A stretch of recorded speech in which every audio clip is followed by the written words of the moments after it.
Aren't we live, everybody? Aren't we live?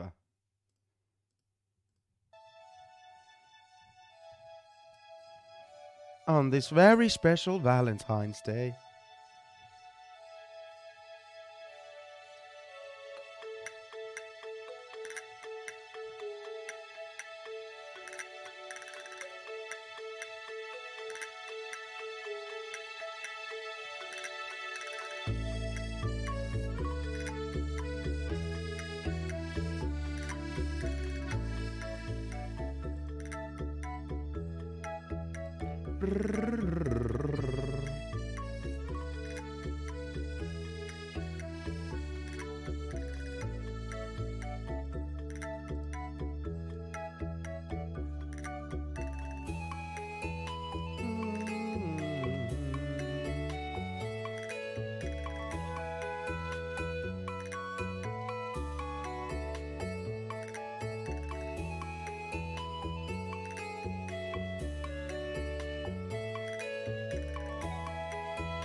Happy Valentine's Day, everybody.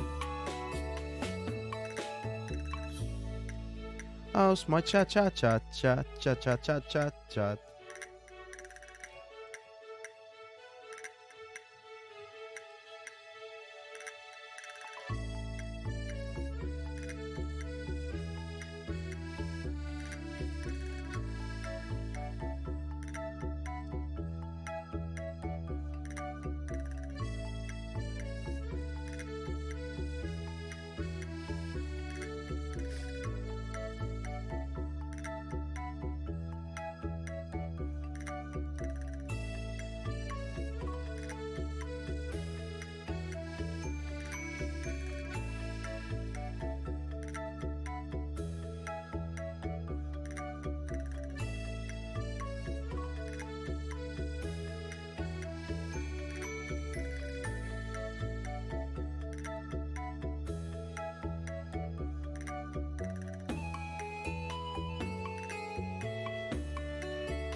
How's my zillions? How's my zillions? How's my zillions?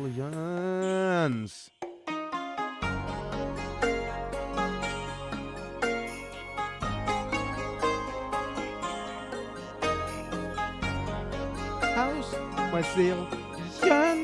How's my zillions?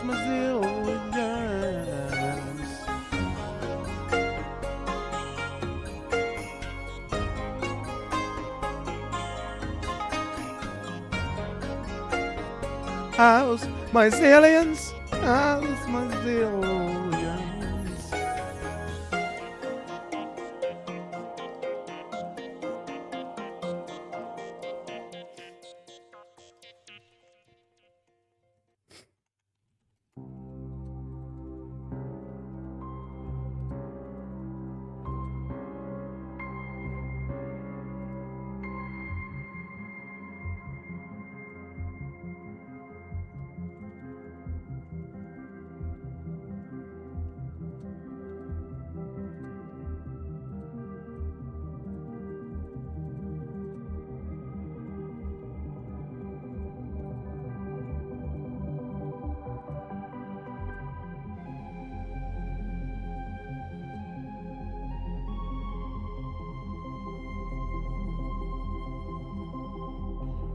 Whoa.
Oh, broskies. Hey, somebody on YouTube side. It's YouTube side. It always seems a little bit rarer. Yes, what's up, Trix?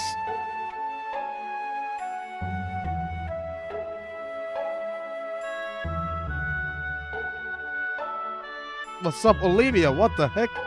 YouTube. So many people on YouTube.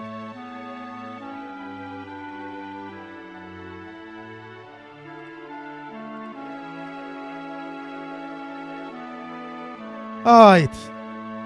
What's up, Joanna? How are you on this Valentine's Day?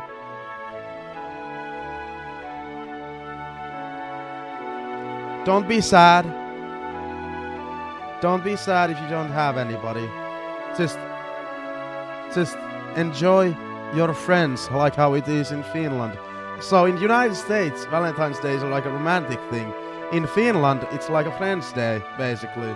Celebrate your friends.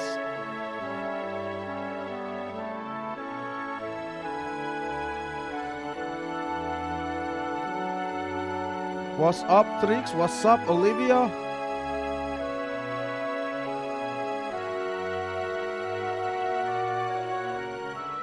What's Doki Doki?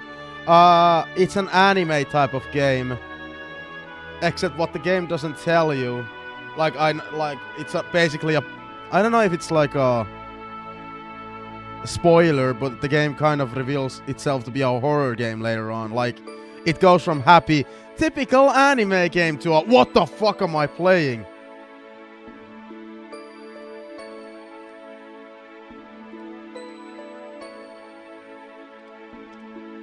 What I've understood is that it turns super fucking dark.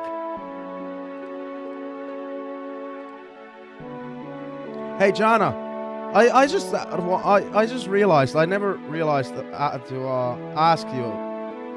But on Tuesday stream, yeah, Tuesday, when I was playing Resident Evil 2 Remake randomizers, you weren't there at all during the stream. Where were you? Were you sleeping all day?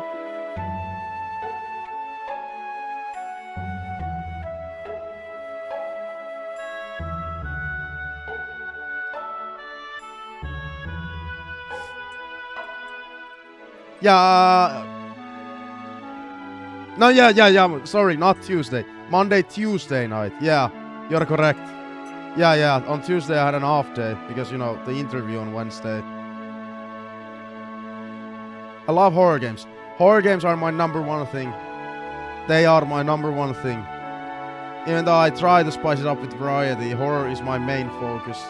Especially Resident Evil. Especially Resident Evil.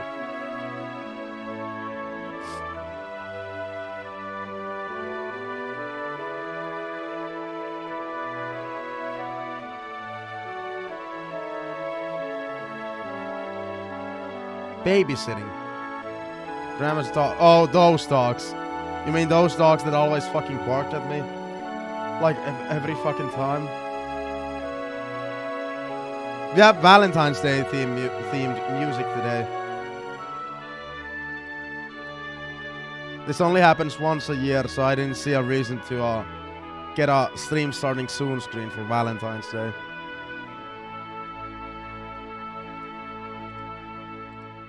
But happy Valentine's Day, everybody.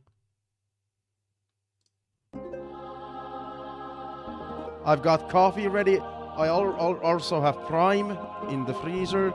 I usually would leave it for Sunday, but my Sunday is a day off. And I didn't want to leave it for Saturday because I don't know how long the Saturday stream is gonna be. Because WWE Vengeance Day is on Saturday, Sunday night.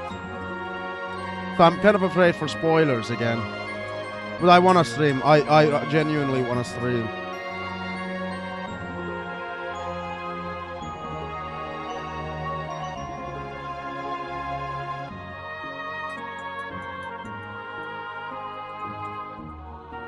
Coffee still is so hot that it would burn my mouth.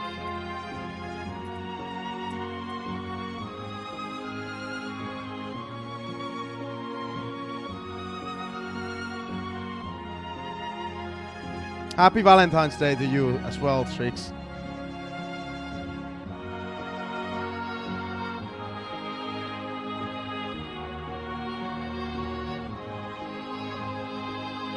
Hopefully everybody's had a good day or will have a good day.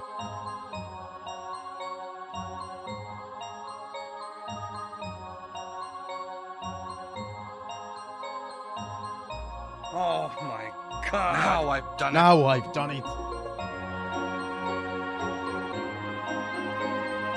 What have you guys usually done for Valentine's Day, out of curiosity? I'm guessing most people, if they have been in a relationship, they usually spend the day with their significant other.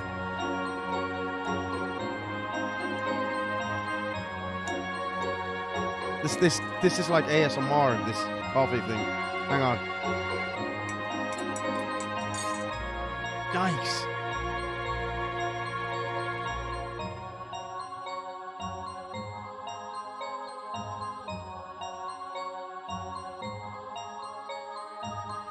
The boiled one.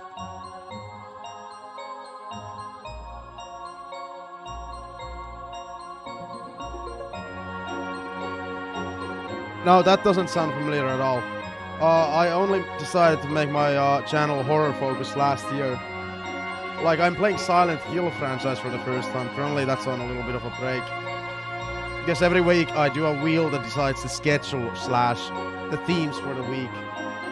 And currently we haven't had Silent Hill, you know, to continue.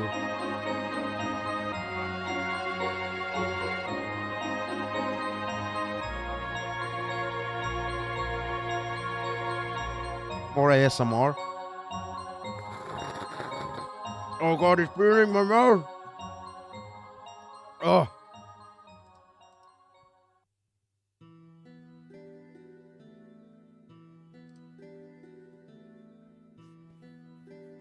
But yeah, hopefully we'll get more horror themed streams. I've missed those.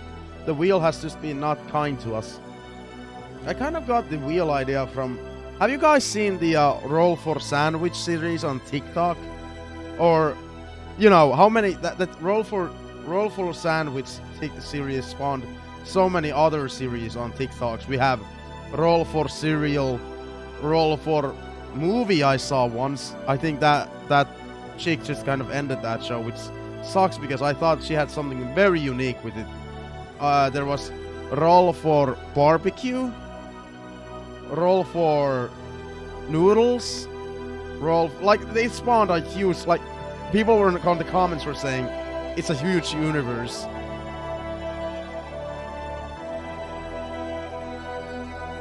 One-person game. Well, I mostly play one-person games, or, you know, single-player games. Except now that I do the wheel weekly, that could give us multiplayer games or co-op games. I just did Left 4 Dead 1 and 2. Played that with the people who wanted to play it.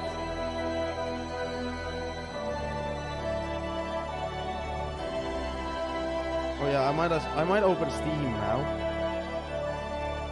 Have you guys seen a full playthrough of... Well, I know Trix hasn't. But Joanna, have you ever seen a full playthrough of Doki Doki? Do you know what the game is about at all?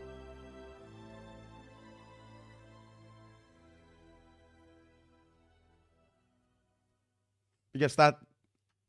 I don't know much about the game. I just know how deep it goes. Oh man.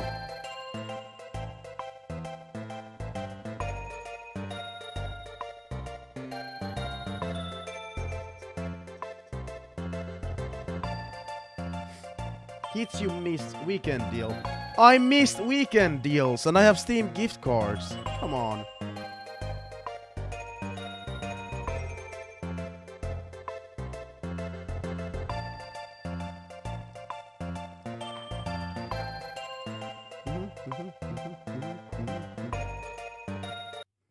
Okay. We're ready. Yeah, I don't know if it's like a spoiler. That, yeah, the game begins as your basic anime type of game. And then it turns real dark. All characters in the game are over the age of 18. Hang on, you're not seeing the game.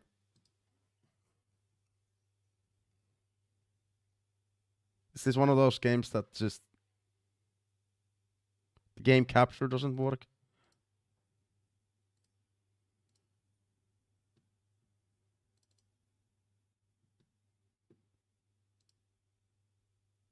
Bro.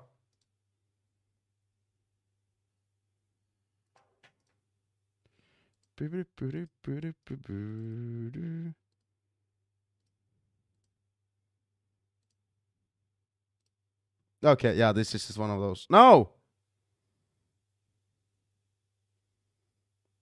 We got it. Then. There's no sound currently in the game, but still. I gotta make it so that you can hear the game. There we go.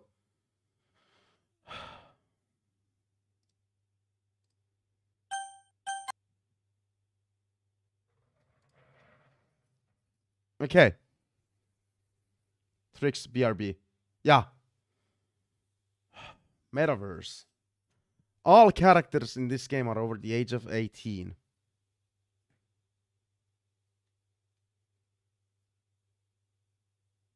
This game is not suitable for children or those who are easily disturbed. So maybe it's not a spoiler that this game turns real fucking dark. I don't know if I should play with a controller or well, I guess let's go with the mouse and keyboard. Hit recording. Hi YouTube, this is the first part of me playing Doki Doki Literature Club for the first time. I don't know what to expect. Other than I know it's gonna get disturbing. This is a blind playthrough, 100% other than that.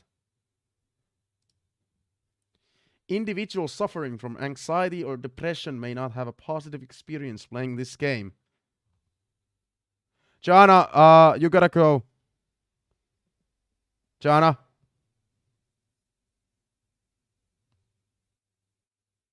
Hang on.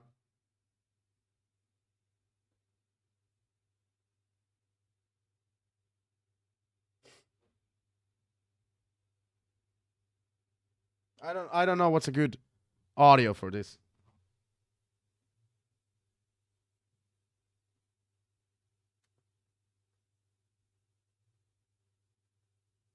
Jana, you gotta go. You know, you have depression meds. I don't know if this is well. We're all anonymous online. When I, you know, it doesn't matter if I put it out there. You're anonymous.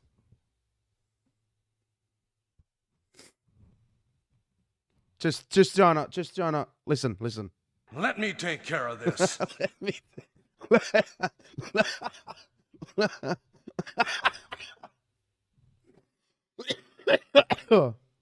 I'm still sick a little bit, not too much, not. I'm like 90% healthy, 80%. Would you like to review detailed content warnings which contain spoilers? What? No. By playing Doki Doki Literature Club, you agree that you have noted the game's age rating in your region and you consent to your exposure of highly disturbing content.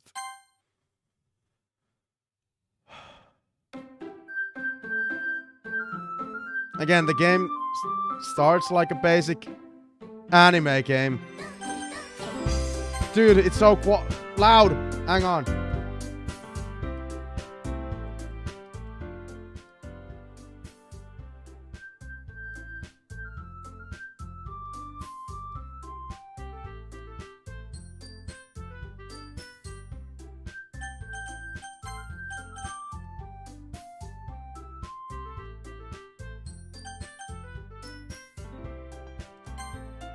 Please enter your name. ZillionJape.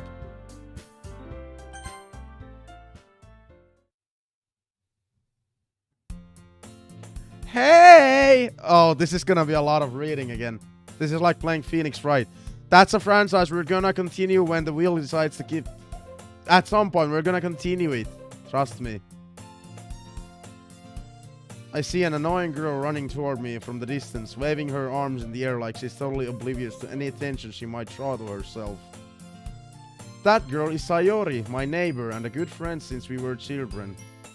You know, the kind of friend you'd never see yourself making today, but it just kind of works out because you've known each other for so long.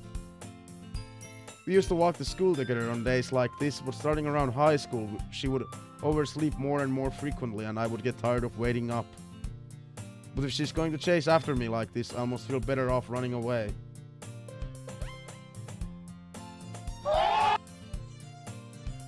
However, I just sigh and idle in front of the crosswalk and let Sayori catch up to me. Haha! I overslept again. But I caught you this time. Making this sound is actually easy because I'm sick. Maybe, but only because I decided to stop and wait for you. You say that you like... Oh god, my fucking sound. Or voice. You say that like you were thinking about ignoring me. That's mean, ZillionJape.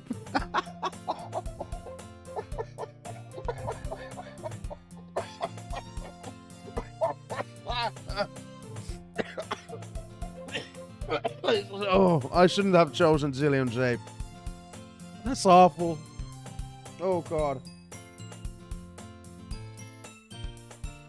Well, if people stare at you for acting weird, then I don't want them to think we're a couple or something. Fine. But you did wait for me after all. I guess you don't have it in you to be mean, even if you want to. Whatever you say, Sayori. Hehehe. We cross the street together and make our way to school. As we draw near, the streets become increasingly speckled with other students making their daily commute. By the way, ZillionJape. Oh, that was a mistake. Have you decided to join on a club to join yet? A club? I told you already, I'm really not interested in joining any clubs. I haven't been looking either. Eh? That's not true. You told me you would join a club this year. Did I? I'm sure it's possible that I did in one of our many conversations where I dismissively go along with whatever is going on about. Sayori likes to worry a little too much about me when I'm perfectly content just getting by on the average while spending my free time on games and anime. Dude! Fucking same, games and anime, except games and movies.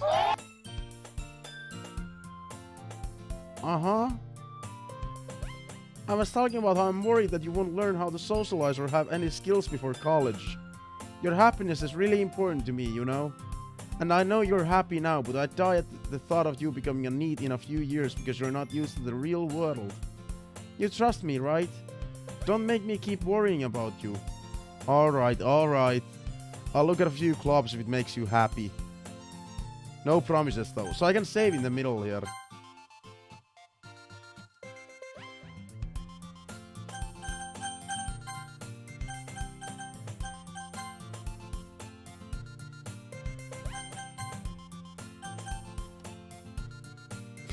Will you at least promise me you'll try a little? Yeah, I guess I'll promise you that. Yay! Why do I let myself get lectured by such a carefree girl? More than that, I'm surprised I even let myself relent to her. I guess seeing her worry so much about me makes me want to ease her mind at least a little bit, even if she does exaggerate everything inside of her head. The school day is as ordinary as ever, and it's ever over before I know it. After I pack up my things, I stare blankly at the wall, looking for an ounce of motivation. Clubs. Sayori wants me to check out some clubs. I guess I have no choice but to start with the anime club. Hell yeah! Hello? Sayori? Sayori must have come into the classroom while I was spacing out. I look around and realize that I'm the only one left in the classroom. I thought I'd catch you coming out of the classroom, but I saw you just sitting here and spacing out, so I came in. Honestly, you're even worse than me sometimes. I'm impressed. You don't need to wait up for me if it's going to make you late to your own club. Well, I thought you might need some encouragement, so I thought you know. Know what? Well, that you could come to my club. Sayori. Yeah? There is no way I'm going to your club. Meanie. Sayori is vice president of the literature club. Not that I was ever aware that she had any interest in literature. In fact, I'm 99% sure she only did it because she thought it would be fun to help start a new club. Since she was the first one to show interest after the one who proposed the club, she inherited the title Vice President. That said, my interest in literature is guaranteed to be even less. Yeah, I'm going to the anime club. Is the letter a horror game as well? Come on, please. Why do you care so much anyway? Well, I kind of told the club yesterday I would bring in a new member. And Natsuki made me cupcakes and everything. Hehehe. Don't make promises you can't keep. I can't tell if Sayori is really that much of an airhead or if she's so cunning as to have planned all of this out. I let out a long sigh. Fine, I'll stop by for a cupcake, okay? Yes, let's go!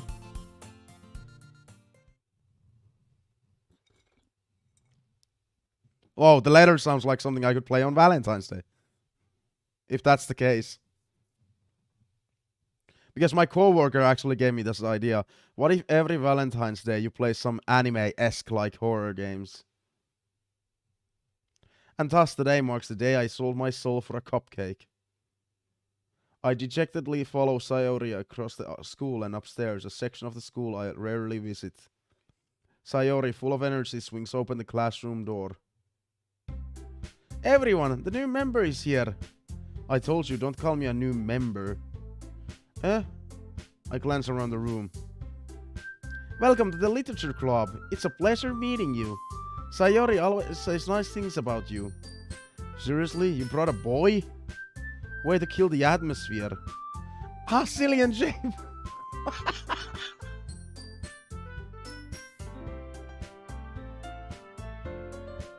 Why couldn't I even choose my gender in the game?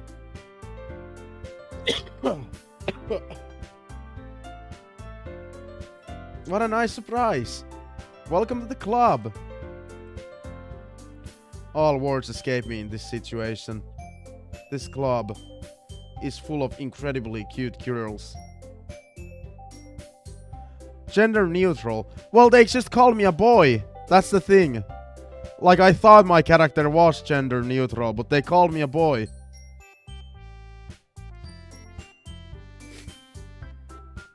Like, yeah, Jana, your idea would have made more sense. I agree with that. What are you looking at? If you want to say something, say it. So sorry. Natsuki? The girl with the sour attitude, whose name is apparently Natsuki, is one I don't recognize. Her small figure makes her look like a first-year student. She's also the one who made cupcakes, according to Sayori. You can't just ignore her when she gets moody. Sayori says that quietly into my ear, then turns back toward the other girls. Anyway, this is Natsuki, always full of energy. And this is Yuri, the smartest in the club. Don't say things like that. Yuri, who appears to comparably more mature and timid, seems to have a hard time keeping up with people like Sayori and Natsuki. Oh well, it's nice to meet both of you. And it sounds like you already know Monica, is that right? That's right. It's great to see you again, ZillionJape. Dude, I wish I didn't choose that fucking name now. It's so fucking cringe. Like, I just...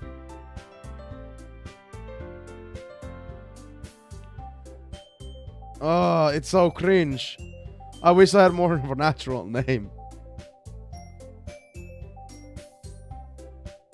ZillionJape has been on adventures. He's been in a post-apocalyptic Fallout world. And now he's in a school full of... or school club full of girls, I guess.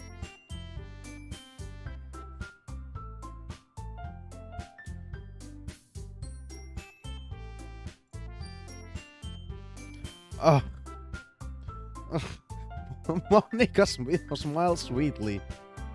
We do know each other. Well, we rarely talk, but we were in the same class last year.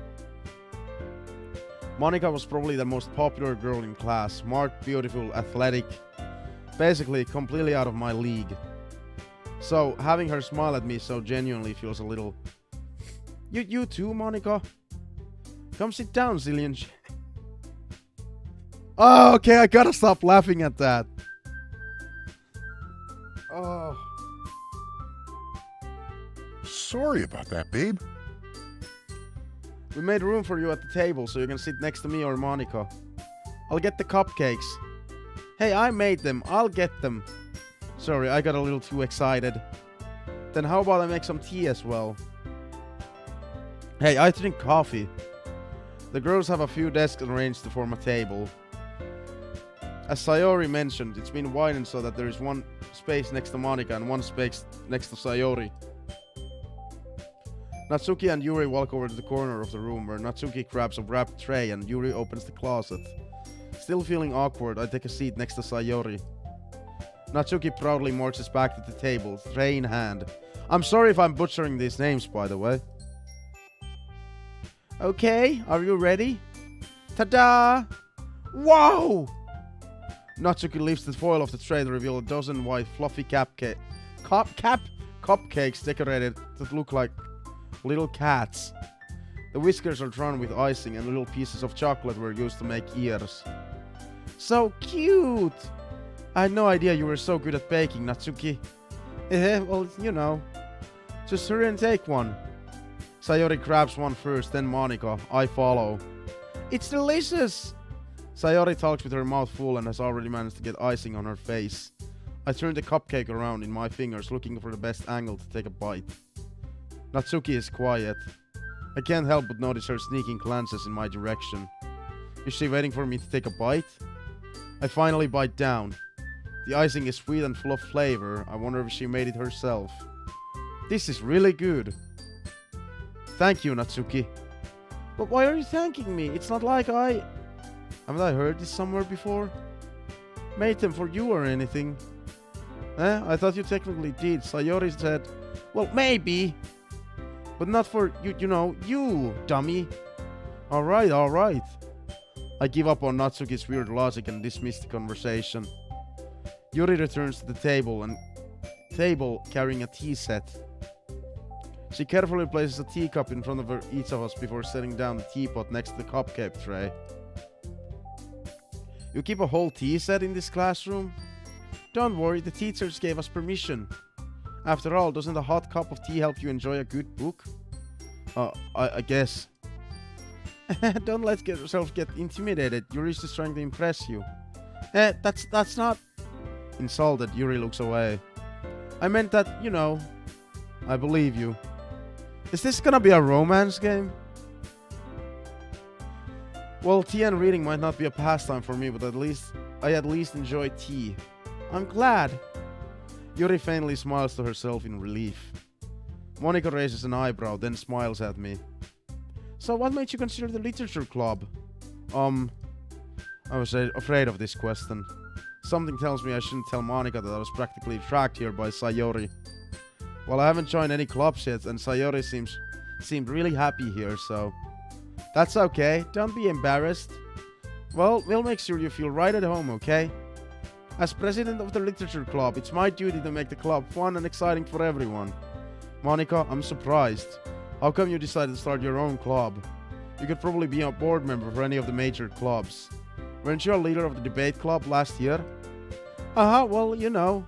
To be honest, I can't stand all of the politics around the major clubs. It feels like nothing but arguing about the budget and publicity and how to prepare for events. I'd much rather take something I personally enjoy and make something special out of it. And if it encourages others to get into literature, then I'm fulfilling that dream. Monika really is a great leader. Yuri also nods in agreement. Then I'm surprised there aren't more people in the club yet. It must be hard to start a new club. You could put it that way. Not many people are very interested in putting out all the effort to start something brand new. Especially when it's something that doesn't grab your attention, like literature. You have to work hard to convince people that you're both fun and worthwhile. But it makes school events like the festival that much more important. I'm confident that we're gonna all really grow this club before we graduate. Right, everyone? Yeah! We'll do our best. You know it! Everyone enthusiastically agrees. Such different girls, all interested in the same goal. Monika must have worked really hard just to find these three. Maybe that's why they were so delighted by the idea of a new member joining. Though I still don't really know if I can keep up with their level of enthusiasm about literature. So ZillionJape, what kind of things do you like to read? Well, considering how little I've read these past few years, I don't really have a good way of answering that. Manga. I mutter quietly to myself, half joking. Natsuki's head suddenly perks up. It looks like she wants to say something, but she keeps quiet. Not much of a reader, I guess. Well, that can change. What am I saying? I spoke without thinking after seeing Yuri's sad smile. Anyway, what about you, Yuri? Well, let's see. Yuri traces the rim of her teacup with her fingers. My favorites are usually novels that build deep and complex fantasy worlds. The level of creativity and craftsmanship behind them is amazing to me. And telling a good story in such a foreign world is equally impressive. Yuri goes on, clearly passionate about her reading. She seemed so reserved and timid since the moment I walked in, but it's obvious by the way her eyes light up that she finds her comfort in the world of books, not people. But you know, I like a lot of things. Stories with deep psychological elements usually immerse me as well. Isn't it amazing how a writer can so deliberately take advantage of your own lack of imagination to completely throw you for a loop? That's a sentence. Anyway, I've been reading a lot of horror lately. Oh, hell yeah! I read a horror book once. Or read a horror book once. I desperately grasp something I can relate to at the minimal level. At this rate, Yuri might as well be having a conversation with a rock. Really? I wouldn't have expected that, Yuri. For someone as gentle as you. I guess you could say that. But if a story makes me think or takes me to another world, then I really can't put it down. No, I don't think that's possible. How long is the game? I don't think I'm gonna do it in one sitting. Depending on how long it is. If I don't finish it today, I'm gonna continue it next week.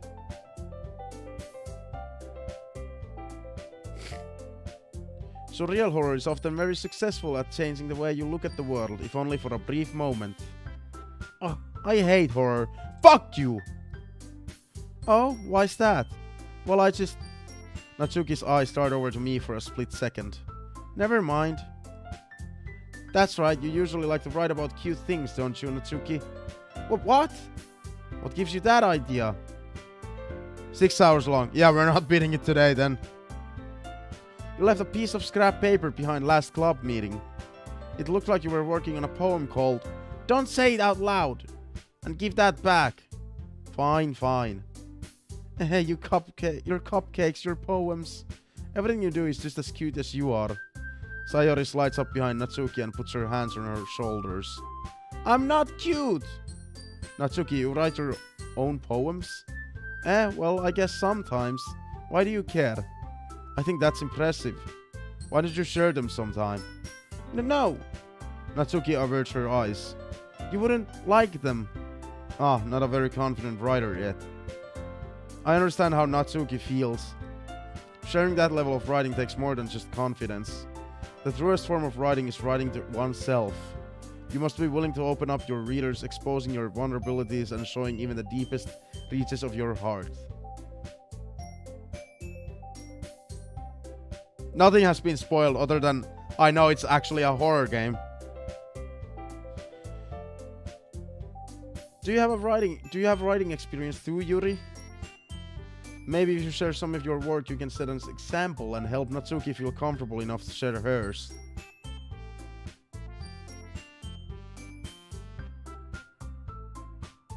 Oh yeah, good point. Good point. About the backseating. This is a very story-heavy game as well, so... yeah.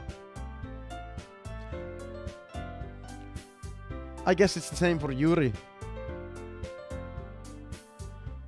Oh, I want to read everyone's poems. We all sit in silence for a moment. Okay, I have an idea, everyone.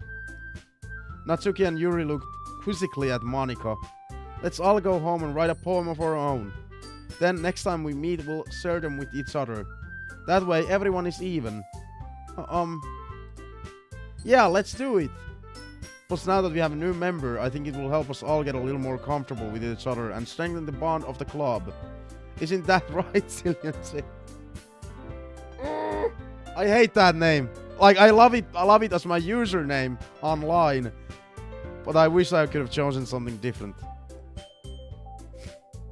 Monika smiles warmly at me once again. Hold on, there's still one problem. What's that? Now that we're back to the original topic of me joining the club, I bluntly come forward with what's been on my mind the entire time. I never said I would join this club. Sayori may have convinced me to stop by, but I never made any decision. I still have other clubs to look at, and I lose my train of thought. All four girls stare back at me with dejected eyes. But, I'm sorry, I thought... ZillionJape. You all... I'm defenseless against these girls. How am I supposed to make a clear-headed decision when it's like this? That is, if writing poems is the price I need to pay in order to spend every day with these beautiful girls. Right. Okay, I've decided then. I'll join the literature club. One by one, the girls' eyes light up. Yes, I'm so happy. Sayori wraps her arms around me, jumping up and down. Hey! You really did scare me for a moment. If you really just came for the cupcakes, I would be super pissed. Then that makes it official. Welcome to the literature club. Oh, thanks, I guess. Okay, everyone. I think with that, we can officially end today's meeting on a good note. Everyone remember tonight's assignment. Write a poem to bring to the next meeting so we can all share. Monika looks over at me once more. ZillionJape, I look forward to seeing how you express yourself. Hehe. Yeah. Can I really impress the class star Monika with my mediocre writing skills? Oh yeah, you are super early. I already feel the anxiety welling up inside me. Meanwhile, the girls continue to chit-chat as Yuri and Natsuki clean up their food. Hey ZillionJape, since we're already here, do you want to walk home together? That's right, Sayori and I never walk home together anymore because she always stayed after school for clubs. Sure, might as well. Yay!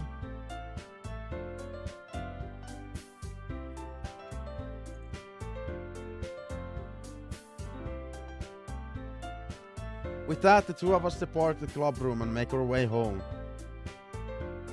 The whole way, my mind wanders back and forth between the four girls. Sayori, Natsuki, Yuri, and of course Monika. Will I really be happy spending every day after school in a literature club? Perhaps I'll have the chance to grow closer to one of these girls. The plan is to continue on Monday next week.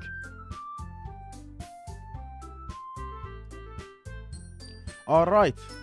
I'll just need to make the most of my circumstances, and I'm sure good fortune will find me. And I guess that starts with writing a poem tonight. Oh fuck. Oh fuck. Dude, I don't know how to write poems in real life. This is actually very fitting for Valentine's Day.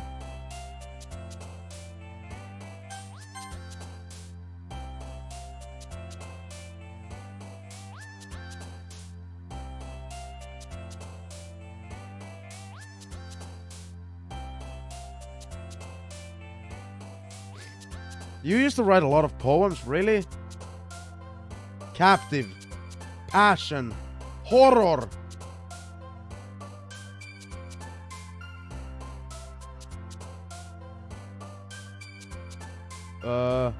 Special.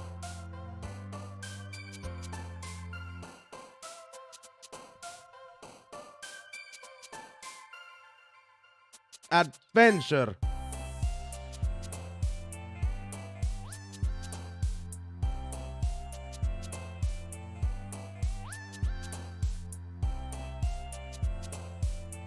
Fantasy.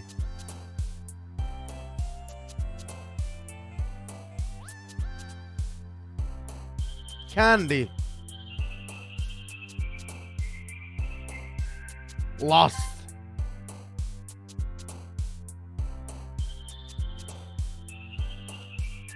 Favorite gal so far?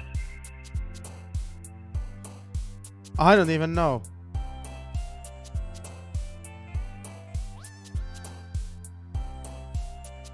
Probably the girl that likes horror, actually.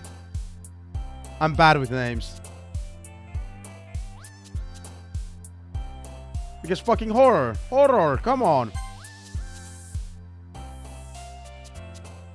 Cute. Games.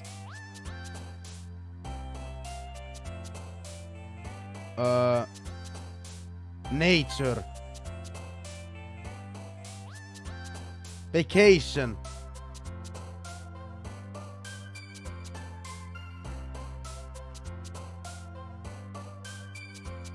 Oh my god, I got an achievement from Steam. Anime. Extraordinary. Massacre.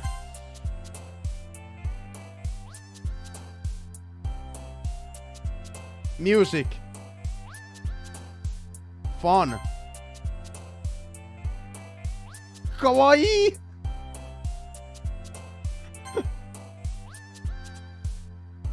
I mean, who wouldn't love chocolate?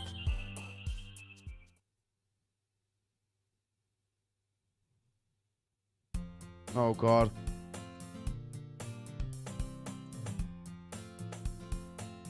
Hi again. ZillionJape.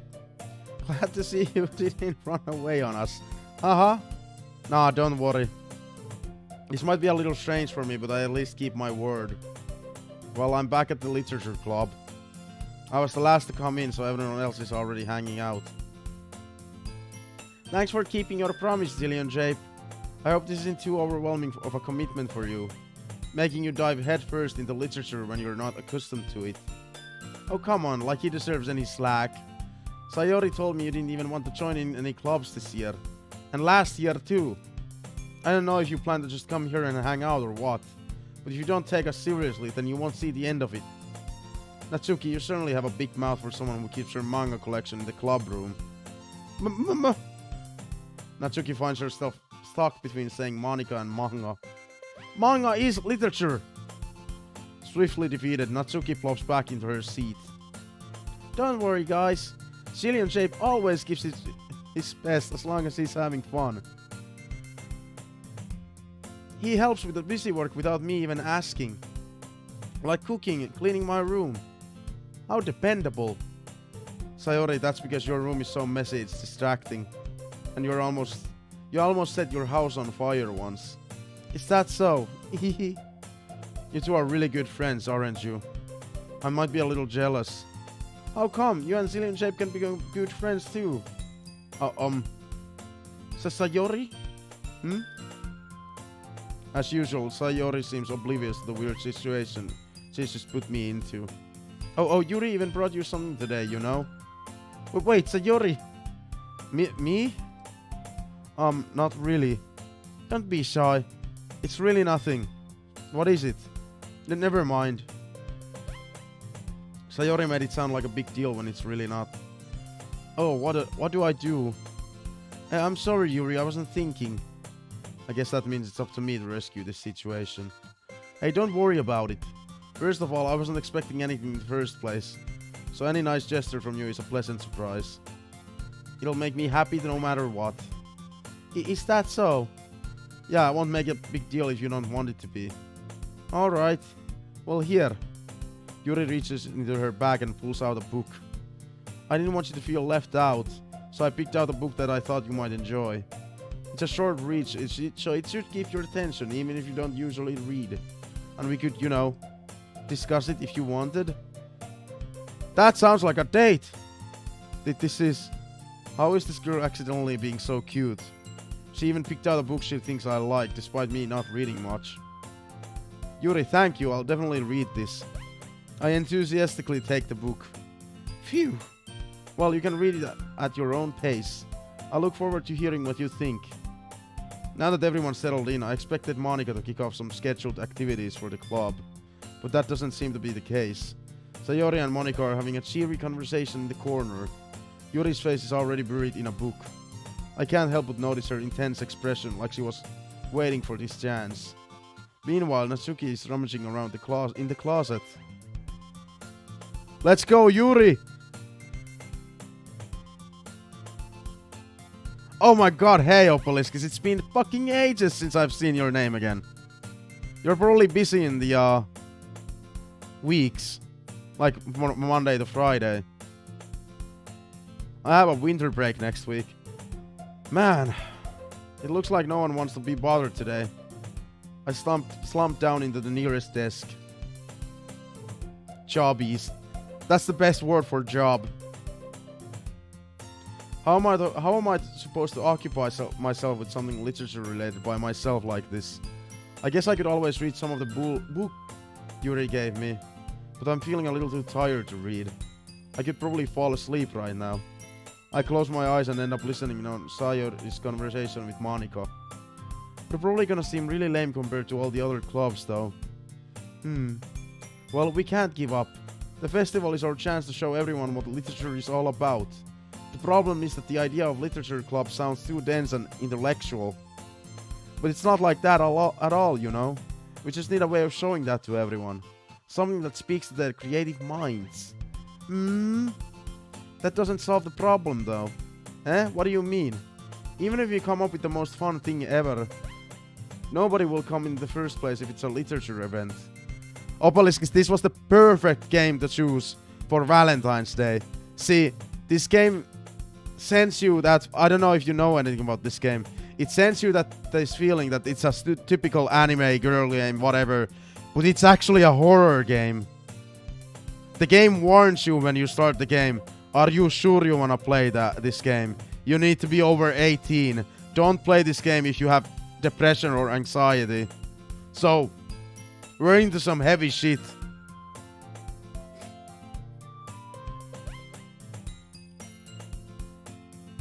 I drew a ferret. What the? Fucking nice. I can't draw for shit.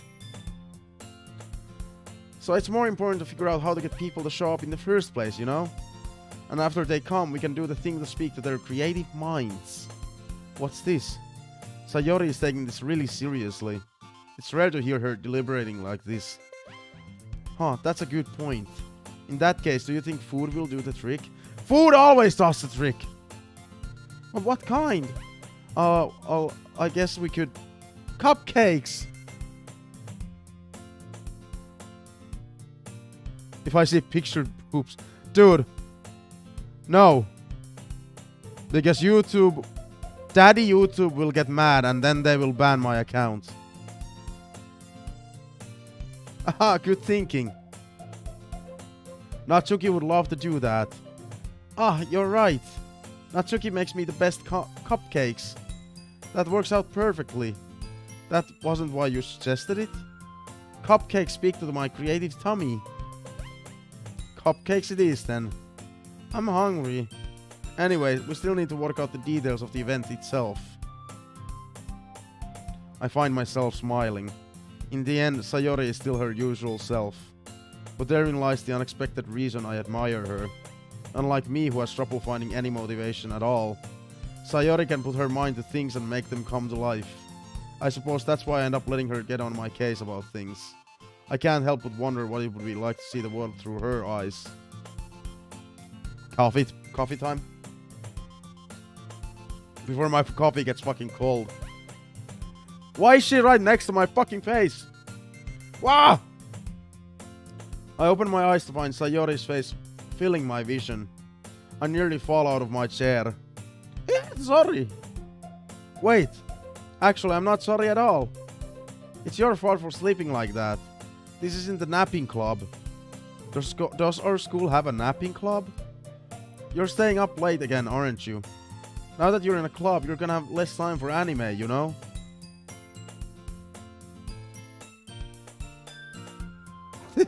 This...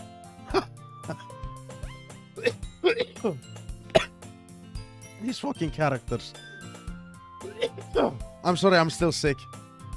It's just a little bit of laughing and I'm just like dying. You'll need to get used to it. Don't say that so loud. I glance over my shoulder to see if Monika overheard. It's true though. Yeah. I know. You're always looking out for me, Sayori. It's what I do best. That's a problem. What about you? You look out for me better than you look out for yourself. You're still oversleeping every day, aren't you? Eh? Not every day. That's not very convincing. How many days this past week have you gotten up on time? It's a secret. I knew it.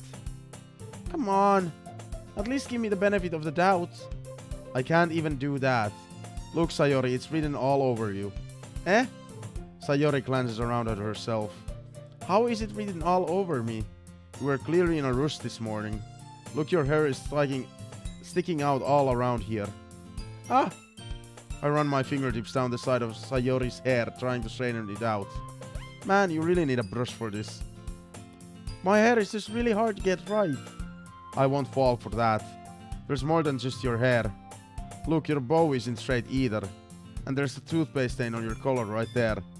I try to wipe off the stain with my finger. But nobody would ever notice that. Of course they would. Nobody's gonna tell you about it because they don't want to embarrass you. Fortunately, I really don't care about that. Hey, you meanie. And you don't even keep your blazer buttoned up. Seriously, Sayori. Why do you think you don't have a boyfriend yet? Wow! Calm the fuck down, dude. Eh? That's super mean. Sorry, but you'll thank me later. Savage. I start to button her blazer from the bottom. Once you see how much better it looks, you'll change your mind. Whoa. Whoa. Am I finishing the playthrough this stream? No. Apparently it's about a 6-hour game. So I'm gonna continue it next week on Monday. Or the upcoming Monday. This is so funny. What is? Well, I was thinking how weird it is to have a friend who does these kinds of things. Eh? Don't say that. You'll make me feel weird about it, stupid. It's okay, though. I'm happy we're like this. Aren't you? Oh, I guess.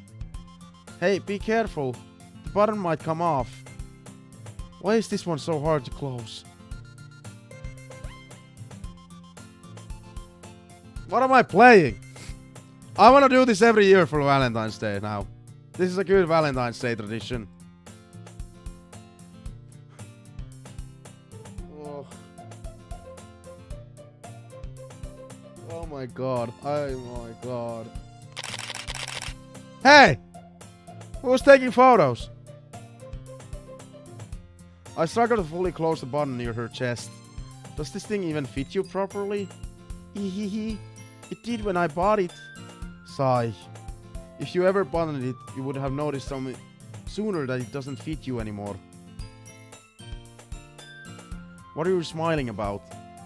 It means my boobs got bigger again. Oh.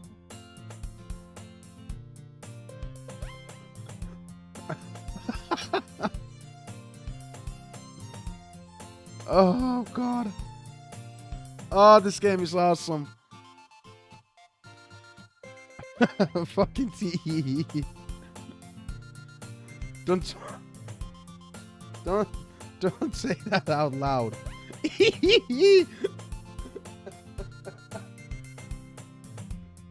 Oh. Oh. Anyway, you look much better now, so... Why does it feel strange to see Sayori's place buttoned up like that?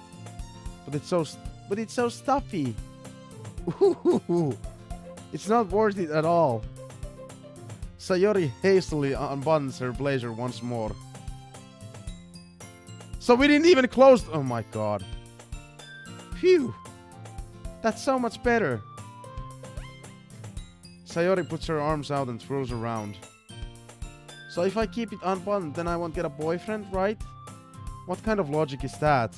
And why are you saying that like it's a good thing? Because if I had a boyfriend, then he wouldn't even let you do things like this. Whoa!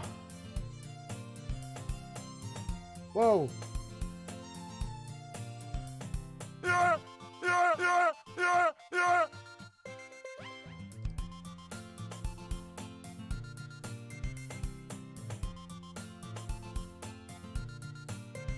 My co-worker was right. We have found a Valentine's Day tradition. What the fuck is wrong with you two in the chat? Buns, beams, bombs, blah blah blah. And you take care of me better than anyone else would anyway. So that's why I'm keeping it unbuttoned. Stop saying all these embarrassing things. Eh? I didn't say anything embarrassing. Jeez. Well, anyway, just focus on trying to wake up a little earlier. Only if you focus on going to bed earlier. Fine, fine. It's a deal. I guess we really are better at taking care of each other than we are taking care of ourselves. Yeah, I guess so, huh? So maybe you should come wake me up in the morning. You're doing again, Sayori. Oh, but I was joking that time. Man, it's impossible to tell with you sometimes. Okay, everyone. Eh? Monica suddenly calls out. Why don't we share the poems we wrote now? Yay! ZillionJape, I can't wait to read yours. Yeah, same. I failed to sound enthusiastic, but Sayori still trots away to retrieve her poem. By the way, did you remember to write a poem last night? Yeah? My relaxation ends. I can't believe I agreed to do something so embarrassing. I couldn't really find much inspiration since I've never really done this before. Now watching on YouTube and Twitch. Nice! Fucking nice! Getting those counts up. Viewer count. Well, now that everyone's ready, why don't you find someone to share with? I can't wait! Sayori and Monica enthusiastically pull out their poems. Sayori's on a wrinkled That sheet was of... too close. Oh my god. You were almost a Jill Thanks for the sandwich. follow. Thanks, Barry. Now I've done it. Oh. My own notifications always jump scare me. On the other hand, Monica wrote hers in a composition notebook. I can already see Monica's pristine handwriting from where I sit. Natsuki and Yuri reluctantly comply as well, reaching into their bags. I do the same myself. Bob? What fucking Bob? Oh, more coffee.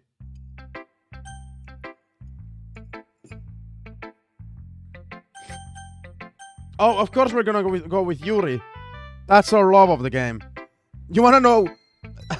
Opaliskis, you wanna know why Yuri is our love of the game? There's only one reason. She was the only character in the whole game that said she loves horror.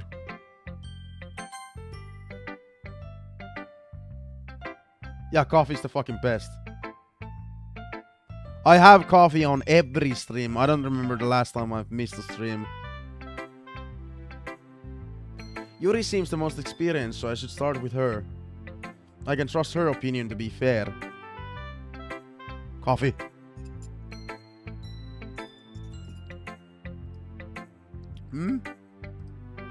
Yuri stares at the poem. A minute passes, more than enough time for her to finish reading. You personally like Natsuki? You're drinking beer and coffee. How is that a good mix? Ew.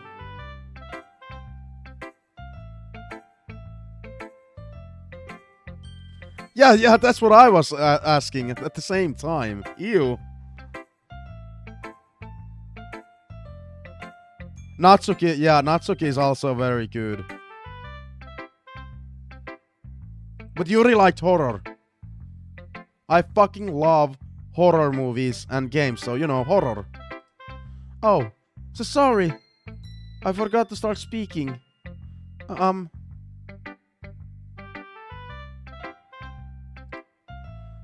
It's fine, don't force yourself. I'm not... I just need to put my thoughts into words. Hold on. Okay. This is your first time writing a poem, right? Yeah. Why do you ask? I'm just making sure.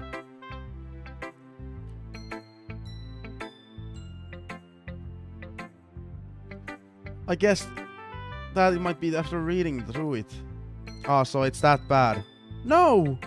Did I just raise my voice? Oh, I'm so sorry. Yuri buries her face in her hands. I couldn't help out but notice that it's been several minutes and we really haven't gotten anywhere. It might take Yuri a while to get used to new people. It's fine, I really didn't notice. What were you saying? Right, it's just that there are specific writing habits that are usually typical of new writers. And having been through that myself, I kind of learned to pick up on them. No, Shrek is love, Shrek is life. I think the most noticeable thing I recognize in new writers is that they try to make their style very deliberate. In other words, they tend to pick a writing style separate from the topic matter and they form fit the two together. The end result is that both the style and the expressiveness are weakened. Once Yuri finds her train of thought, it's as if her demeanor totally changes. Her stammering is completely gone and she sounds like an expert. Of course, that's not something you can be blamed for. There are so many different skills and techniques that go into writing even a simple poem. Not just finding them and building them, but getting them to work together is probably the most challenging part. It might take you some time, but it all comes with practice and learning by example and trying new things. I also hope that everyone else in the club gives you a valuable feedback. Natsuki can be a little bit biased though. Biased how? Well, never mind. I shouldn't be talking about people like that. Sorry. It's fine. I'm not sure if Yuri is apologizing to herself, to me, or not to Natsuki. Do you mind if I read your poem now? Please do! I'd love to share my thought process behind it. Yuri smiles dreamily as if that's a rare opportunity for her. Which itself is kind of funny. After all, isn't this supposed to be a literature club? ghost under the light. The tendrils of my hair illuminate beneath the amber glow. Bathing, it must be this one. The last remaining streetlight to have withstood the test of time. The last yet to be replaced by the sickening blue-green hue of the future. I bathe. Calm, breathing air out of the present but living in the past. The light flickers. I flicker back.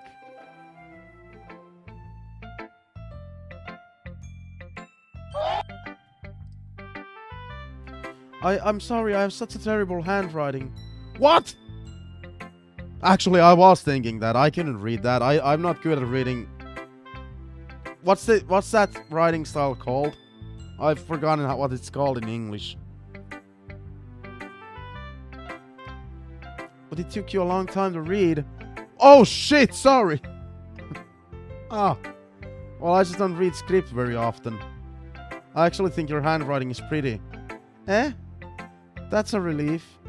Also, I liked the poem. Even though it's short, it was really descriptive. It wasn't too short. I usually write longer poems. Not at all. I'm really glad you like it. I'll be honest, since it's our first time sharing, I wanted to write something a little more wild. Something easy to digest, I suppose. Are you into ghosts, Yuri? Huh? Oh. Actually, the story isn't about ghosts at all, ZillionJape. Really? So Bobson again. What? I must have totally missed the point. Well, I suppose you did only glance over it after all. But remember that poets often express their own thoughts, feelings, and experiences in their work. They usually do more than tell a simple story or paint a picture. In this case, perhaps the subject of the poem is only being symbolically compared to a ghost. Lingering in her last remaining place of comfort, unable to let go of the past, and soon to be left with nothing. That's a lot more solemn putting it that way. I hadn't even thought of that. That's impressive. It's nothing really. Well, it makes me happy that you think that. Just remember that it won't be long before you pick up on these things too. Yeah, maybe you're right. I guess I'll have to keep trying. I'm counting on you.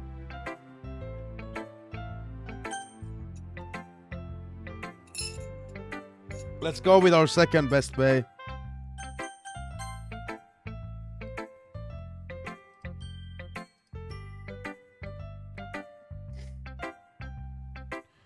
Well, it's not about what I expected from someone like you.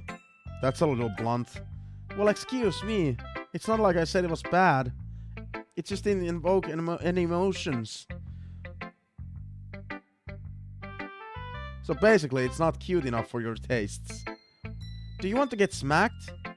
I'll pass. Sigh. Well, anyway, I guess I need to show you mine. Not that you like it. What? Eagles can fly, monkeys can climb, crickets can leap, horses can race, owls can seek, cheetahs can run, eagles can fly, people can try, but that's about it. That was fucking shitty! What the hell was that? Yeah, I did not like it. Awesome poem! No, it wasn't! What was the main moral of the story in that poem? I told you that you weren't gonna like it. I like it. What? Just be honest. I am. Why are you so convinced that I wouldn't like it? Well, because everyone in high school thinks that writing has to be all sophisticated and stuff. So people don't even take my writing seriously. But isn't the point of poems for people to express themselves? Your writing styles wouldn't make your message any less valid. Yes, exactly. I like when it's easy to read, but it hits you hard. It didn't hit me, though. Like in this poem. Seeing everyone around you do great things can be really disheartening. So I decided to write about it. Yeah, I understand. But the other nice thing about simple writing is that it puts more weight on the wordplay. Like I set up for a rhyme at the end, but then made it fall flat on purpose. It helps bring out the feeling in the last line. So you did. I guess more went into it than I realized. That's what it means to be a pro. I'm glad you learned something. Didn't expect that from the youngest one here, did you? Yeah, guess not. I decided to humor her with that last comment. I don't really care how old everyone is, but if Natsuki is feeling proud, then I won't take that away from her. Monika I care about the fucking least. Oh my goodness. This is so good, ZillionJape. Eh? I love it. I had no idea you were such a good writer. Sayori, you must be seriously overreacting. I'm not a good writer at all. I honestly have no idea what I'm doing. Well, maybe that's why. Because I have no idea what I like either. Okay. Jeez. Yuri's opinion was way more constructive than this. Are you sure you don't like it just because I wrote it? Eh? Well, I'm not sure that's part of it. Well, I'm sure that's part of it. I think I understand you better than a lot of other people, you know? So when I read your poem, it's not just a poem. It's a ZillionJape poem. And that makes it feel extra special. I mean, Monika I have the least amount of opinions currently on. I feel like every other girl is somewhat... Like, I don't know I don't know. Like, I can feel your feelings in it. Sayori hugs the sheet against her chest. You're so weird, Sayori. Hehehe. I'm really happy it's just that you wrote one. It just reminds me of how you're really part of the club now. Not to mention the fact that I'm standing in front of you in the club room. Well, of course. I'm not really into it yet, but that doesn't mean I'll break my promise. See? It's like I said before, ZillionJape. Deep down, you're not selfish at all, you know? Trying new things like this for other people, that's something that only really good people do. Thanks, Sayori. I'm not sure if Sayori sees the full picture of my motive here. Then again, I can't deny that she's part of the reason I joined. Knowing how much this means to her and all. Yeah, and I'm gonna make sure you have lots of fun here, okay? That will be my way of thanking you. Alright, I'm going to hold you to that then. Yay! Now you read my poem too, right? Don't worry. I'm really bad at this. Hehehe. We'll see about that. Dear sunshine, the way you glow through my blinds in the morning, it makes me feel like you missed me. Kissing my forehead to help me out of bed, making me rub the sleepy from my eyes. Oh, you think Sayori is the best girl? I can see why. Are you asking me to come out and play? Are you trusting me to wish away a rainy day? I look above, the sky is blue. It's a secret, but I trust you too. If it wasn't for you, I could sleep forever. But I'm not mad. I want breakfast. Sayori, this is just a guess, but did you wait until this morning to write this? No, just a little bit. You can't answer just a little bit to a yes or no question. I forgot to do it last night. Well, at least that makes me feel a little bit better about myself. Don't be mean. I still tried my best. Oh yeah, I didn't mean to say that it was a bad poem. It came out nice, or how should I put it? It sounds just like you. Really? Yeah, especially that last line. I made eggs and toast, even though you were late to school. It's bad to skip breakfast. I get all cranky. Well, I guess there's no point in arguing. Anyway, thanks for showing me. Hehehe. This was so much fun. Monika's the best. Oh yeah. But next time I won't forget, and I'm gonna write the next best poem ever. Well, I guess I look forward to it.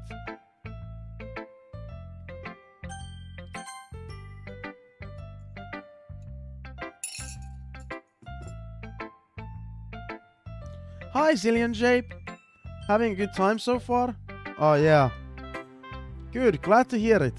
By the way, since you're new and everything, if you ever have any suggestion for the club, like new activities or things we can do or better, I'm always listening. Don't be afraid to bring things up, okay?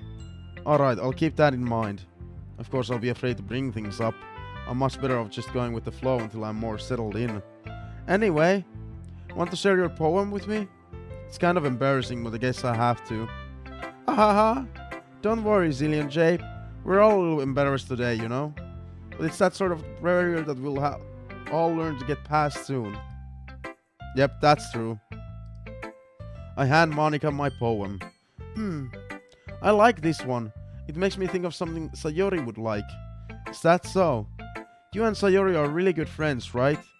I wouldn't be surprised if you had those sort of things in common. Oh, well. We may be good friends, but Sayori and I are actually really different. Well, that may be the case, but maybe there are also some similarities that you wouldn't expect. The way she talks about you, it sounds like the two of you really care about each other's well-being. Even if you show it in different ways, it ends up being more similar than you'd think. So I think that's the kind of vibe that I get when reading your poem. You sure you're not reading into it too much?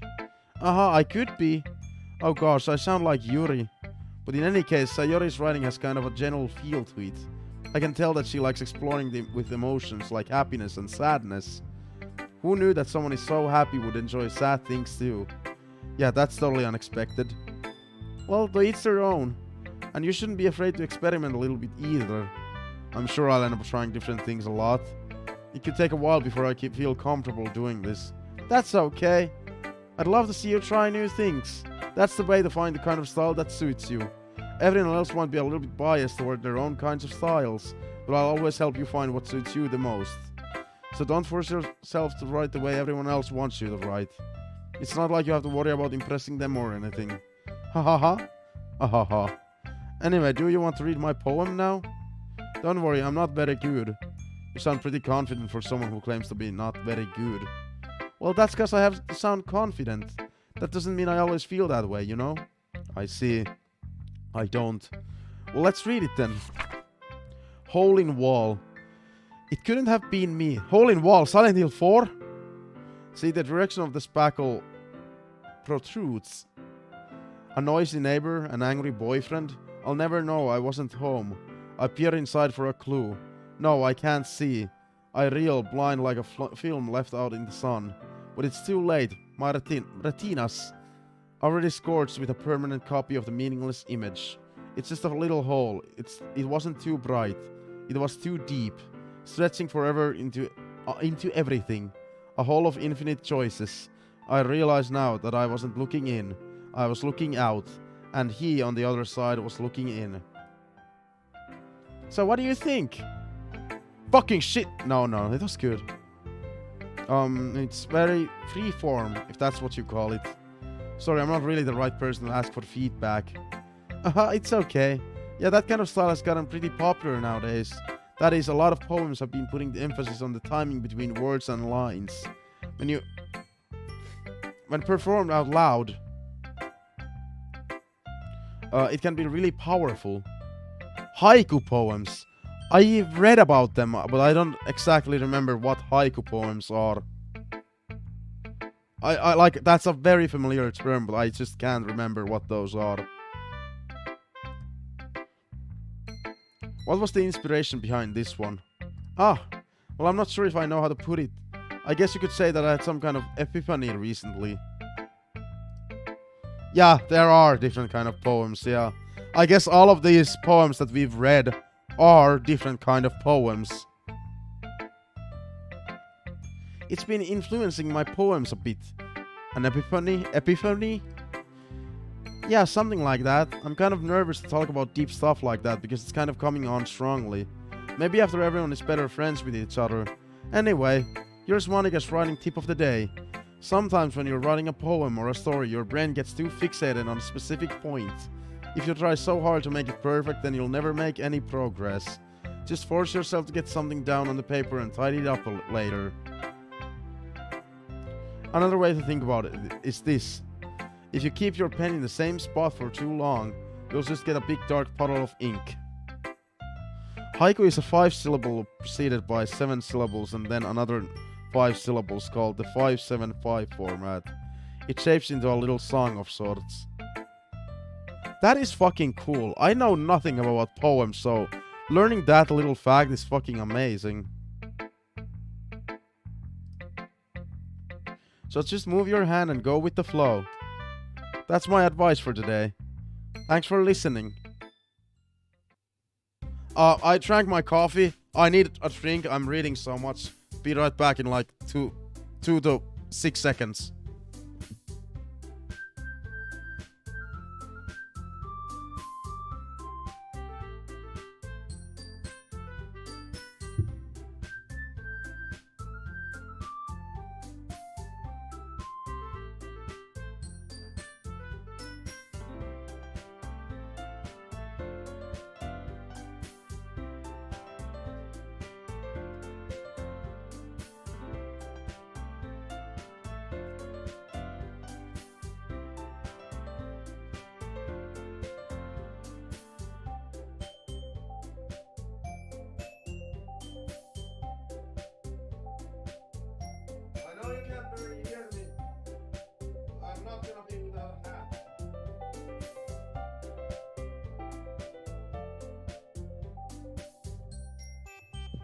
I don't know if you actually heard me, because the mic was so far away, but I said I'm never gonna be without a hat. Never.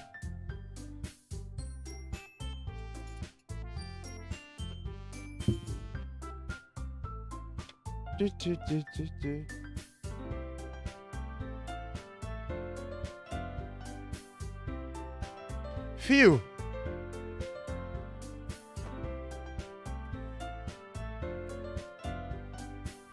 I guess that's everyone. I glance around the room. That was a little more stressful than I anticipated. I'd be fucking stressed. It's as if everyone is judging me for my mediocre writing abilities. Even if they're just being nice, there's no way my poems can stand up to theirs. This is a literature club, after all. I sigh. I guess that's what I ended up getting myself into. Across the room, Sayori and Monika are happily chatting. My eyes land on Yuri and Natsuki. They gingerly exchange sheets of paper, sharing their respective poems. As they read in tandem, I watch each of their expression change. Natsuki's eyebrows furrow in frustration. Meanwhile, Yuri smiles sadly. What's with this language? Eh? Did you say something? No, it's nothing. Natsuki dismissively returns the poem to the desk with one hand. I guess you could say it's fancy.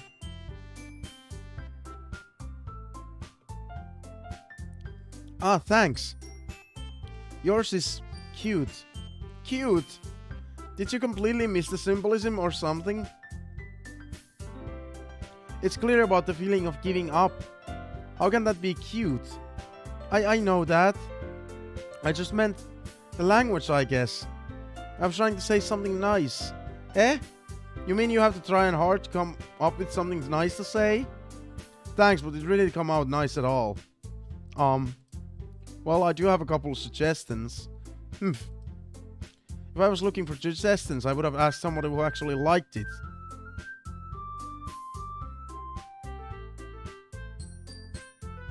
No, Yuri and Natsuki are best. Which people did, by the way.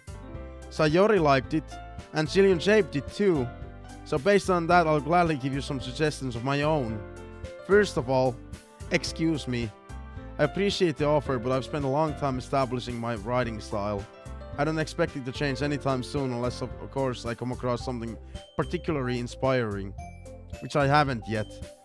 And ZillionJape liked my poem too, you know. He even told me he was impressed by it. Natsuki suddenly stands up. Oh? I didn't realize you were so invested in trying to impress our new member, Yuri.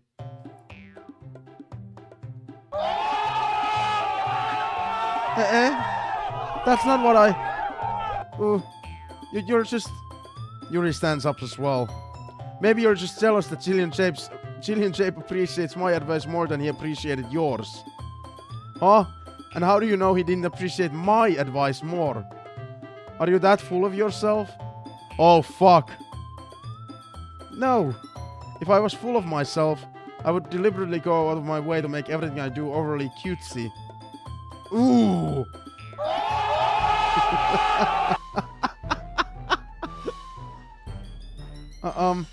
Is everyone okay? Well, you know what? It wasn't the one who's... What the f... I wasn't the one whose boost magically grew size bigger as soon as ZillionJape started showing up. I'm sorry, this audio cue is just like very fitting for most of these comebacks here. The Natsuki. Natsuki, that's a little... This doesn't involve you. I don't like fighting, guys. Suddenly both girls turned toward me, as if they just noticed I was standing there. ZillionJape, she's just trying to make me look bad. That's not true. She started it. If she could get over herself and learn to appreciate that simple writing is more effective. Dude, I hated Natsuki's poem. Then this wouldn't have happened in the first place. I have this online argument.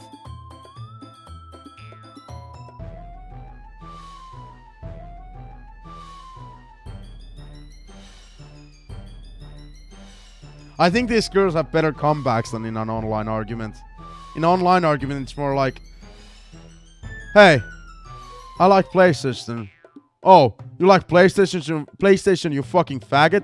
Xbox is better. Well, you're both fucking retards. I like PC better. And then another one comes like, well, Switch is Switch. They have exclusives. And by the way, the faggot word, I'm not ever using that, but that was just a demonstration. This is a happy LGBT place.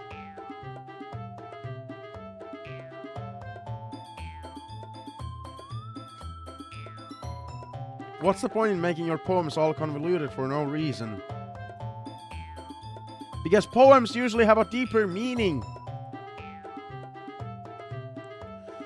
The meaning should jump out at the reader, not force them to have figured it out. I can see Natsuki doesn't appreciate movies probably either.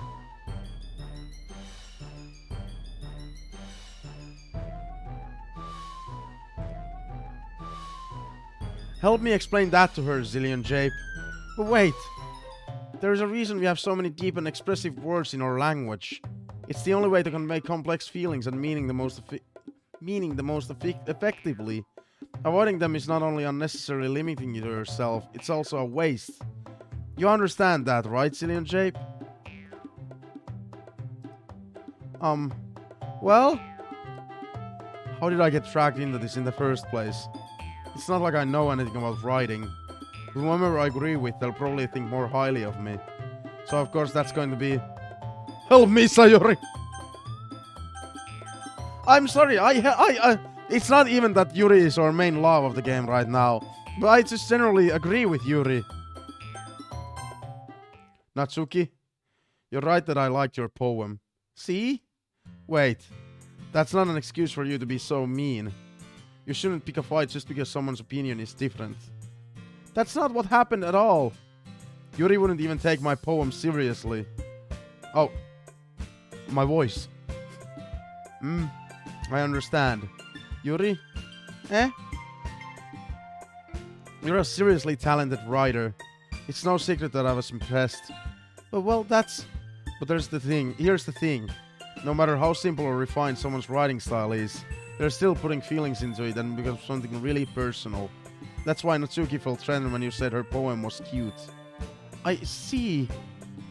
I didn't notice that I'm sorry. Ooh. But Natsuki, you took it way too far. Yuri means well and you just told her how you felt.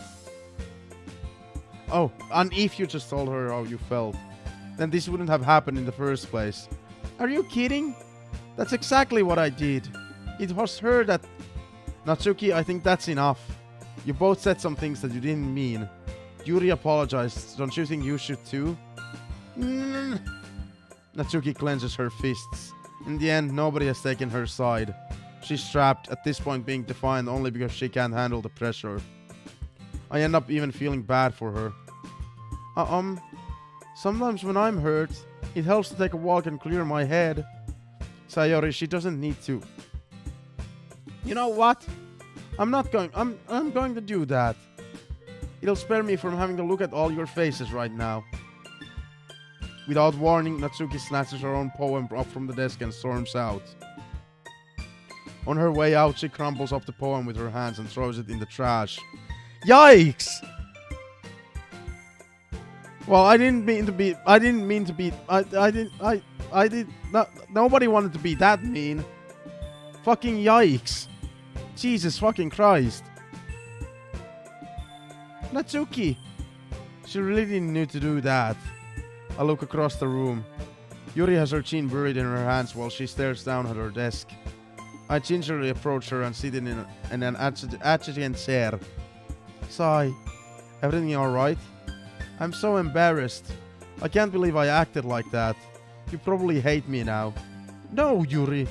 How could anyone not have gotten frustrated after being treated like that? You handled it as well as anyone could. I don't think any less of you. Well, alright, I believe you. Thanks, ZillionJape, you're too kind. I'm thankful to have you part of this club now. It's nothing. One more thing. That one thing that Natsuki said. about, you know, I would never do anything so shameful. So, what thing did Natsuki say?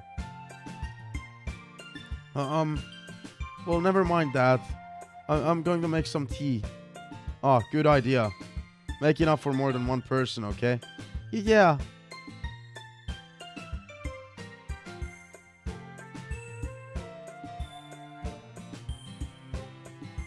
Okay, everyone. It's just about time for us to leave. How did you all feel about sharing poems? It was a lot of fun. Well, I'd say it was worth it. Oh, Natsuki is back. It was alright, well, mostly. ZillionJape, how about you? Yeah, I'd say the same. It was a neat thing to talk about with everyone. Awesome! In that case, we'll do the same thing tomorrow.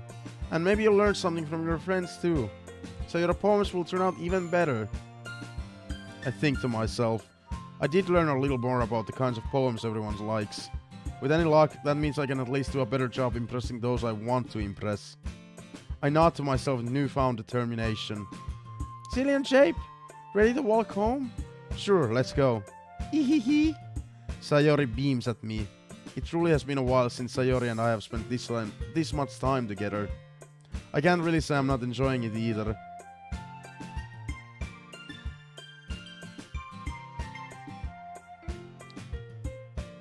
Sayori, about what happened earlier. What do you mean? You know, between Yuri and Natsuki. Does that kind of thing happen often? No. That's really the first time I've seen them fight like that. I promise they're both wonderful people. You don't hate them, do you? No, I don't hate them. I just wanted your opinion, that's all. I can see why they'd make good friends with you. Phew! You know, ZillionJape, it's nice that I get to spend time with you in the club, but I think seeing you get along with everyone is what makes me the happiest. And I think everyone really likes you too. That's... Hehehe. Every day is going to be so much fun.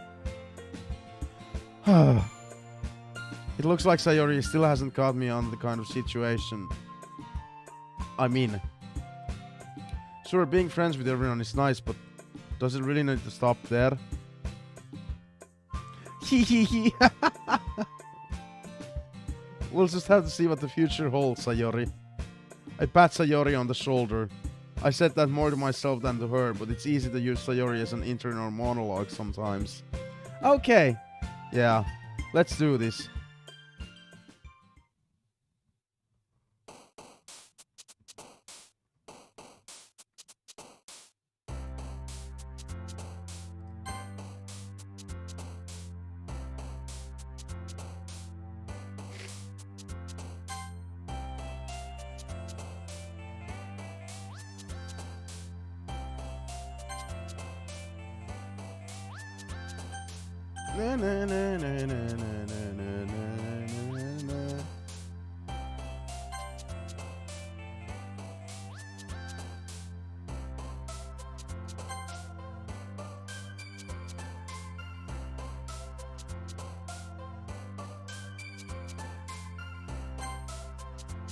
I don't know what... I still don't know how to write a poem. Like what actually brings me a deeper relationship with, you know, different characters. No fucking clue.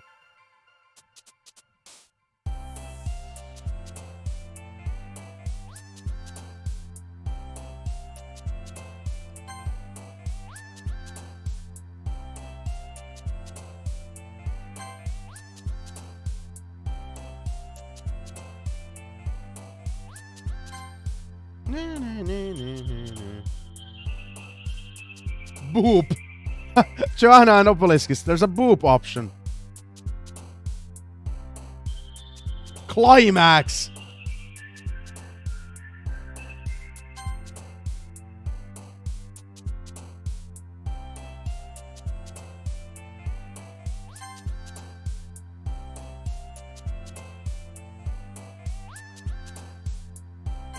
I don't know why I clicked misery. What the...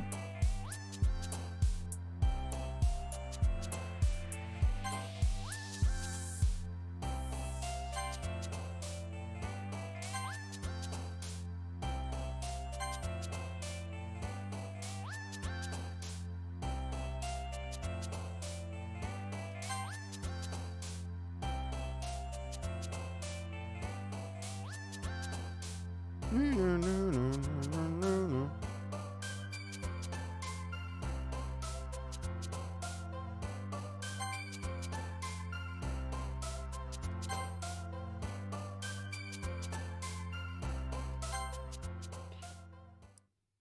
profile picture is Hattie Haddington. Actually phenomenal. Yeah, that's been my Twitch profile picture for years. And I think even on Xbox. I don't know why. I just never found a perfect like logo or a profile picture that to actually use.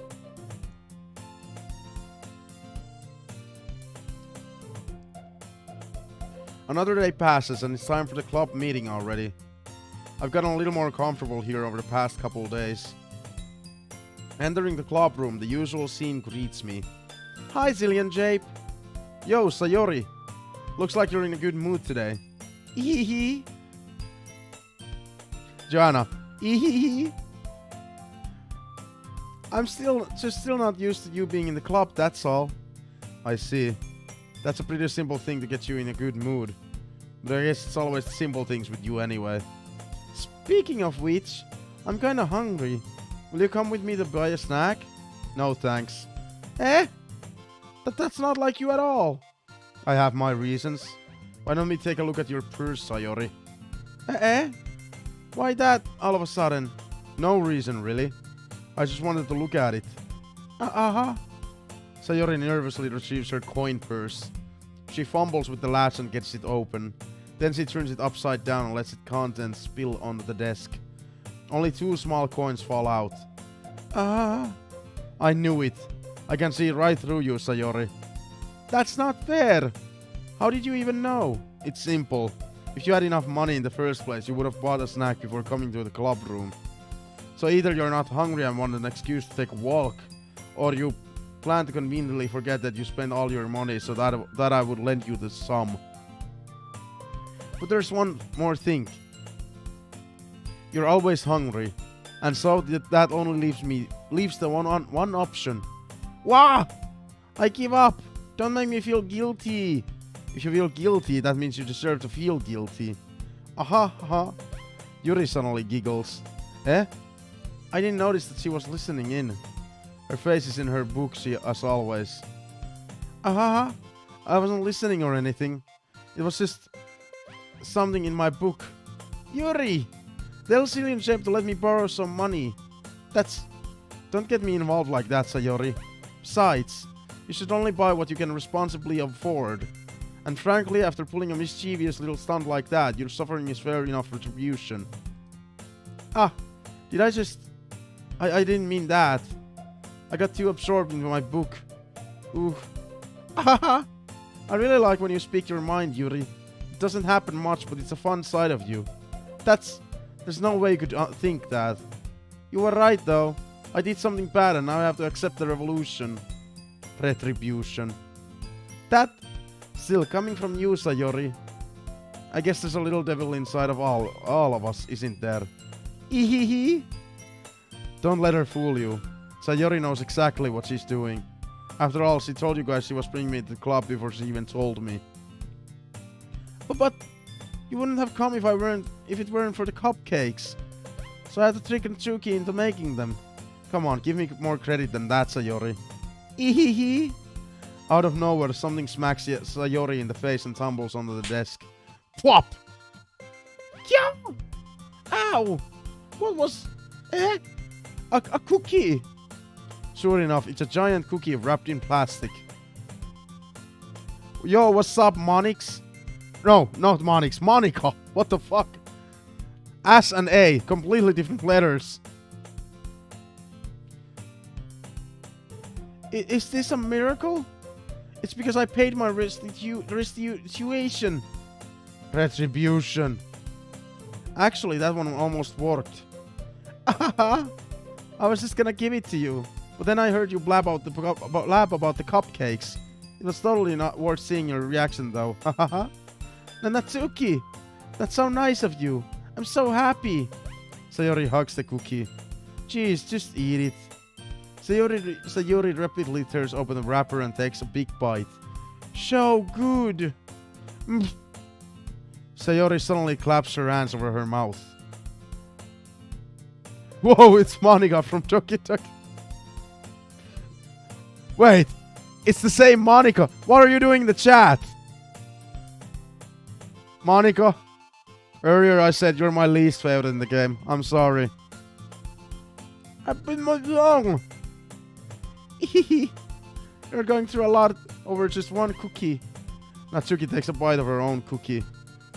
Ah, yours looks really good too, Natsuki. Can I try it? Jeez. Beggars can't be choosers. But yours is chocolate. Yeah, why do you think I gave you that one? Fine. Still, I'm really happy that you shared this one with me. Ehehe.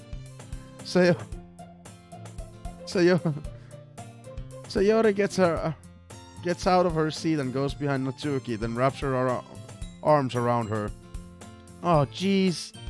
I get it. Cookie is still in hand. Natsuki reaches up to nudge Sayori off of her. Sayori suddenly leans down and takes a bite out of Natsuki's cookie. Hey! Did you seriously just do that? Uh-huh. Mouthful, Sayori tries.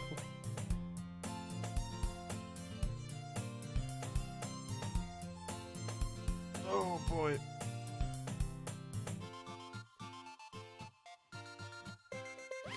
This is my co-worker's fault. Yuri and I laugh as well. Jeez, you're such a kid sometimes. Monica, can you tell Sayori? Eh? Natsuki glances around. Monica isn't in the club room. Monica! Ugh, where's Monica anyway? Good question. Have any of you heard any about her being late today? Not me. Yeah, I haven't either. That's a bit unusual. I hope she's okay. Of course she's okay. She's probably just had something to do today. She's pretty popular after all. Eh? You don't think she has a... Aha, I wouldn't be surprised.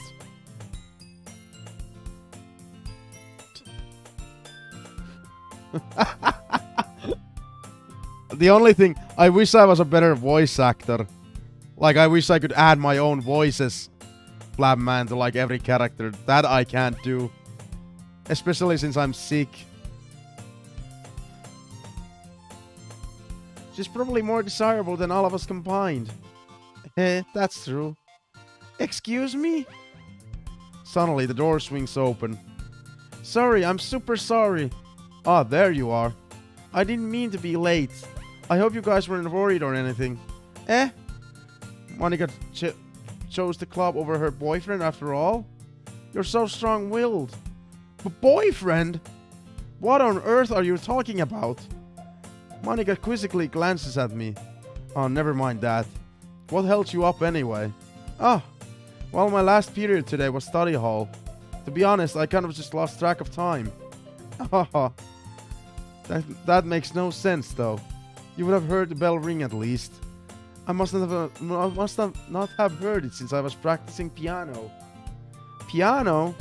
I wasn't aware you played music as well, Monica. Ah, I don't really. I kind of just started recently. I've always wanted to learn piano. That's so cool! You should play something for us, Monica. Monica looks at me. Maybe once I get a little bit better, I will. Yay! That sounds cool. I'd also look forward to it. Is that so? In that case, I won't let you down, ZillionJape. Monica smiles sweetly. Oh, I didn't mean any pressure or anything like that. Don't worry. I've been practicing a whole lot recently, and I'd really love the chance to share once I'm ready. I see. In that case, best of luck. Thanks. So I didn't miss anything, did I? No, not really. I choose to leave out Sayori's mischievous escapade. I'm sure Natsuki will end up complaining to her anyway. It looks like everyone has already settled down. Sayori somehow already finished her entire cookie. Yuri is back to her book and Natsuki disappeared into the closet. What the fuck is she doing in the closet?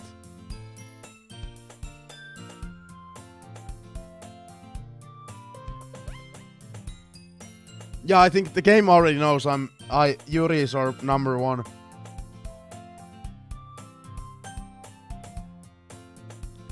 I'm really curious to talk to Yuri a little bit more. But at the same time, I would feel bad for distracting her from reading. I catch a glimpse of the cover of her book. It looks like the same book that she lent to me. More than that, she seems to be on the first few pages. Ah! Crap! I think she noticed me looking at her. She sneaks another glance at me and our eyes meet for a split second. But that only makes her hide her face deeper in her book. Sorry. I was just spacing out. I muttered this, sensing I made her uncomfortable. Oh, it's fine. If I was focused, then I probably wouldn't have noticed in the first place. But I'm just rereading a bit of this, so... That's the book that you gave me, right? Mm-hmm. I wanted to reread some of it. Not for any particular reason. Just curious, how come you have 2 copies of the same book? Ah, well, when I stopped at the bookstore yesterday... No, that's not what I meant. I mean... I just happened to buy 2 of them. Oh, I see. There's something fairly obvious here that Yuri isn't telling me, but I decided to let it go. I'll definitely start reading it soon. I'm glad to hear. Once it starts to pick up, you might have a hard time putting it down. It's a very engaging and relatable story. Is that so? What's it about anyway? Well, Yuri closes the book and scans her eyes over the back. The book is titled Portrait of Markov. There's an ominous looking eye symbol on the front cover. Alright. I just want to make sure I don't accidentally give anything away. Basically, it's about this girl in high school who moves in with her long-lost younger sister. But as soon as she does so, her life gets really strange. She gets targeted by these people who escaped from a human experiment prison. And while her life is in danger, she needs to desperately choose who to trust. No matter what she does, she ends up destroying most of her relationships and her life starts to fall apart. That's kind of dark, isn't it? Yuri made it sound like it was going to be a nice story, so that the dark turn came from nowhere. Ahaha! Yuri gently giggles all of a sudden. Are you not a fan of that sort of thing, ZillionJape? No, it's not that. I mean, I can definitely enjoy those kinds of stories, so don't worry. I hope so. Yeah, I totally forgot that Yuri is into those things. She's so shy and reclusive on the outside, but her mind seems to be completely different. Yeah, she's one of those girls. It's just that those kinds of stories, they challenge you to look at a life from a strange new perspective. When horrible things happen, not just because someone wants to be evil, but because they have their own goals or their own philosophy that they believe in. Then suddenly, when you thought you related to the protagonist, they're made out to be the naive one for letting their one-sided morals interfere with the villain's plans. I'm rambling, aren't I? Not again. I'm sorry. Hey, don't apologize. I haven't lost interest or anything.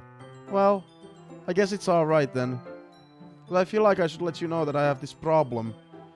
When I let things like books and writing fill my thoughts, I kind of forget to pay attention to other people. So I'm sorry if I end up saying something strange. And please stop me if I start talking too much. I really don't think you need to worry. That just means you're passionate about the reading. The least I can do is listen. It's a literature club after all. Ah, that's true. In fact, I might as well get started reading it, right? You don't have to. What are you saying? Just a moment ago you said you were looking forward to it. Let me just get the book. Dude, I love her. I love her. It's confirmed. Chat, she's or Valentine. I quickly retrieved the book that I had put into my bag. Alright, it's fine if I sit here, right? I slip into the seat next to Yuri's. Ah, yeah. Are you sure? You seem a little apprehensive. I'm sorry. It's not that I don't want you to. It's just something I'm not very used to. Okay, chat. Who is your favorite girl currently in the game? I'm especially asking this from people like Joanna who hasn't seen the game before. I don't know if Opeliskis is still in the chat. I'm genuinely curious now.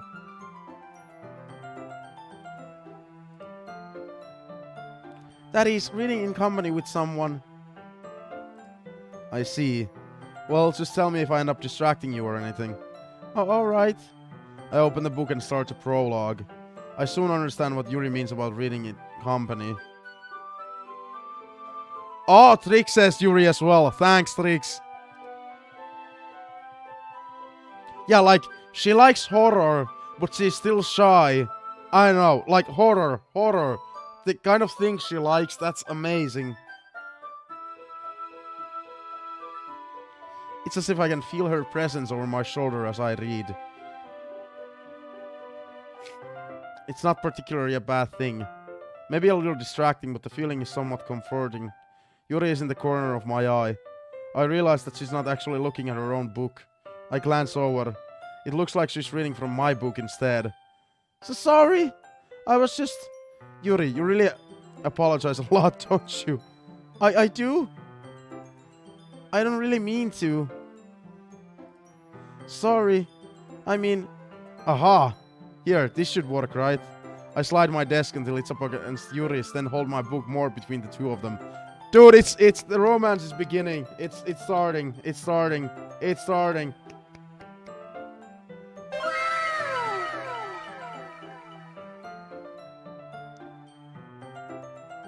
Ah, I suppose so. Yuri timidly closes her own copy. Once we'll each lean in a little bit, our shoulders are almost touching. It feels like my left arm is in the way, so I instead use my right hand to hold the book open. Oh, I guess that makes it kind of difficult to turn the page. Here. Oh my fucking god. When does the horror begin, by the way? Yuri takes her left arm and holds the left side of the book between her thumb and forefinger. Ah, I do the same with my right arm on the right side of the book. That way I turn a page and Yuri slides it under her thumb after it flips to her side. But in holding it like this, we're huddled even closer together than before. It's actually kind of distracting me. It's as if I can feel the warmth of Yuri's face and she's in the corner of my vision. Okay. I don't know if there's male in the chat. Let's calm down here. Oh my god.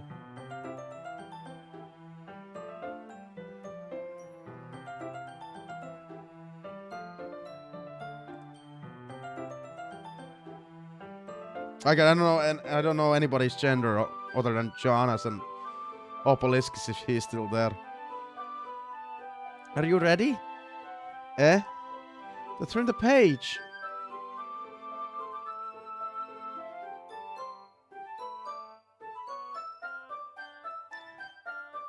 Oh, it's gonna be that long? I'm enjoying game though. Oh, sorry. I think I got a bit distracted for a second. I glance over at Yuri's face again and our eyes meet. I don't know how I'll be able to keep up with her. Ah, that's okay. You're not as used to reading, right? I don't mind being patient if it takes you a bit longer. It's probably the least I can do, since you've been so patient with me. Yeah, thanks. We continue reading. Yuri no longer asks me if I'm ready to turn the page. Instead, I just assume that she finishes the page before me, so I turn it by my own volition. We continue the first chapter in silence. Even so, turning each page almost feels like an intimate exchange. My thumb gently letting go of the page, letting it flutter over to her side as she catches it under her own thumb. Hey Yuri, this might be a silly thought, but the main character kind of reminds you of a little bit. You think so? How does she? Well, I guess she's more blunt in a lot of ways, but she's also second guesses all of the things that she says and does. Like she's afraid she'll do something wrong. It's not like I can see into your head or anything, but they're kind of reminiscent of some of your mannerisms. I see. Yuri remains silent for a moment. But ZillionJape, that's probably a terrible thing to have in common with her. That's so embarrassing that you think that. Wait, I didn't mean in a bad way or anything. Sorry, I didn't know you were so self-conscious about that sort of thing. I guess I more meant that it's kind of cute. What are you saying all of a sudden? Okay, everyone. I think it's about time we share today's poems with each other. We might not have enough time if we wait too long. Ah, Yuri exhaled, spurred from finishing her thought. Is that alright, Yuri? You look kind of down. I'm sorry if you haven't been looking forward to this. Oh, it's not... It's fine. Yuri releases her hand from the book, causing it to close on top of my thumb. Alright, I guess I'll do some more reading tonight. Or would you prefer I only read it with you? I guess I don't have too much of a preference either way. In that case, I'll read a little bit more tonight. It'll be more fun to read with you after it picks up a bit, you know? That's a good reasoning. In that case, feel free to finish the first 2 chapters in your own time. Alright. I stand up. I make a mental note of where I left off in the book, then slip it back into my bag.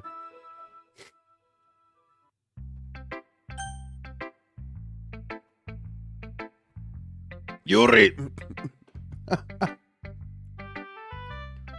Let's see what you've written for today. Yuri stares at the poem with a surprised expression on her face.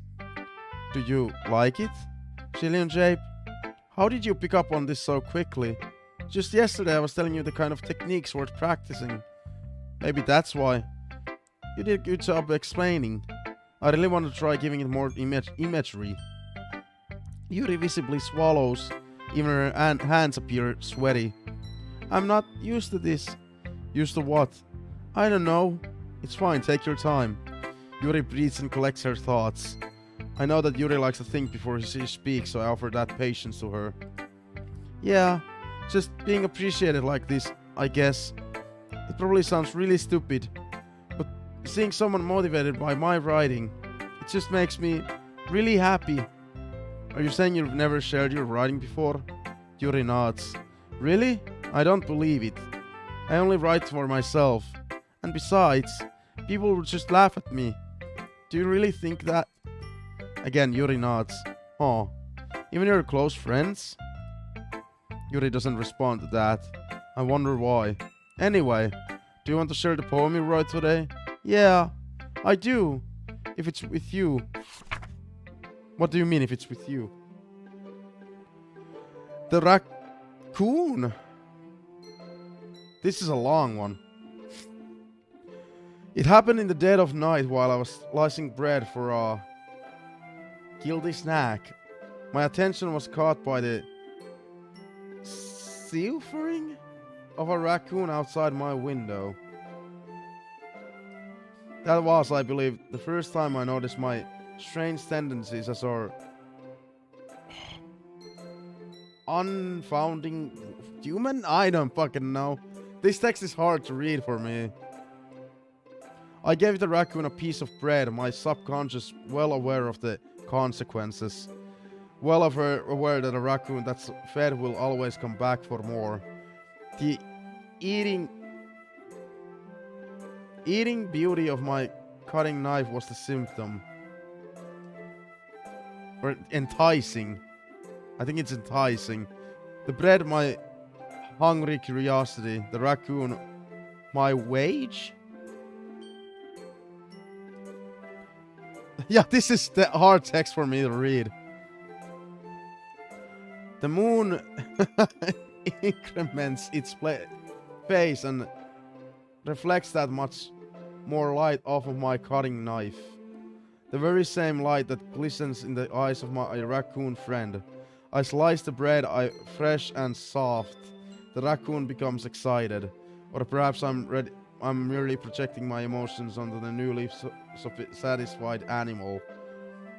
The raccoon has taken to following me. You could say that we've gotten quite used to each other. The raccoon becomes hungry more and more frequently, so my bread is always loudy, hard, handy. Every time I brandish my cutting knife, the raccoon shows me its excitement. A rush of blood. Classic Pavlovian conditioning. I slice the bread and I feel myself again. Wow! I was a little bit more daring with this one than yesterday's. I can see that. It's a lot more metaphorical. I don't know if it's my fault, but I can't begin to imagine what this poem is about. That's right. It's a bit closer to my preferred writing style, using the poem as a canvas to express vivid imagery and conveying emotions through them. Yeah, if I take it at a face value, then I can't even figure out what it's supposed to mean. Well, I think it's something that different people can relate to in their own way. I wanted to express the way it feels for me to indulge in my more unusual hobbies. It's those sort of things I'm usually forced to keep myself. So I sometimes enjoy writing about them. Why do you keep them to yourself? Because they're embarrassing, and people would make fun of me. Don't you have anything like that, ZillionJape? Well, I guess I do. I feel like everyone has a little something like that. The best we can do is respect each other and our individualities. Even if it's difficult sometimes and some things make us uncomfortable. After all, if I hadn't learned to embrace my own weirdness, I would probably hate myself. I might be ranting a little bit now, but I'm glad that you're a good listener. Alright chat, I'm sorry.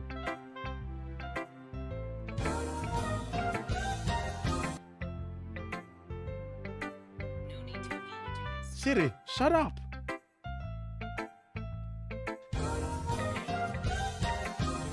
I have an Apple Watch.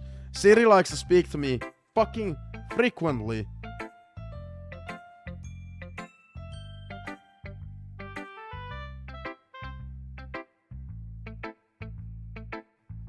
By the way, YouTube, this is the end of part 1.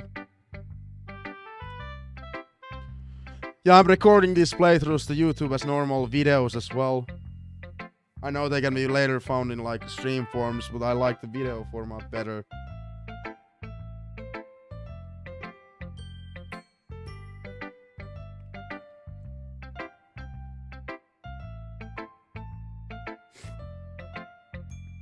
Yeah, raccoons. I actually haven't looked up too much information about them. I don't know how feral they actually can get. But yeah, I'm gonna have a small break. This game has a lot of dialogue that I need to read. So my voice needs a break. That's why. BRB. Oh, no, hat! Fuck! I fucking tossed everything. Or bumped into everything. Fuck.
Did my viewers plummet now?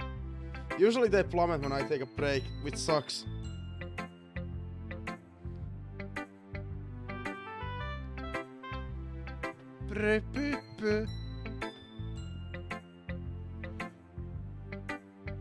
Okay, Natsuki it is. Although I'm starting to like Sayori as well. She's like the funniest of them all. Well, it's not really any worse than your last one. But I can't really say it's any better either. Phew. Huh? Phew? What? Oh, well, anything that isn't a train wreck I'll take as a win. And I get the feeling they're probably the most critical. Hey, what makes you... Wait, maybe that was a compliment. Aha, glad to see someone recognizes my experience. Well then, keep practicing and maybe you'll be as good as me someday.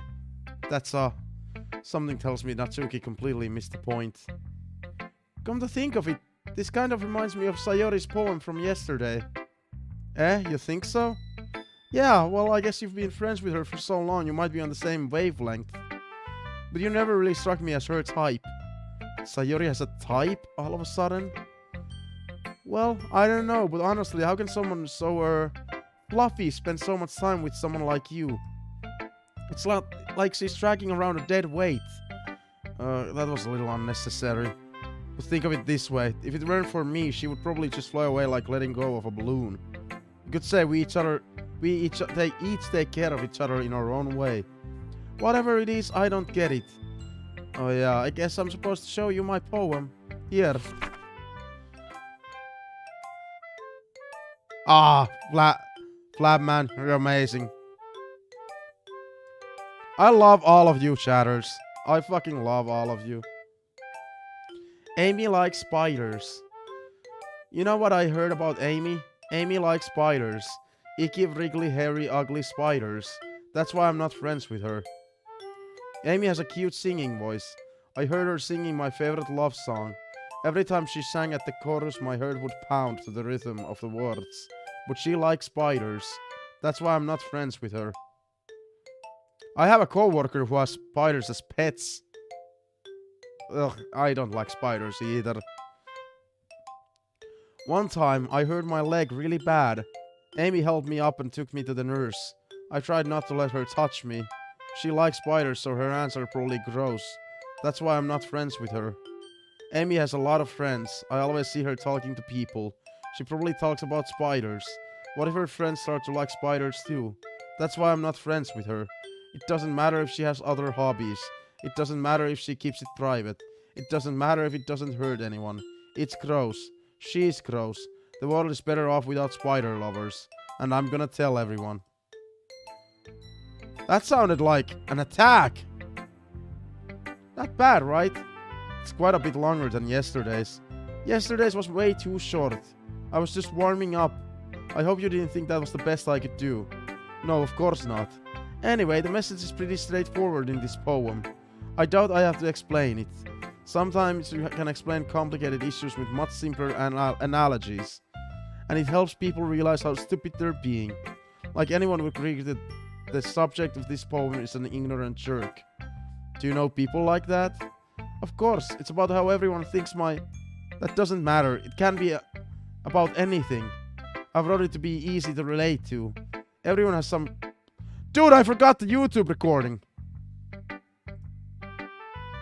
Hey YouTube, you missed content. Fuck! You missed Natsuki's poem. God damn it. I suck at recording videos. Sorry YouTube. You didn't miss much, you just missed Natsuki's poem. Everyone has some kind of weird hobby or a guilty pleasure. Sometimes, something that you're afraid if people find out, they'd make fun of you or think less of you. But that just makes people stupid. Who cares what someone likes as long as they're not hurting anyone, it makes them happy. I think people really need to learn to respect others for liking weird things. Huh, that's funny. Yuri wrote about something similar today. Huh? Did you say Yuri? Yeah. She said her poem was about an unusual hobby of hers. I didn't really get it, but she said something similar to you. That people shouldn't make each other feel insecure about those things. Really? Well, I mean, Yuri's pretty weird, so I wouldn't doubt that she has some weird hobbies. Not that there's anything wrong with that. Ooh, it's not like I would judge her or anything. Natsuki has trouble finding words. I guess I should try not to be so mean to her. If she feels insecure about her weird behaviors and stuff. I mean, I always hate people who make me feel insecure. And Yuri made me feel insecure yesterday. But the way you put it sounds like she's learned her lesson. Well, I would say so. Even if her writing style is really different, I'm sure she'll appreciate the message in your poem. It's what I do best, after all. I don't like writing unless there's a good message to take away from it. Like, conveying emotions is important. But I want to make people think, not just feel. Remember that. I'm gonna write a good one for tomorrow too, so look forward to it.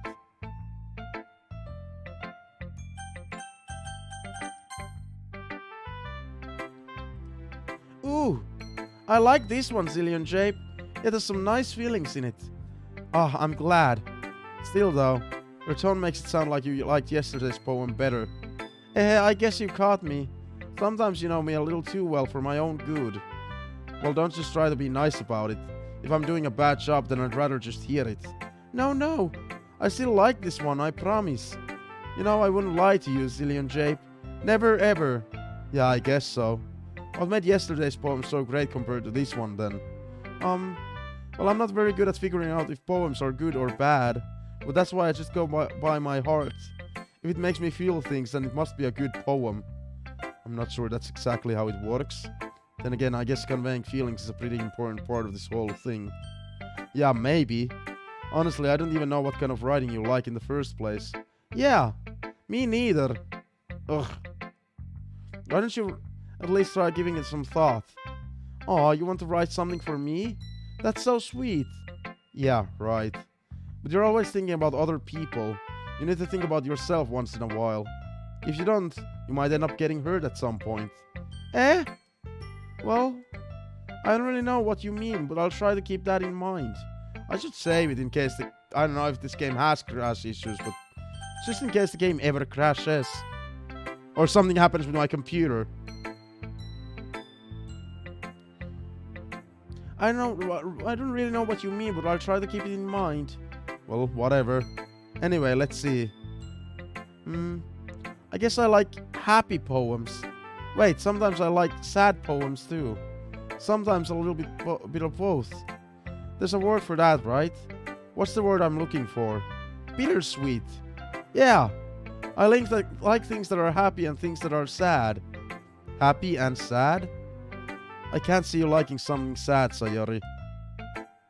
Well, I like happy the most, but sometimes when you have a little rain cloud in your head, a sad poem can help give the rain cloud a little hug and make a nice happy rainbow. Sayori, that's unexpectedly poetic. Eh, it is? Maybe I'm getting better at expressing my feelings after all. Thanks, ZillionJape. I should go write that down then. You can read my poem now, okay? Bottles. I pop off my scalp like the lid of a cookie jar.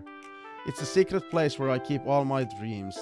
Little balls of sunshine, all rubbing together like a bundle of kittens. I reach inside with my thumb and forefinger and pluck one out. It's warm and tingly, but there's no time to waste. I put it in a bottle to keep it safe, and I put the bottle on the shelf with all of the other bottles. Happy thoughts, happy thoughts, happy thoughts in bottles, all in a row. My collection makes me lots of friends, each bottle a starlight to make amends. Sometimes my friend feels a certain way. Down comes a bottle to save the day. Night after night, more dreams. Friend after friend, more bottles. Deeper and deeper my fingers go, like exploring a dark cave, discovering the secrets hiding in the nooks and crannies. Digging and digging, scraping and scraping. I blow dust off my bottle caps. It doesn't feel like time elapsed. My empty shelf could use some more. My friends spook through my locked front door. Finally all done. I open up and in come my friends. In they come in such a hurry. Do they want my bottles that much? I frantically pull them from the shelf, one after the other, holding them out to each and every friend, each and every bottle. But every time I let one go, it shatters against the tile between my feet. Happy thoughts, happy thoughts, happy thoughts in shards all over the floor. They were supposed to be for my friends. My friends weren't smiling. They're all shouting, pleading, something. But all I hear is echo, echo, echo, echo, echo inside my head. Yo, Jana, ban frontal image or something. Frontal image. Fucking bot. Holy crap. Sayori, did you really write this? Of course I did. Didn't I tell you yesterday I was gonna write the best poem ever? Yeah, but I mean, I didn't expect something like this coming from you. I hate being sick.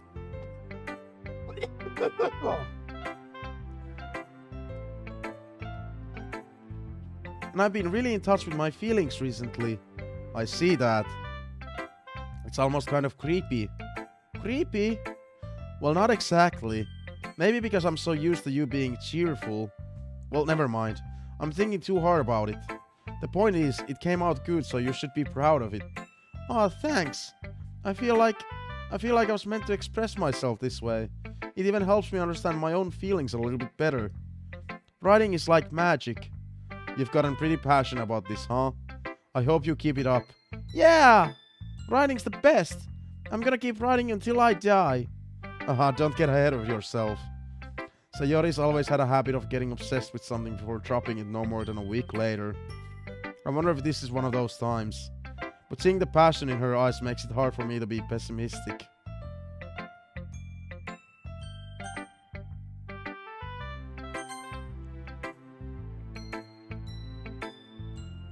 Hi again, ZillionJape. I still like Monica the least amount. I feel like out of all characters, she has shown the least amount of personality. She's just like the club leader and that's all there is to her. How's the writing going? Alright, I guess. I'll take that. As long as it's not going bad. I'm happy that you're applying yourself. Maybe soon you'll come up with a masterpiece. I wouldn't count on that. You never know. Want to share what you wrote for today? Sure, here you go. I give my poem to Monica. Alright. Great job, ZillionJape. I was going ooh in my head while reading it. It's really metaphorical. I'm not sure why, but I didn't expect you to go for something so deep. I guess I underestimated you. It's easiest for me to keep everyone's expectations low. That way it always counts when I put in some effort. That's not very fair. Well, I guess it worked anyway. You know that Yuri likes this kind of writing, right? Fuck yeah! Fuck yeah! Fuck yeah! No, that's the wrong.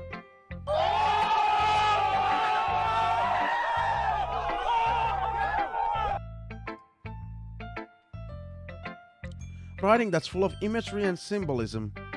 Unlike Sayori, who likes using simple and direct words to describe happiness and sadness. Yuri likes it when readers are left to derive their own meaning out of it. Dude! Isn't that what the greatest movies of all time are about? When there's meaning behind the movie. Like, we all enjoy action flicks like Terminator or Avengers Infinity War. But the best acclaimed movies are those there's some meaning behind those movies. One of the what's a good example here? I'm struggling to come up with a good example. Well, one of the best horror movies is classified as, you know, Jacob's Ladder, I think. And there's a lot of symbolism behind that film. The Shining has a lot of, like, symbolism as well. I'm struggling to come up, like, really good movies right now. It's very challenging to write like that effectively. Both allowing people to get something out of it just by feel, or letting them deeply analyze all of the nuances. It can take years of practice, which I'm assuming Yuri has at this point. I never really asked though. I'm sure I'm nowhere near her level yet. Don't worry so much about that. You do your own thing. Just keep exploring and learn by trying new things. But anyway, you want to read my poem now? I like the way this one turned out, so I hope you do too. Alright, let's take a look. Save me. The colors, they won't stop. Bright, beautiful colors. Flashing, expanding, piercing. Red, green, blue. An endless cacophony of meaningless noise. The noise it won't stop. Violent, grating waveforms, squeaking, screeching, piercing. Sine, cosine, tangent. Like playing a chalkboard on a turntable. Like playing a vinyl on a pizza crust. An endless poem of meaningless. That sounds fucking load me. This sounds fucking depressing. It's even more abstract than your last one, huh? Haha. I guess it's just the way I write. I'm sorry if you don't like it. No, I never said that. It's just the kind of thing I've never really seen before, I guess. I kind of like playing with my space on the paper. Choosing where and how to space your words can totally change the mood of the poem. It's almost like magic. The way I wrote the lines really short makes it feel like you're trying to speak over the noise. I see. It's still hard for me to tell what it's about, though. Sometimes asking what a poem is about isn't the right question. A poem can be as abstract as a physical expression of a feeling, or a conversation with the reader. So putting it that way, not every poem is about something. Anyway, here's Monica's writing tip of the day. Sometimes you'll find yourself facing a difficult decision. When that happens, don't forget to save your game. Oh, fuck! Oh, she's actually giving us... Oh! She's actually giving... Oh! You never know when you might change your mind, or when something unexpected may happen. Wait, is this tip even about writing? What am I even talking about? That's my advice for today. Thanks for listening.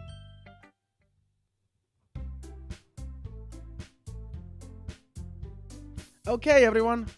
We're all done reading each other's poems, right? I have something extra planned today, so if everyone could come sit at the front of the room. Is this about the festival? Well, sort of. Do we really have to do something for the festival? It's not like we're gonna put together anything good in just a few days. We'll just end up embarrassing ourselves instead of getting new members. That's a concern of mine as well. I don't really do well with the last minute preparations. Don't worry so much. We're going to keep it simple, okay? We won't need much more than a few decorations. Sayori has been working on posters and I've designed some pamphlets we can give out during the event. Okay, that's great and all, but that doesn't tell us what we're actually going to be doing for the event. Ah, sorry, I thought you heard about it already. We're going to be performing. Performing? Monica? Yeah, we're going to be having a poetry performance. Each of us are going to choose a poem to recite during the event. But the cool part is, we're also going to let anyone else come up and recite poems too. Sayori is putting in all the posters in case anyone wants to prepare ahead of time. Sayori, who's been coloring a poster, holds it up for us to see. Are you kidding me, Monica? You didn't already start putting these posters up, did you? Well, I did. Do you really think that it's that bad of an idea? Well, no, it's not a bad idea, but I didn't sign up for this, you know? There is no way I'm going to be performing in front of a group of people like that. I agree with Natsuki. I could never in my life do something like that. Imagining it, Yuri shakes her head in fear. Guys! No, Sayori. I understand where they're coming from. Remember that Natsuki and Yuri have never shared their poems with anyone until just a couple of days ago.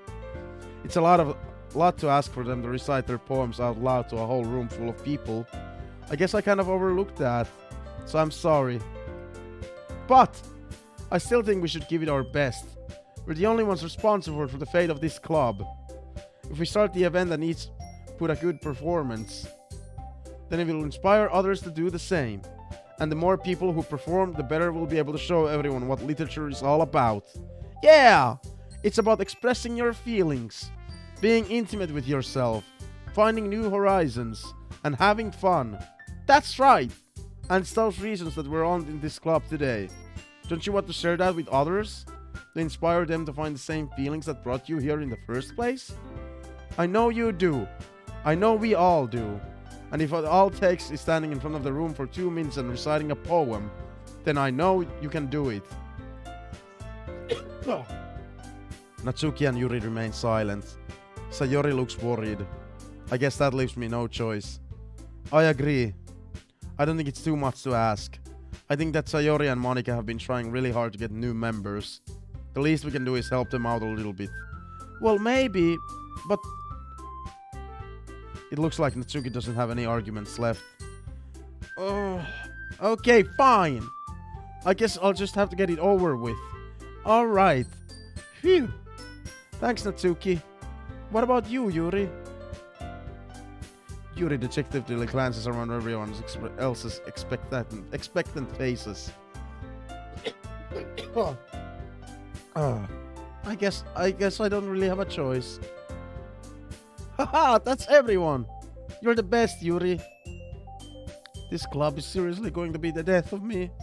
Oh gosh, you'll be fine, Yuri. But anyway, let's move on to the main event. I want each of you to choose a poem of yours. We're going to practice reciting them in front of each other. No way! Monika!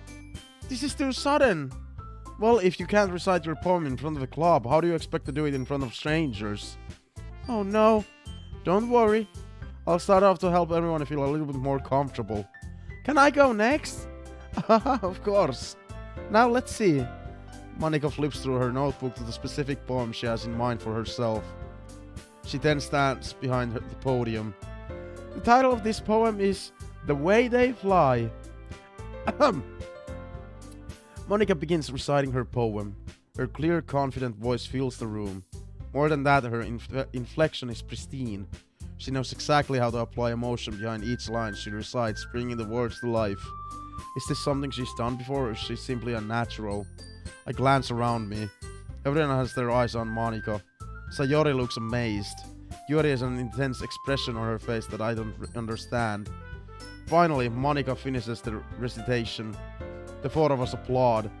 Monika takes a breath and smiles. That was so good, Monika. Thank you very much. I was just hoping to set a good example. Are you ready to go next, Sayori? I'll go next. Ah! Yuri's fired up all of a sudden. Yuri clutches a sheet of paper between her hands and stands up. Keeping her head down, she walks quickly over to the podium. This poem is called...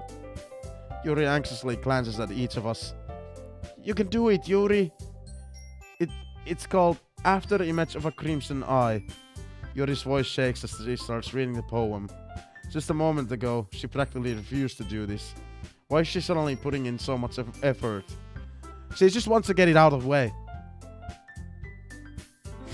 As Yuri gets to past the first couple of lines, her voice changes. It's almost like what happens when Yuri gets absorbed into her books. Her quivering words transform into the sharp syllables of a fierce and confident woman. The poem is full of twists and turns in a structure that she enunciates with perfect timing. This must be a rare glimpse into the roaring fire Yuri keeps concealed inside her head. Suddenly, she's finished. Everyone is stunned. Yuri snaps back into reality and glances around her as if she's bewildered even herself. It's up to me to save this situation. It's up to me to save this situation. I'm the first to start applauding. Everyone joins me afterward when we give Yuri the recognition she deserves. It's not that we didn't want to applaud for her. We were caught so off guard that we must have forgotten. As we applaud, Yuri holds the poem to her chest and rushes back into her seat. Yuri, that was really good! Thank you for sharing. Looks like Yuri is down for the count. Okay, I guess I'm next then. Sayori hops out of her chair and cheerfully walks to the podium. This one's called My Meadow. Sorry, I giggled. Sayori, it's a lot harder than I thought. How did you guys do it so easily? Try not to think of it like you're reciting to other people. Imagine you're reciting to yourself, like in front of a mirror in your own head. It's your poem, so it'll come out the best that way. I see. Okay then. Sayori begins her poem. Somehow, it feels like her soft voice was made as a perfect match. The poem isn't aimlessly cheery like Sayori is. It's serene and bittersweet. If I were to read this on paper, I probably wouldn't think much of it. But hearing it come from Sayori's voice almost gives it a whole new meaning. Maybe this is what Sayori meant when she said she likes my poems. It's like I get to reach more deeply into someone I thought I knew through and through. Sayori finishes and we applaud. I did it! Good job, Sayori. Even ZillionJape liked it. I guess that's a good sign. What does that even mean? It came out nicely, Sayori. The atmosphere of the poem fits you really nicely. It wouldn't be that other poems wouldn't work quite as well with that kind of delivery. I don't really understand. In other words, I've seen poems of yours where that sort of general delivery wouldn't work as well. They might need a little more force behind them, depending on what you're reading. Oh, I know what you mean. Well, I've been practicing that kind of thing. It's just embarrassing to do in front of everyone. The next time, I'm gonna make you pick a poem that challenges you a little more. We don't have much time before the festival, you know? Okay! Now, who's next? Natsuki? Don't make me go before ZillionJape. It's not like I'm compared to you guys anyway. Might as well let ZillionJape lower everyone's standards a little before I have to do it. Natsuki, it's fine. I might as well get it over with. But it's not like I have much of a selection of what to read. I'll just have to go with what I wrote for today. I stand up and step in front of the podium. Everyone has their eyes on me, making me feel terribly awkward. I recite my poem. Since I'm not exactly confident in my own writing, it's hard to put energy into it. Despite that, once I finish, I receive applause anyway. Sorry, I'm not really as good as everyone else. Don't worry about it so much. I think it's less about your abilities and more about your lack of confidence in your writing. That's something that'll improve over time, though. Yeah, maybe. Alright then. That just leaves you, Natsuki. Yeah, I'm going. Natsuki begrudgingly gets out of her seat and makes her way to the podium. The poem is called... Why are you all looking at me? Because you're presenting. Ugh. Anyway, the poem is called Jump. Natsuki takes a breath. Once she starts reciting the poem, her sour attitude disappears a little. While she's still a little unenthused, her poem has a rhythm and a rhyme to it. It's Natsuki's trademark style, and it works surprisingly well when spoken aloud. The words feel like they bounce up and down, as if giving life to the poem. Natsuki finishes and everyone applauds. She hops back to her seat. That wasn't so bad, was it? Easy for you to say. You'd better not make me do that again. Oh well. Do you at least feel prepared enough to recite a poem in front of other people? I mean, doing it in front of other people will be way easier. I can put on whatever face I want for other people, but when it's just my friends, it's just embarrassing. That's a surprise, Natsuki. I think it would be the other way around for me. Well, that's just how it is, so... Well, I guess in that case, you won't have much to worry about for the festival. That said, I want to thank everyone for coming through. It might be hard, but I hope you all have an idea of what it's like now. Make sure you pick a poem and get enough practice before the festival, okay? I'll be making pamphlets, so let me know ahead of time what you'll be reciting. Jeez, I should probably find some other poem to recite instead. That's fine too. It doesn't have to be your own. I'm already pleasantly surprised that you're putting on all this effort for the club. It makes me really happy. Yeah, no problem. Okay, everyone. I think that's about it for today. I know the festival is coming up, but let's try to write poems for tomorrow as well. It's been working out really nicely so far, so I'd like to continue that. As for the festival, we'll finish planning tomorrow, and then we'll have the weekend to prepare. Monday's the big day. I can't wait! I can do this. Alright. I stand up. There's no way I'll be able to find the same enthusiasm as Sayori and Monica, but I'll do my best to get through it. If it's for the sake of the club and impressing Monica, then I'll have to do my best. Ready to go, Sayori? Yep. Look at you two, always going home together like that. It's kind of adorable, isn't it? Jeez, guys. Don't make such a big deal out of it. It must be a little nice, though. Well, how am I supposed to respond to that? It's okay, ZillionJape, you don't have to say it. Whatever, let's go already.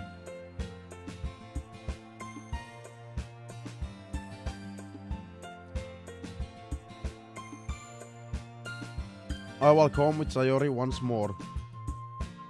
Even though it's only been a few days, a lot of things have already changed. But today, Sayori is being a little quieter than usual on the way home. Hey, Sayori.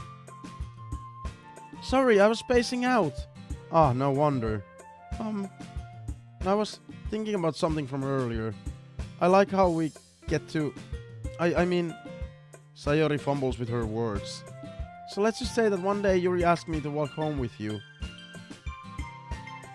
Yuri asked to walk home with you.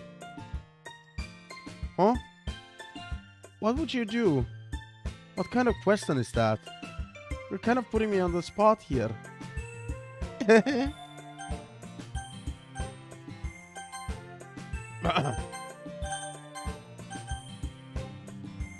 Oh god.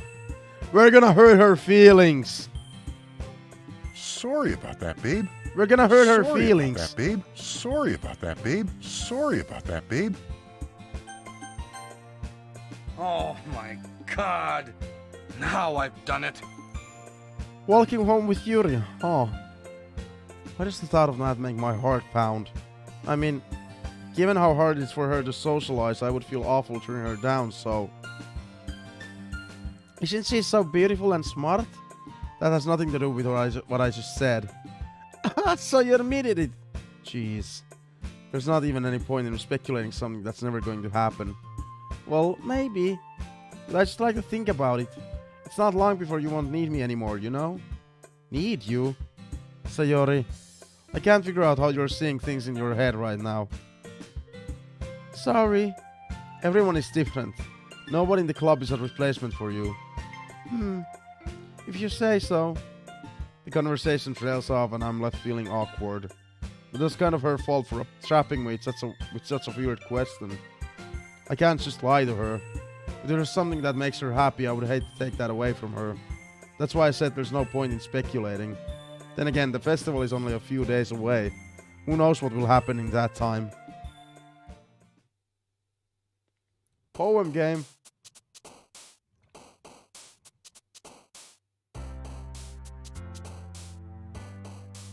Let's try our best.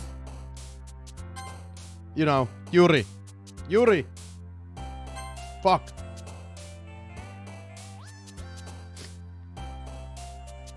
Fuck.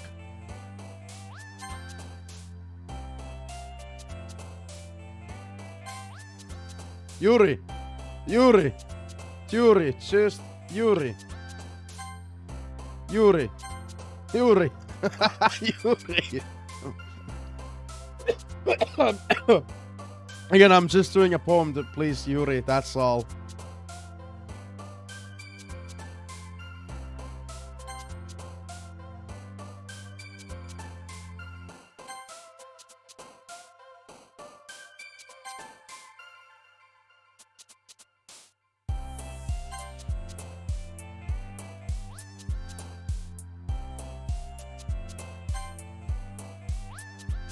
Fuck. Fuck!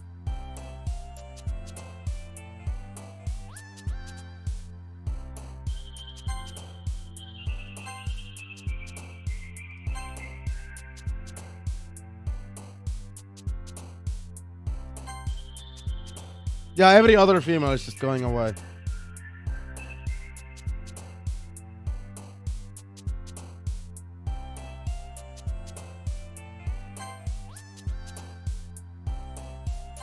Oh, fantasy was her. Well, I think we got most of the points with Yuri there, though.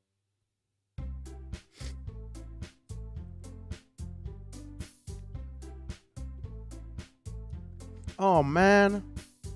I'm the last one here again. Don't worry, I just walk in too. What, are you practicing piano again? Yeah. You must have a lot of determination. Starting this club and now picking up piano. Well, maybe not determination, but I guess a passion. Remember that the club wouldn't be here if it wasn't for all of you. And I'm super happy that you're all willing to help me out for the festival too. I can't wait for the festival. It's gonna be great. Eh? Weren't you complaining about it just yesterday, Natsuki? Well, yeah. I'm not talking about our part of the festival. It's a whole day of school where we get to play and eat all kinds of delicious food. You sound a bit like Sayori all of a sudden. Monica, do they usually have fried squid? Squid? That's a pretty specific thing to look forward to. Oh, come on. Are you saying you don't like squid? You, of all people? I didn't say I don't like it. Besides, what do you mean by you, of all people? Because it's right in your name. Monica.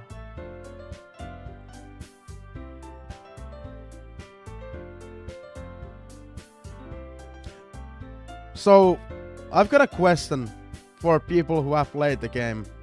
Specifically, probably Flabman. The game has been... We're kind of like completely leaning into Yuri. You know, we were asked that question. Would you walk with Yuri? Is it because of my choices? I've already made those choices like... clear to the game that, yeah, we're approaching Yuri. Would that dialogue be different if I would have done things differently earlier in the game? I just gotta know at this point. That's not how you say my name at all. Also, that joke makes no sense in translation. And never mind. Let's just focus on our own event for now, okay? Fine. Your reactions aren't as fun as Yuri's or Sayori's anyway. Excuse me? Where is Sayori anyway? Oh, there you are.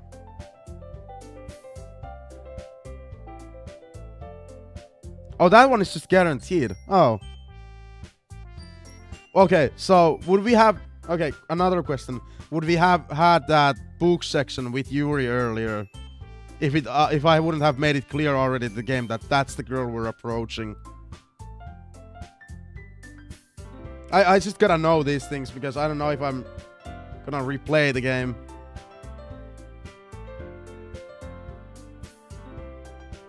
Sayori is sitting at the desk in the corner of the room, looking down at nothing. I walk over to her. Hey, Sayori. I wasn't speaking to Siri. What the I waved my hand in front of her face. You're spacing out again. Sorry. Don't mind me. You can go talk to everyone else. Oh, she's hurt. I said she was gonna get hurt.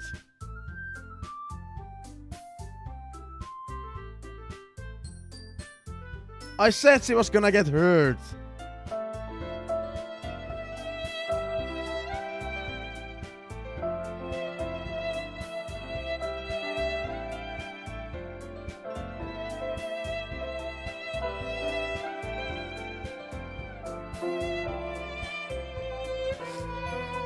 I'm sorry, Yuri is our bae in the game right now. Huh? Is everything alright? Of course. Why wouldn't it be? It just feels like you're a little off. Sorry for assuming things. Jeez, you worry too much about me. I'm fine, see? Sayori shows me a big smile. Don't let me distract you from having fun with everyone. Well, alright. If you say so. I worriedly glance at Sayori before turning back toward everyone else. But the conversation is already dispersed, with everyone back at their usual activities. Maybe I should ask Monica if she's noticed anything about Sayori recently. Since they've been preparing for the festival, they must be spending a lot of time together. I timidly approach Monica, who is shuffling through some papers at her desk. ZillionJape, what's up? Oh, okay. Yeah. By the way, I don't remember if I reacted to that chat message. So yeah, okay, so the book scene was based on our choices. So there's gonna be a lot of Yuri scenes, I'm guessing then. It's gonna be a Yuri-heavy playthrough. Nice. Hey, this might sound a little strange, but have you noticed anything up with Sayori recently? Anything up with her? In what way do you mean? Maybe I'm reading into it a little too much, but she seems a bit downcast today. Oh, you think so? I can't say I've noticed anything about her. Monica peers across the room at Sayori, who is idly dragging a rubber eraser up and down her desk. Maybe there is something on her mind. But I'm surprised I'm not the one asking you, ZillionJape. You certainly know her a lot better than I do. Yeah, but she's never really like this. She's always talked to me about things that bothered her. But this time when I asked her, she was really dismissive. Sorry, I know it's not your problem. I just wanted to ask you if you knew anything, so I'll drop it now. No, it's important to me too. I mean, I'm also friends with her, and I also care about the well-being of my club members, you know? Maybe I'll try talking to her myself. Are you sure about that? She seemed like she wanted to be left alone. Are you sure? Maybe she just has a hard time bringing up with a person of interest. Person of interest? What do you mean by that? I'm saying that maybe the thing on her mind is you, ZillionJape. Me? How on earth would you come to that conclusion?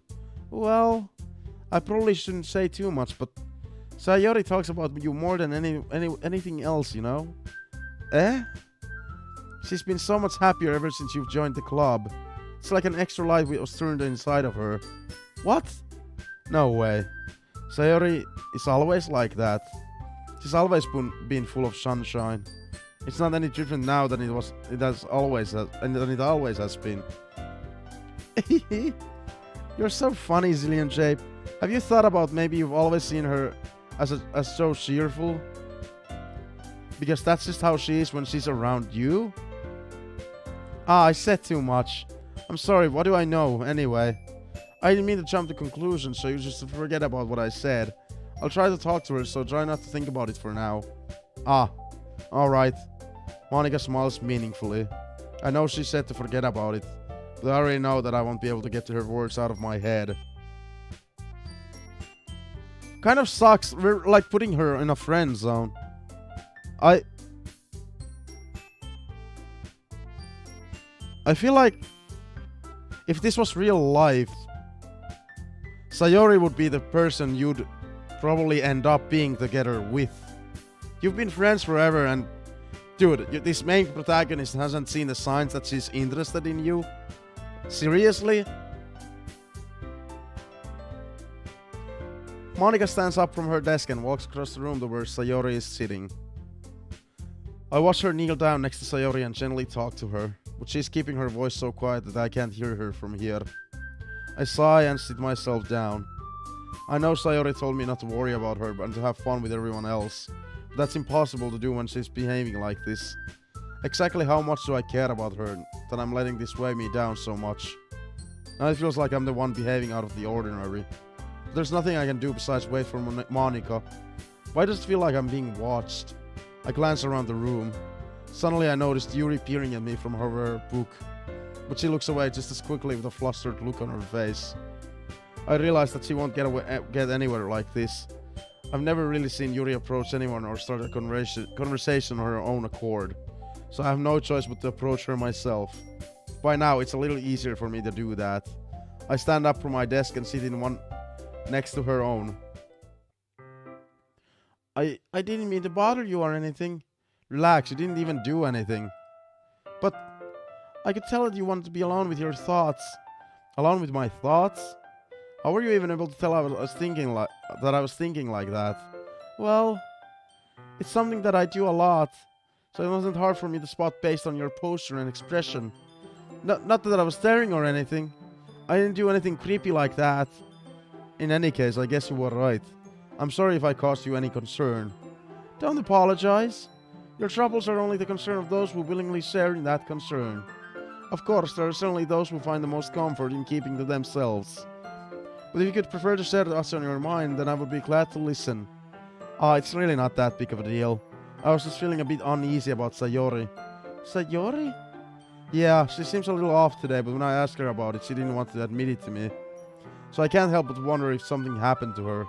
Oh, that's quite romantic. So sorry. I didn't mean to say something stupid. It's not that, I just didn't want you to misunderstand. Sayori and I have just been friends for a long time, that's all. I see. Then perhaps it is unusual for her to be dismissive to you about her feelings. Or maybe I'm just reading into it a little too much. ZillionJape, the world is full of meaning and often hidden deep beneath plain sight. And there are many untold mysteries behind every person, no matter how well you may know them. So you think that there might be something behind it after all? I think that Sayori is a very complex person. Her mannerisms on the outside don't always match what may be going on inside her head. and she may not always know what she wants. I noticed her strange behavior today too, and I also feel some concern for her. But in your case, it looked like she was fully occupied in your thoughts, wasn't she? Well, I guess that was the case. Sayori, she really means a lot to you, doesn't she? I guess. But you don't need to put it that way. We're just good friends, that's all. Yuri suddenly looks deeply into my eyes. Her expression is gentle and curious, as she was searching for something. Embarrassed, I avert my gaze. Sometimes, a person's mysteries are untold even to themselves, and you, as someone honest and caring, may uncover feelings you weren't aware were in you. That is, I think that she would be a very fortunate person to have you feel that way about her. Yuri, you're giving me too much credit. I'm a pretty simple guy, so I think I'm pretty good at understanding my own feelings. I'm not nearly as sophisticated as you. Aha! That's not a compliment, is it? It is what it is. Anyway, as long as we're here, why don't we do some reading? Well, as long as you're okay with it. Yeah.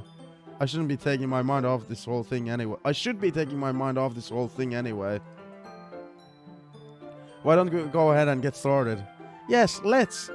Actually, I have a request. Do you mind if I make some tea first? Not at all. Thanks very much.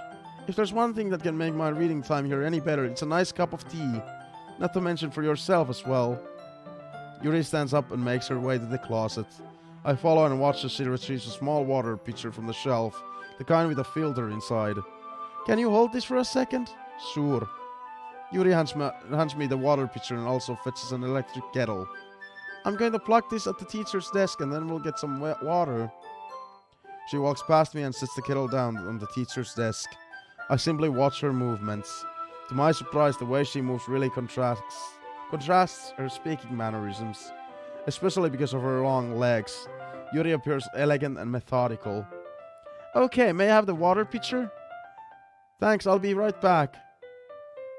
I might as well walk with you. Yeah, why not? Shall we go then? Yeah.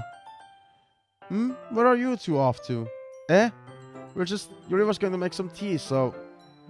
I suddenly realize how weird it sounds to explain this to Monica. We're just filling the water pitcher. Okay. Sorry, I was just a bit curious. That's kind of a one-person job, isn't it? That's... Monica, please mind your own business for once. Or do you want to tell me there's something wrong with helping involve ZillionJape in club activities? My mouth gapes. I suppose there's nothing wrong with that. Then let's go, ZillionJape. Yuri quickly exits the room and I follow. Oh shit, we're having private time now.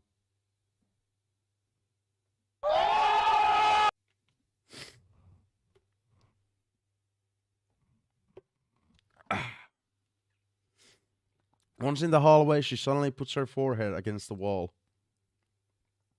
I spoke without thinking. How could I say something like that? Yuri, something about the way she said that, it made me feel so irritated. What's wrong with me? No, Yuri. I think you did the right thing.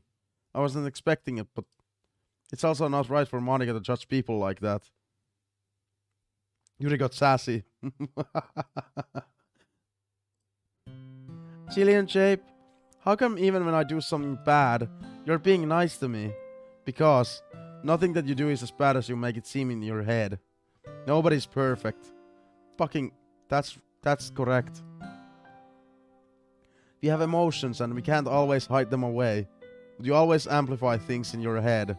Your mind turns a light rain shower into a hurricane. No, wouldn't you hate me for something as terrible as that? Why would I hate you? I can't hate someone for having emotions. What kind of a friend would do that? Friend, you say? Yuri lifts her head. ZillionJape, I really like being friends with you. Aha. Thanks, Yuri. I like being friends with you too. I feel kind of awkward saying something like that, but I'm doing my best to help Yuri feel better. Anyway, yeah, Shall we go? Yeah. Yuri and I walk to the nearest water fountain. Once we fill up the water pitcher, we return to the classroom. They didn't get more in alone time? What the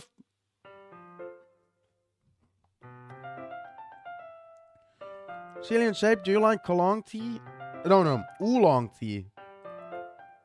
Kolong. Oh yeah. Anything is fine. Very well. Yuri sets the temperature on the kettle to 200 degrees. Now it's time to get the teapot. You really do this properly, don't you? Of course. I shouldn't do any less when I'm making tea for others. Even if I'm not an expert on tea or anything. Uh-huh. In that case, you'll only be even more impressed. Oh, perhaps I will. Yuri fetches the teapot and begins measuring the tea leaves. To my surprise, she even starts humming a little to herself. You must be in a good mood now. Is that so? I was letting it show. You wanted alone time with you. No, my character wanted. And you noticed. I was doing a bit of thinking and decided that I would try expressing myself a little bit more now. It turns out it's not very hard for me to do. When it's you who's around anyway. Ah. That's great, Yuri. Just don't push yourself too much. You're always worrying about me, ZillionJape. It's very endearing. Yuri wasn't kidding. I don't even know if I can keep up with this. I watched Yuri pour a cup of tea for each of us. ZillionJape, I have another request. Do you mind if we sit on the floor today? What the fuck? There's chairs!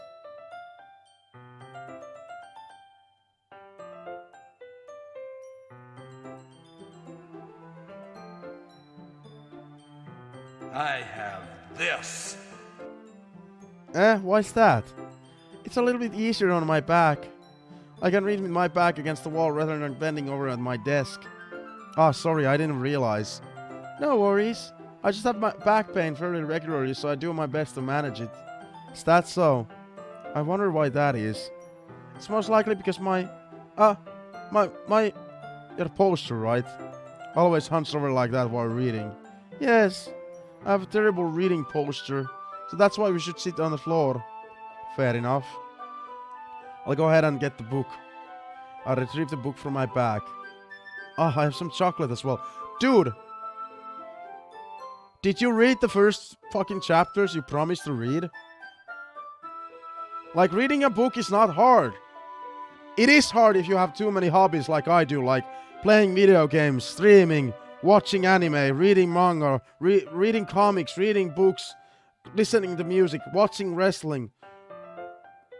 Then reading books is hard.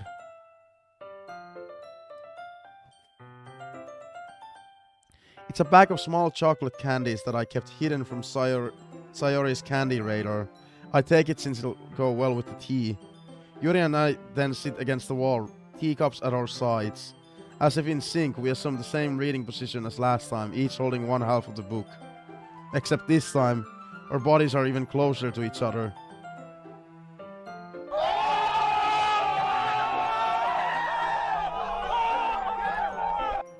I can't see too well.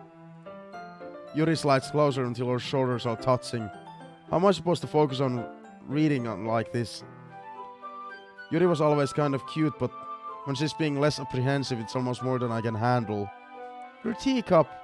Yuri hands me my teacup.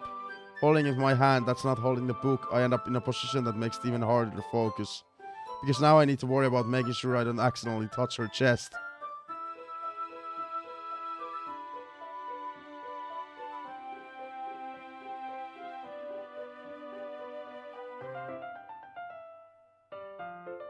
That's true. We don't even see him ever at home, like the main protagonist. Accidentally touch her chest.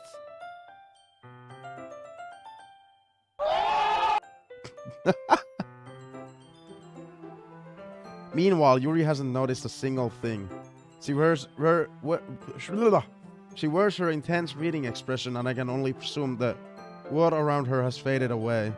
I use all my willpower to focus on reading. After a few minutes, I finally manage to relax a little. I put the teacup between my legs and fumble with the chocolate wrapper. Ah, sorry. I briefly let go of the book to finish opening the wrapper. You can have as much as you want. Oh, that's okay. I won't take any. Eh? Are you sure? Well, if I touch it, then it might get smudges on the pages. Oh, you're right. I didn't even think about that. My bad. No need to apologize. Dude, eat the chocolate like... how can I make this comparison? How the fuck can I make... You can touch the chocolate if you keep it in the wrapper. Like, just eat it from the wrapper. Like, you can even break it down from the wrapper. I'll hold the book, okay? Are you sure? Of course. Yuri opens the book with both hands. She holds it so that I don't have any harder of a time reading from it. But as a result, her left arm is practically resting on top of my leg. Well, in that case, Yuri is already totally focused on reading again. I take a chocolate candy and pop it into my mouth. Then I take another chocolate and I hold it up to Yuri. She doesn't even look away from the book. She simply parts her lips as if the situation was completely natural. That means I can't stop here. I apprehensively place the chocolate in her mouth. Just like that, Yuri closes her lips over it. This sounds very wrong when I'm just reading this. Is anybody just listening? This sounds very wrong. We're just putting a chocolate in her mouth.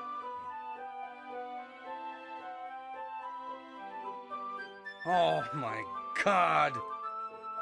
Eh? Yuri's expression suddenly breaks. Did I just... Yuri looks at me like she needs to confirm what just happened. ZillionJape, so sorry. I guess I shouldn't have done that. That's... Well, you were just helping. That's something that friends do. Right? I mean, not really in this kind of context, but... Yeah. That's all it was. Yeah. Yeah. Then... You don't need to stop or anything. I see.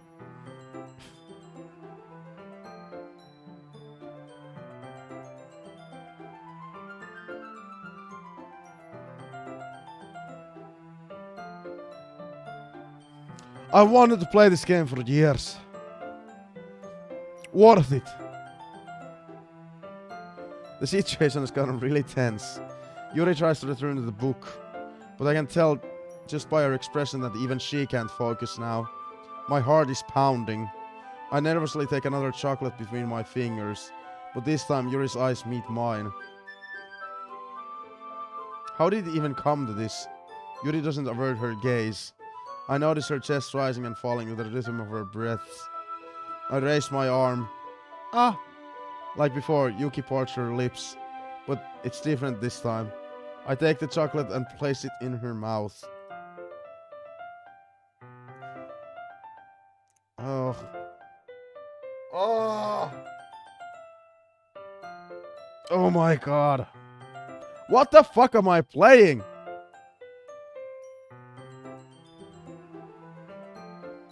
Oh my god. I feel her hot breath on my fingers. Oh, what the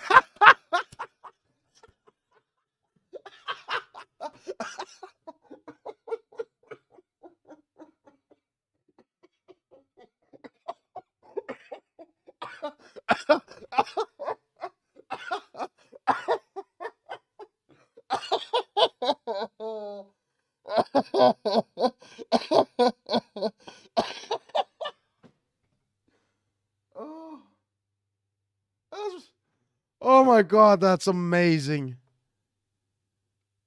Oh my god, that's amazing. Oh my god, that is amazing. Dude. Oh my god. Monica saves the day. Is that saving the day, or did she just cock block them, or did she just save the day for the stream? Like, how far was this gonna go? Did she save the day, or did she cock block them? I don't know. Okay, everyone. Oh! Ah! Yuri jolts back. It's time to share poems.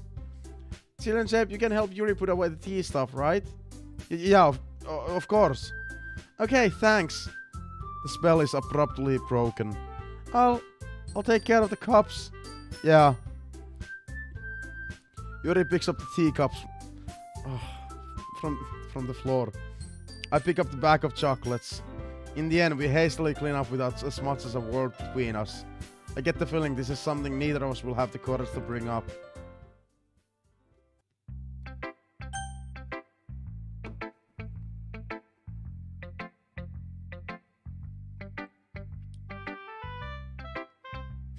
The courage to bring up. Dude. Here's a pro tip to y'all. If you're in a situation like the main protagonist was with the with a girl or a boy or a non-gender, anybody, that's a sign. Go talk to them.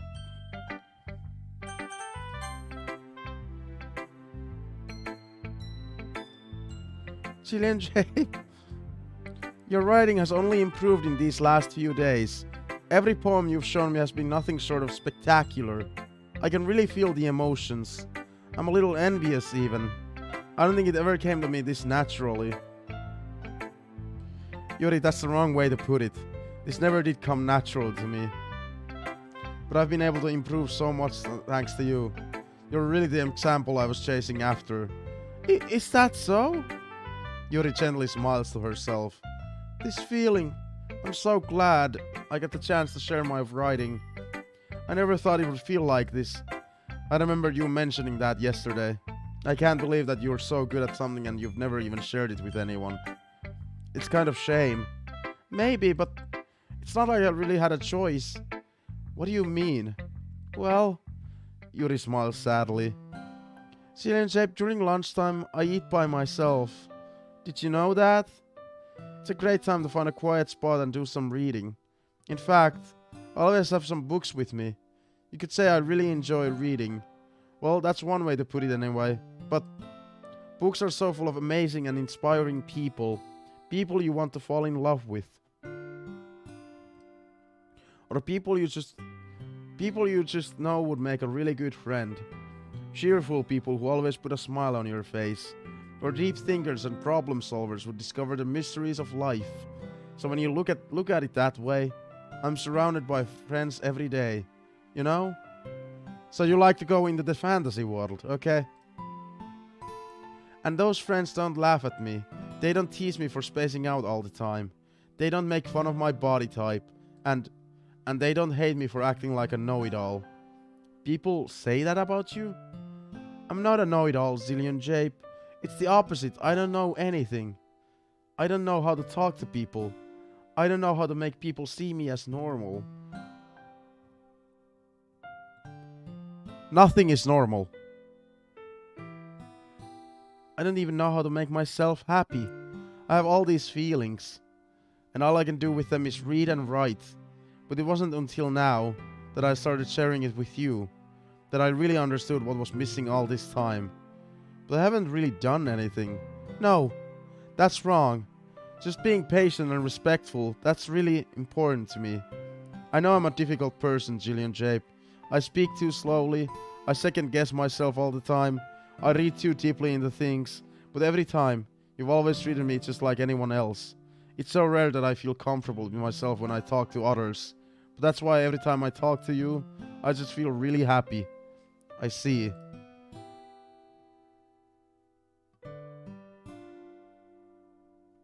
Yeah, she does.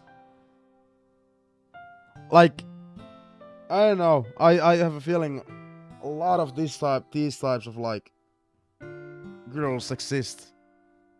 Like I think I've spoken to a person who like delves so deeply into that fantasy world that she does. Well, I treat you how you deserve to be treated, Yuri. And if other people don't see it that way, then screw them. I mean, I joined this club hoping I would make friends. And I would say I've had at least one success. Wouldn't you? If you put it that way, yeah.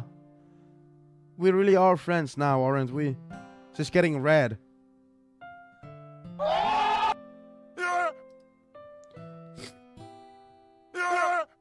Yuri puts her head in her hands, but this time she's smiling as she does it. Do you want to show me your poem? Yeah, I do. Let me get it for you. Oh no, I hate reading her poems though. Because I don't like this text. Beach. Mouse? Mabel? Millions of years in the making. Where the womb of Earth chaotically meets the surface. Under a clean blue sky, and a past of bliss. But beneath grey rolling clouds, an endless enigma. The easiest wood to get lost in is one where everything can be found. One can only build a sandcastle where the sand is wet. But where the sand is wet, the tide comes. Will it gently lick off your foundation until you give in? Or will a sudden wave seed you crashing down in the blink of an eye? Either way, the outcome is the same. Yet we still build sand castles. I stand where the foam wraps around my ankles. When my toes squish into the sand, the salty air is therapeutic. The breeze is gentle yet powerful.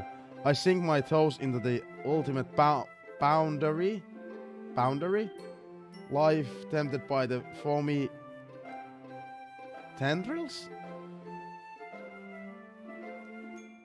Twin back?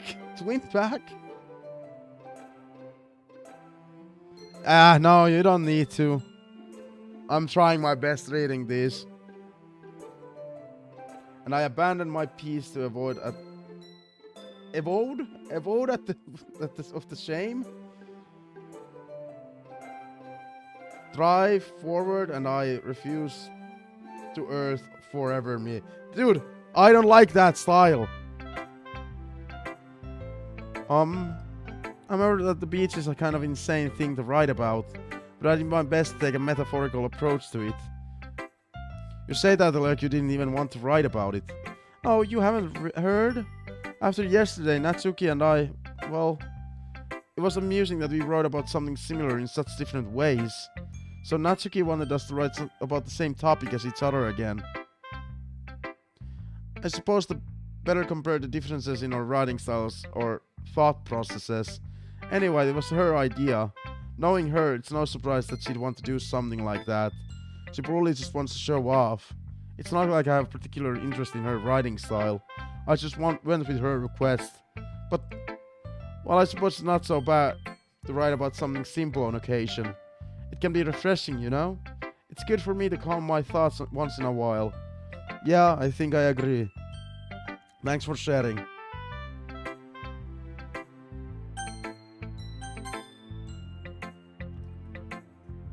Is she still mad?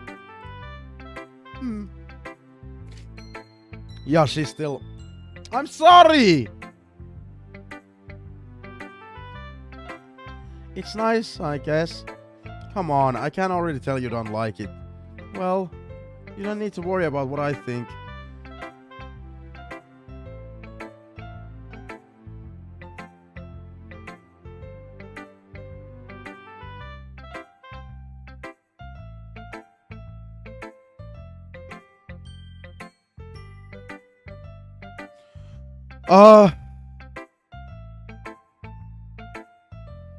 I'm not the most handsome looking guy. I barely had any relationships during school, and I'm happy that I didn't have any relationships during school, because this would suck. The amount of guilt you would have. Jana, please. Earlier I said, I think if this was real life, I think Sayori would be someone you ended up with. Because come on, how stupid is the main protagonist that he hasn't realized over the years that Sayori likes him?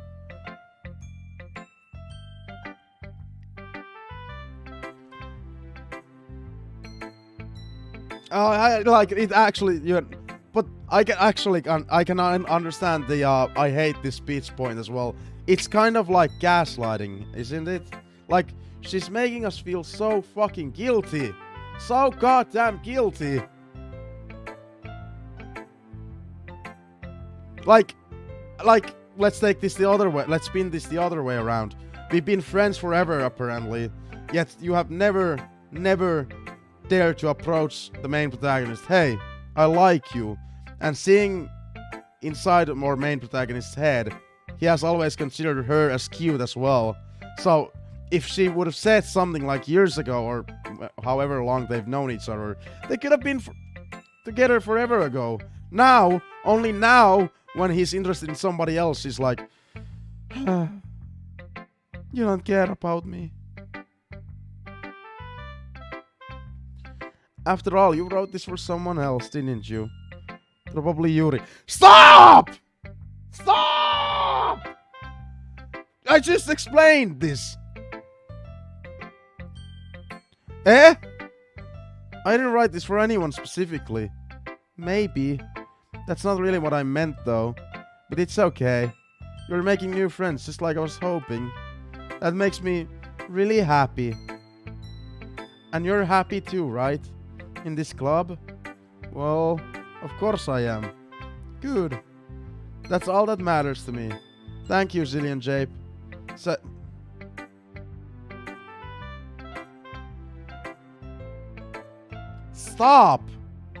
Stop! Stop! Is there something wrong? Huh? No, nothing. I'm just a little tired today. Alright, just tell me if you need anything. I will. Don't worry about me, okay? You can go play with everyone else now. Dude! She's making us feel guilty! Yay. I'm gonna go home a little.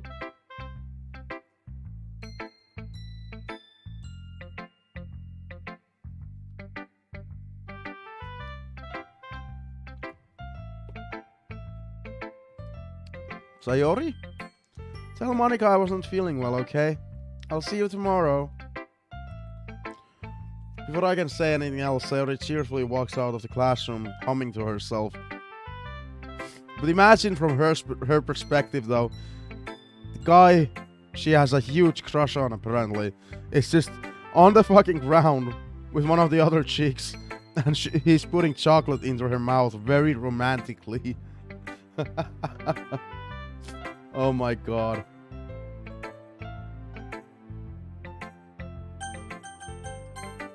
I still have the least amount of interest in Monica. So her only personality seems to be, I'm the club leader. Oh man. This is seriously a step backwards. Eh?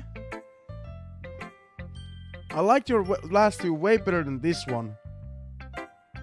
Okay, so okay, I can see the reactions in the poems. I'm getting better at yeah, everybody else is starting to hate my poems. Oh, Sayori ain't got no Valentine.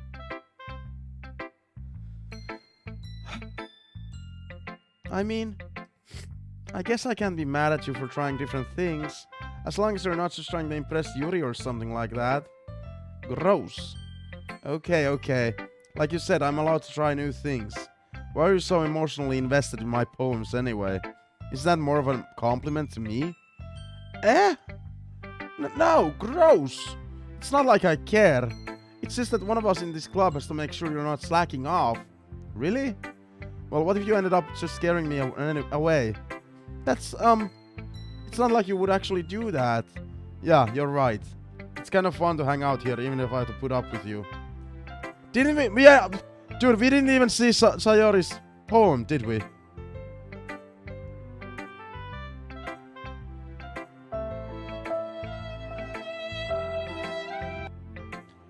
Ah! Natsuki's elbows connected with my stomach. Oh? Maybe I wouldn't mind scaring you away after all. I was just joking. Oh, I know. Don't worry, I was too. How the hell do you call that a joke? That seriously hurt. Well, maybe it was funny to her. I guess that's kind of the point. I should really just watch my mouth around Natsuki. Anyway, Natsuki holds her poem out to me like nothing ever even happened. I'll be your beach. Your mind is so full of troubles and fears that diminished your wonder over the years. But today I have a special place, a beach for us to go. A shore reaching beyond your sight, a sea that sparkles with brilliant light. The walls in your mind will melt away before the sunny glow. I'll be the beach that washes your worries away. I'll be the beach that you daydream about each day. I'll be the beach that makes your heart leap in a way you thought had left you long ago. Let's bury your heavy thoughts in a pile of sand. Bathe in sunbeams and hold my hand. Wash your insecurities in the salty sea and let me see you shine. Let's leave your memories in a footprint trail. Set you free in my windy sail. And remember the reasons you're wonderful when you press your lips to mine. I'll be the beach that washes your worries away. I'll be the beach that you daydream about each day. I'll be the beach that makes your heart leap in a way you thought I had left you long ago. But if you let me by your side, your own beach, your own escape, you'll learn to love yourself again. That wasn't actually too bad. I actually liked that one. Yeah. I felt like I kept writing about negative things, so I wanted to write something with a nice message for once. Besides, the beach is awesome. Kinda hard to write anything negative about the beach. Well, Yuri's take on it was a little more solemn. Well, that's...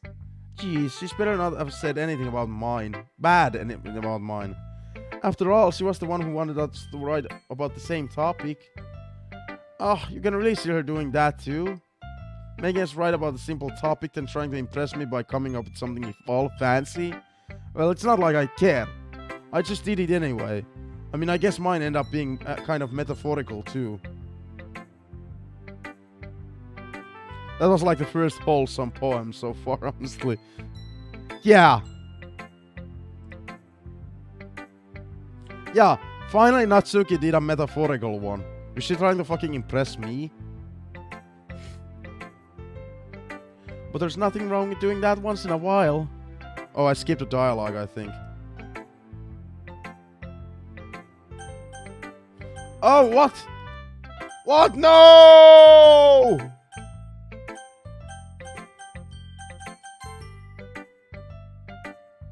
I thought the history button. What?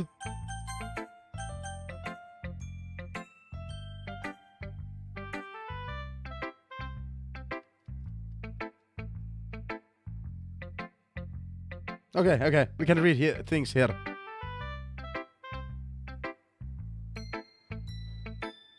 After all, she was the one who was...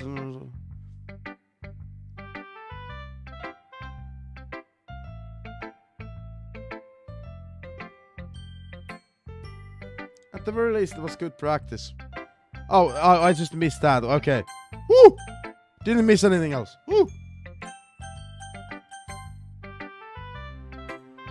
Hi, ZillionJape.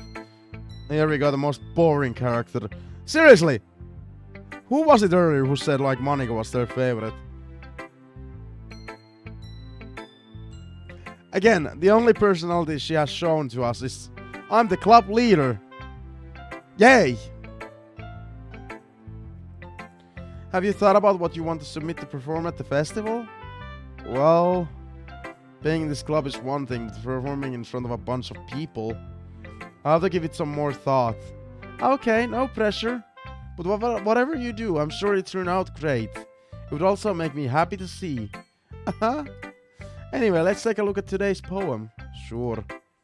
I'll let Monica take the poem I'm holding in my hands. This one's good. It feels like you're not only getting more comfortable with your style, but the imagery is better than the last one I read. Just wondering, but have you been finding inspiration in Yuri's writing style?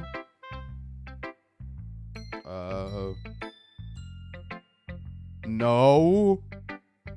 Why the fuck you lying? Why you always lying? No. Oh my god. Stop fucking lying. I guess so. No! You were supposed to say no. You can't deny that she's talented. Yeah, totally. I think her poems are the most romantic. That's the best way to describe it. She's like a totally different person when she picks up a pen. I noticed that too. Or when she's talking about literature, it's like a light turns on inside her. Sadly, it's hard to get much personal conversation out of her. Trust me, I've tried. Who knows what goes on in that head of hers? I hope you don't mean that in a bad way. No, of course not. I just meant that I wish she didn't keep so much to herself. But still, defending her like that, you must be pretty into her. Eh? You completely misunderstood. Calm down, I'm kidding. Besides, I'm pretty sure she's already got a boyfriend. Wait, really? Yeah, a fictional one anyway. Monica kind of whispers that last part of me. It's just a hunch, but... Well, there's not really anything wrong with that. Oh, well, I know. I was just saying. Anyway, I'll share my poem with you now, alright? Alright. The lady who knows everything. An old tale tells of a lady who wanders earth. The lady who knows everything. A beautiful lady who has found every answer, all meaning, all purpose, and all that was ever sought. And here I am, a feather. Lost adrift the sky, a victim of the currents of the wind. Day after day I search. I search with little hope, knowing legends don't exist. When all else has failed me, when all others have turned away, the legend is all that remains. The last dim star glimmering in the twilight sky. Until one day the wind ceases to blow, I fall, and I fall and fall and fall even more, gentle as a feather, a dry quill, expressionless. But a bond catches me between the thumb and forefinger, the hand of a beautiful lady. I look at her eyes and find no end to her gaze. The lady who knows everything knows what I'm thinking. Before I can speak, she responds in a hollow voice. I have found every answer, all of which amount to nothing. There is no meaning, there is no purpose, and we seek only the impossible. I am not your legend. Your legend does not exist. And with a breath, she blows me back afloat, and I pick up a gust of wind.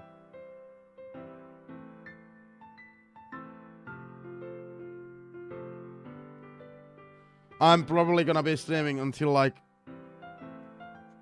still 1.5 hours or 2.5 hours.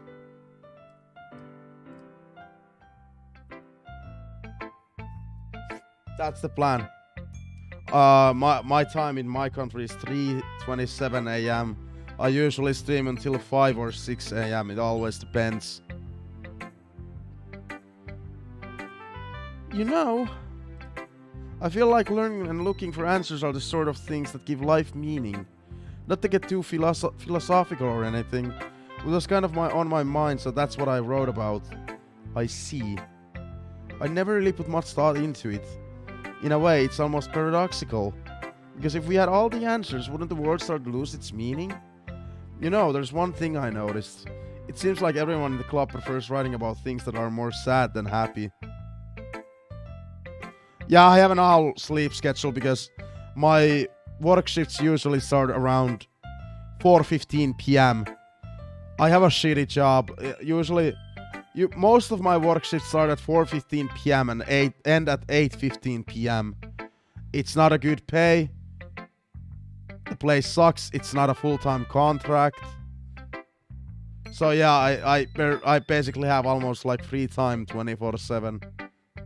I was just on an interview on Wednesday. I'm trying to get a full-time job elsewhere. I've been trying for a couple of years, actually. Are you surprised? I mean, if everything was okay, we wouldn't really have anything to write about, would we? Humans aren't two-dimensional creatures. I think you know that better than anyone. You mean one-dimensional. Oh, yeah, that. Anyway, here's Monica's writing tip of the day. Are you ever too shy to share your writing because you're afraid it's not that good? It can be really disheartening to get a lukewarm response to something you put so much into it. But if you find other people who enjoy writing, then sharing becomes a lot easier. Because instead of just telling you that your writing is good or okay or bad, They'll want to focus more on everything that went into it and the thing you can work on. It's much more encouraging that way, and it will make you want to continue improving. It's almost like having your own little literature club, don't you think? That's my advice for today. Thanks for listening. I'm losing my voice.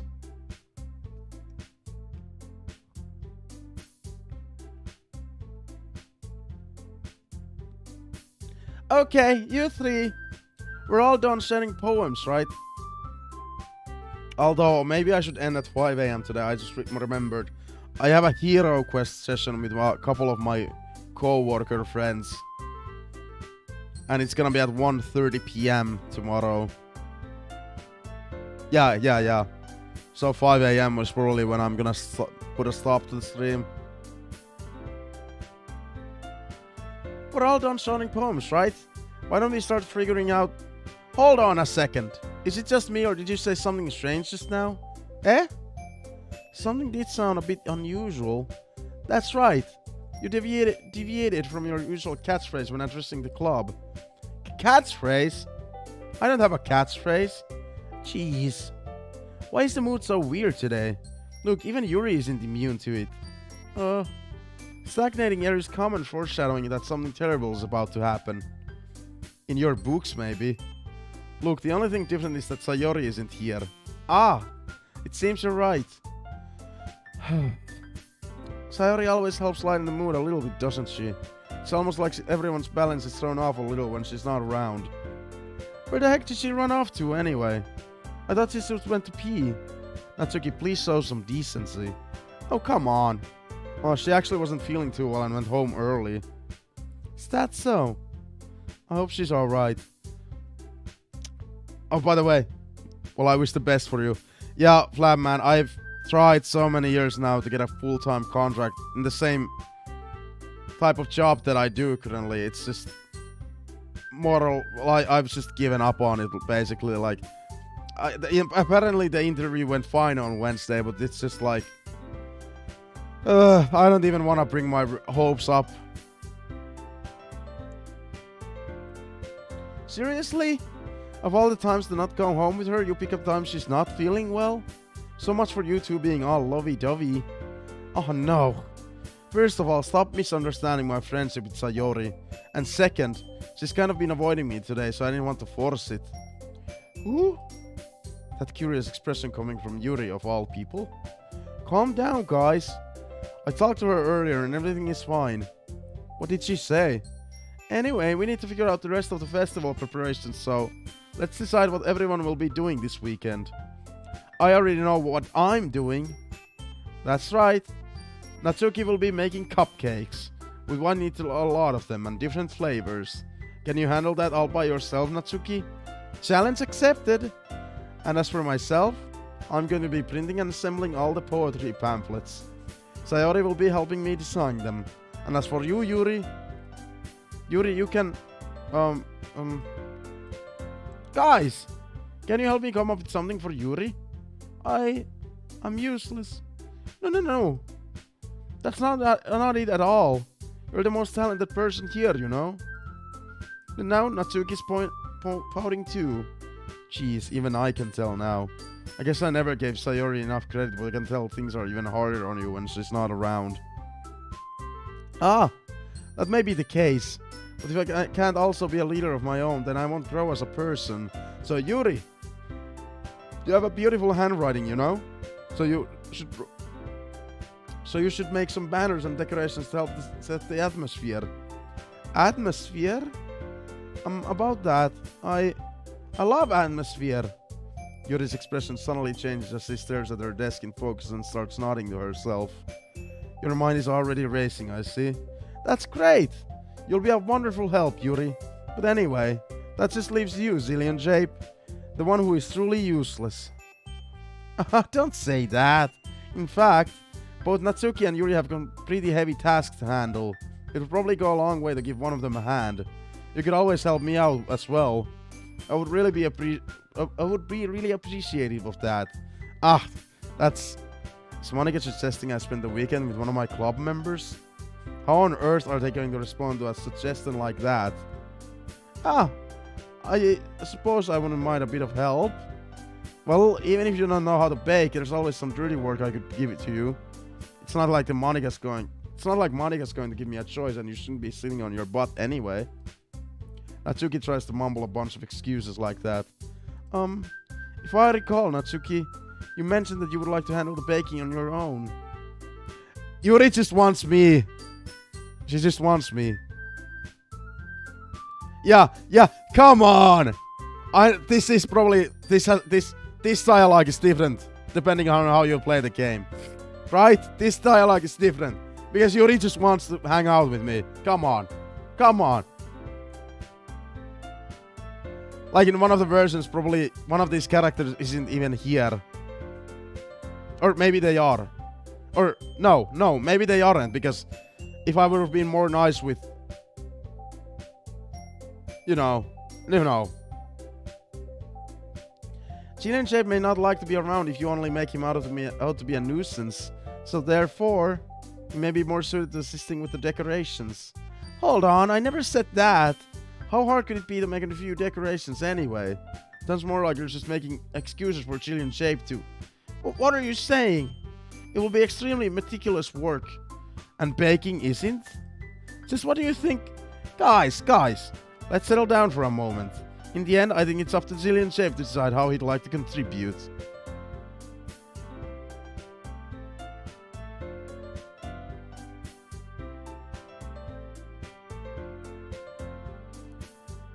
Oh, is Twitch ahead? I didn't even know that.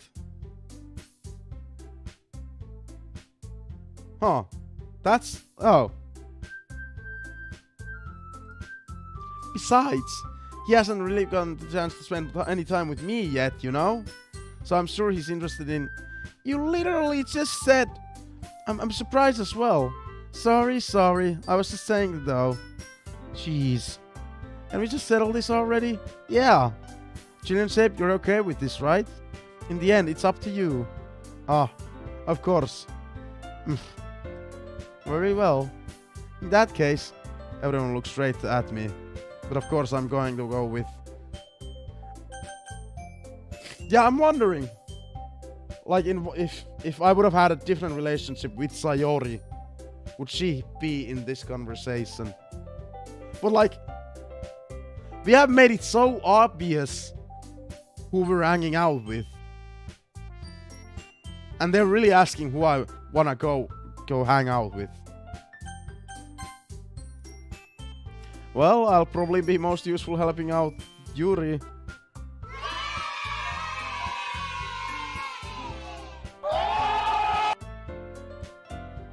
Me? Are you serious? Why would you... Natsuki! I can already tell you're about to say something mean. No. I was just saying... So you'll be helping Yuri then, ZillionJape? Yeah. That's what I'm going to do. I'm glad. I have a bad habit of overthinking these sorts of things, so I think your assistance will be very useful. That's great to hear. At least, guys, give me credit. At least I'm not playing with a lot of fucking chicks. I've made it obvious who I'm just going after constantly. I'm not being a dick! I wonder if that's an option in the game. You're just flirting with everybody. I wonder, is that an option?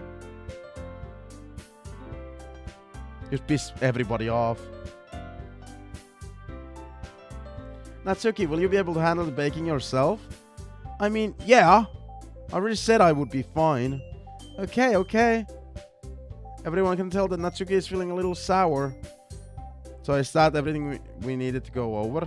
Yeah, that should be about it. Are you guys excited?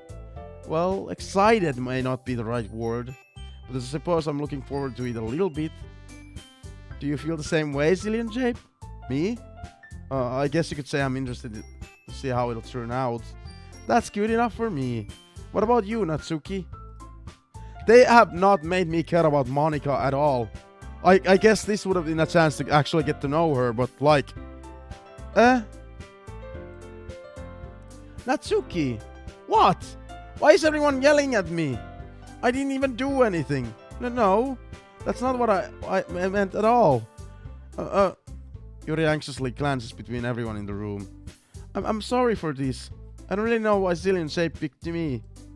And also, your cupcakes are the best cupcakes I've ever had. They go really well with my tea. And nothing that I do for the event will compare to that, so... I get it. I'm kinda surprised though. But why? Well, I'm the one acting immature. I already know that. But you're trying to cheer me up all of a sudden. I know, I'm not very good at it. I'm sorry if I said something bad. Atsuki isn't the only one surprised. Monika and I are also taken aback by Yuri's words. When she already has trouble with words, trying to cheer someone must be far out of her own comfort zone. We have improved her so much! Although we're destroying our friends' well-being. But I begin to understand. Yuri was trying to sound like Sayori. Even if it didn't work out perfectly, I can tell she tried to say something Sayori would say at a time like this.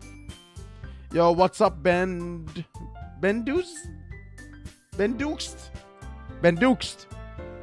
How's your Valentine's Day?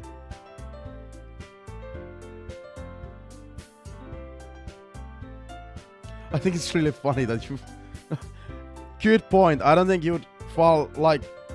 Well, crushes can happen easily. But like... These girls are really like fighting over you constantly. Even though at this point I've been kind of like showing no interest to anybody else other than one. Yet still... They are kind of like fighting over me, which is weird.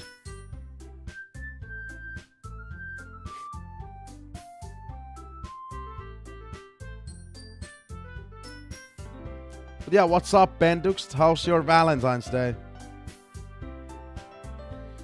Because Sayori always helps everyone smile and feel good about themselves. No, I kinda appreciated it. I'm sorry for making a big deal out of nothing. But I'm going to say this. You better bet that my cupcakes are going to be the best part of the whole event. Ah, I believe you. Yeah, I hope to see everyone do their best. But with that, there's nothing more for today. So I guess it's time for us to head out. Alright, let's get out of there then.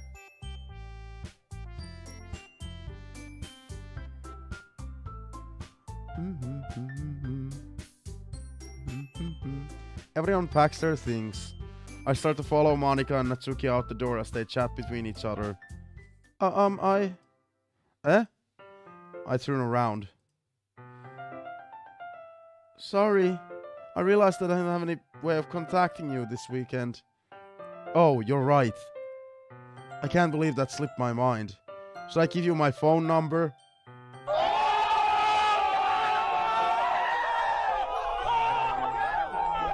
Do you love the fucking sound effect?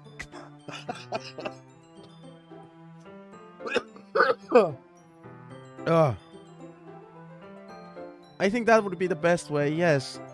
Alright then. Yuri and I exchange phone numbers. Okay. Then I'll be stopping by your house on Sunday. Eh? My house? Is that a problem? No, not at all. I just thought I would be the one going to your house since I'm the one helping you. I suppose that makes sense. But if you don't mind, I think I would prefer going to your house. Alright. In that case, it won't be a problem. I decide not to press Yuri for a reason. It's like it should matter much either way, so I'll just need to make sure my room is clean. I hope I managed to make myself useful in some way. I'm not nearly as creative as you are. Don't underestimate yourself, ZillionJape. I think that we'll make a very productive team, even if you only choose me because you felt bad or something. Wait, you don't actually think that, do you? I don't know. It's difficult to come up with any other reason you may have chosen me. You're forgetting the one reason with the most common sense. I chose to help you because that's what I want to do. But... Yuri thinks to herself with an extremely tense expression. Yuri, you're overthinking this. You wanted me to point out when you're overthinking, right? Eh? I didn't realize. I'm telling you, I want to. That's all there is to it. Do you believe me? Yuri thinks really hard again. She looks straight into my eyes for a long while. I believe you. As it took her tremendous effort, Yuri finally says that and relaxes her expression. And I'm really looking forward to Sunday. Yeah, I am too. After that exchange, I make my way out of the door and Yuri follows. I can't believe this. Yuri is going to be coming to my house on Sunday? My anxiety shoots through the roof. Even though I've gotten pretty used to handling her at this point. There's no telling what might end up happening when we're outside of school. More than that, she told me that she was looking forward to it. Is this the chance I have to make something happen between us?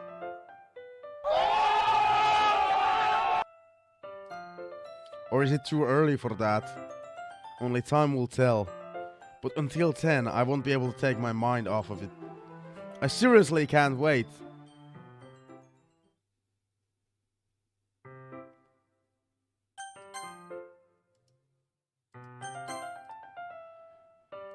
Oh, you can make a lot of saves. That makes like replaying the game like easier. That's well thought out of the game developers. For YouTube, this is the end of part 2. We'll see you on the next part. Hopefully I'll remember to click the fucking record at the beginning. I'm not gonna hold a break. I'm just gonna go grab a water bottle because I drank my shitty drink. Water! Straight from the freezer.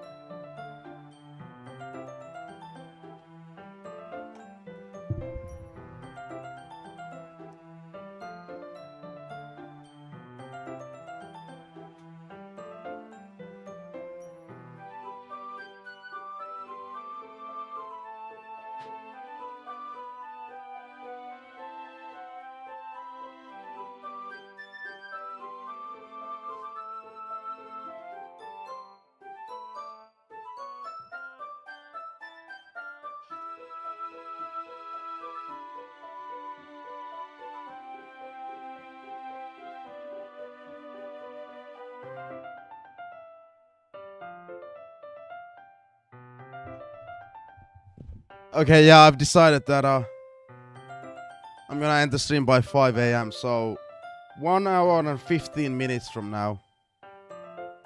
Because, yeah, I have a hero quest session with my co-workers tomorrow. Well, some of them have already turned like almost into friends. If you don't know what hero quest is, it's basically Dungeons and Dragons before Dungeons and Dragons existed, and it's a board game. It's a board game. It's a Dungeons and Dragons board game.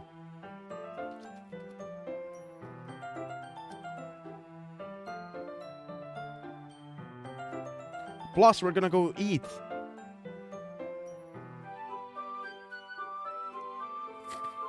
Okay. Hi YouTube, welcome to part 3 of Doki Doki Literature Club. Let's click and go. It's already Sunday.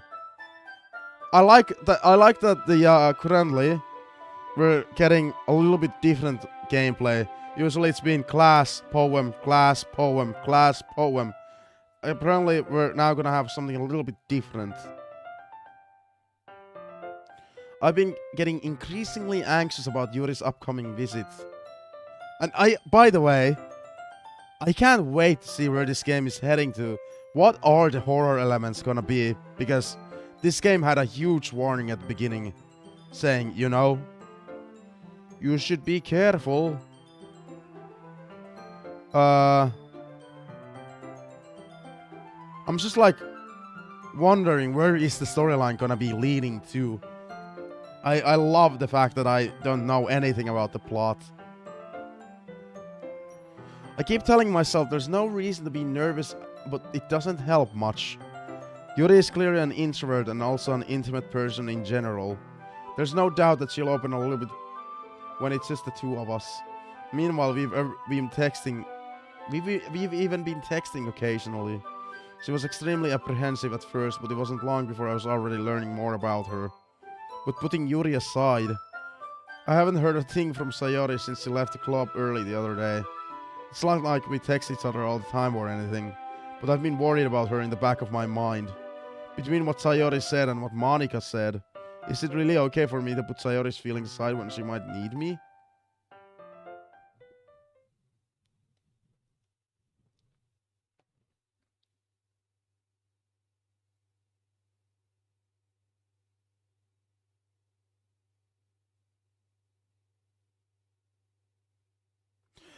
I don't know. I have a bad feeling about this. Like, I know what kind of, like, based on the beginning text. Okay. Yeah, let's just go. I decide to visit Sayori before Yuri comes over. Rather than asking, I simply tell her I'm coming over, much like we've done in the past. Once I reach Sayori's house, I knock on the door before entering it myself. Again, we used to play so often that we made it a habit of simply entering each other's houses like we're family. The house is quiet. Where is her parents, by the way? Sayori isn't anywhere on the first floor, so I assume she's up in her room. It's already strange of her not to run down and greet me. I head up to her bedroom where I finally find her. Sayori? Oh, she's fine. Oh my god. Dude, I was already expecting like horrible things. Oh my god. Hi, ZillionJape.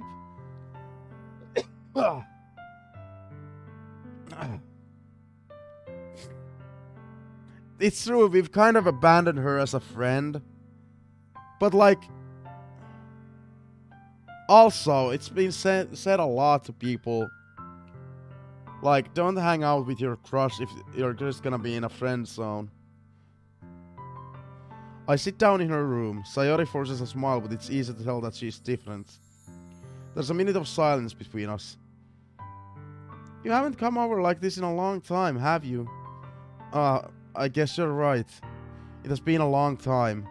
Not much has really changed, has it? Sayori's room is as messy as it's always been. I also recognize the same stuffed animals and wall decorations that she's had for years now. If you came over for more often, it wouldn't be such a mess. That's because I end up cleaning it for you. How come you suddenly wanted to come over today? Aren't you supposed to see Yuri today? How did you hear about that? Yeah, but... Wait, how did you... Oh. Sayori had already left by the time we decided that last meeting. Monica told me. It's only natural for her to keep me informed about the festival preparations, right? That's true. But what about you? Aren't you going to be helping Monica today? Of course. But I'm just helping her online. We didn't plan to meet up or anything. Oh, so it's just me and Yuri then. Yep. There's more silence between us. Sayori stares in a random direction. Everything about her behavior is really uncharacteristic. I finally get to the point. I just wanted to see how you were doing. After you left on Friday. When something's wrong, you can't hide it from me. I know you too well. So? Sayori smiles, shaking her head. That's no good, ZillionJape. Eh? Why can't it just be like it's always been? This is all my fault. If I didn't get so weak and accidentally express my feelings, if I didn't make that stupid mistake, then you wouldn't have been worried about me at all. You wouldn't have come here. You wouldn't have even been thinking about me right now. But this is just my punishment, isn't it? I'm getting punished for being so selfish. I think that's why the world decided to have you come over today. It just wants to torture me. This sounds really fucking depressing right now. Chat, look away. Chat, look away.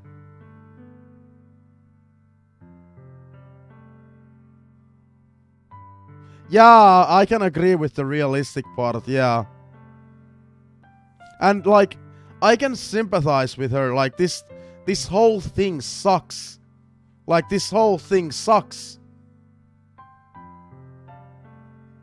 Like, it sucks for everybody.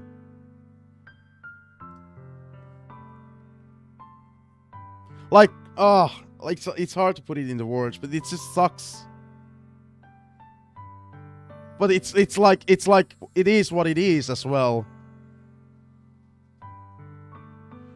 Sayori? I grab Sayori by the shoulders. What on earth are you saying? Are you listening to yourself right now? I know something happened to you. There's no other explanation for you to be like this. So tell me already. Until I know, I won't be able to stop thinking about it. Sayori gives me an empty smile. You really put me in your trap, ZillionJape. But you're wrong. Nothing happened to me. I've always been like this.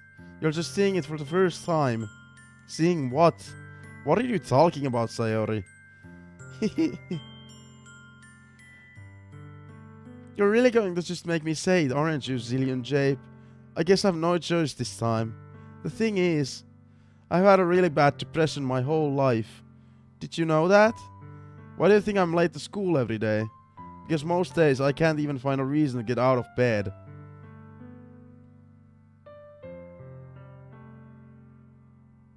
Okay. What reason is there to do anything when I fully know how worthless I am? I think, oh my god. I think a lot of, yeah, realistic, yeah. I think a lot of people could like, yeah, okay, yeah, okay, yeah.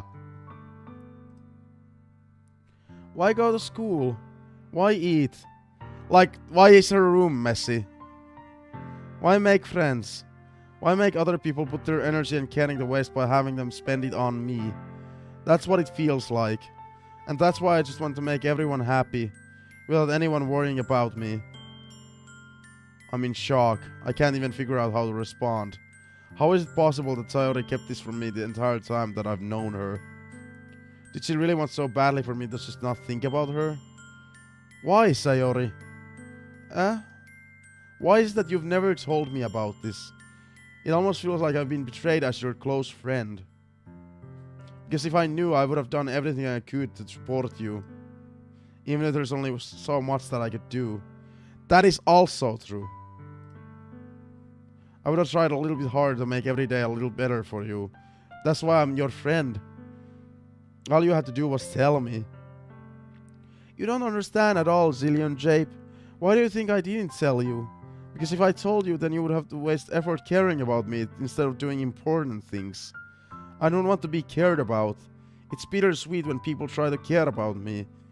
It feels nice sometimes, but also feels like a bat being swung against my head. That's why I wanted so badly for you to make friends with everyone else. Helping everyone be happy together is the best thing for me. But then I discovered something else too. Seeing you make friends and get closer with everyone else, everyone in the club, it feels like a spear going through my heart. Oh. So that's why. Okay. Well, that explains everything from the, earlier when I was speaking. Like, why didn't she reveal these thoughts or feelings earlier? She only now realized. Yeah, okay. So that's why. That's why I decided the world just wants to torture me. Every path leads to nothing but hurt. You're right that I don't understand. I don't understand your feelings at all, Sayori. But I don't need to understand. Whatever it takes for me to help you stop hurting, that's what I'll do. No, ZillionJape, there's nothing. Nothing at all. The only thing that could have helped is if everything could be like it always was. But I was selfish. I finally showed you what a horrible person I am. Tears streaked down Sayori's face. I made you join the literature club because I was selfish, and I was punished by my heart hurting in a way that I couldn't understand. And now you came here and I made you hurt too. I'm just weak and selfish. That's all I am. And that's why I'm going to accept these punishments. Because I deserve every last one. Without thinking, I once again grab Sayori's shoulders. This time I pull her into a tight embrace. ZillionJape. Sayori, I don't care if you feel selfish. I'm really happy that you convinced me to join the club. Seeing you every day makes it worthwhile enough. If I make friends with everyone else, then that's just a bonus. But please never underestimate how much I care about you. I wouldn't have it any other way. ZillionJape. Sayori isn't hugging me back. Despite my arms being wrapped around her, Sayori's arms remain at her sides. She starts sobbing next to my ear. No, don't do this to me. Please don't do this.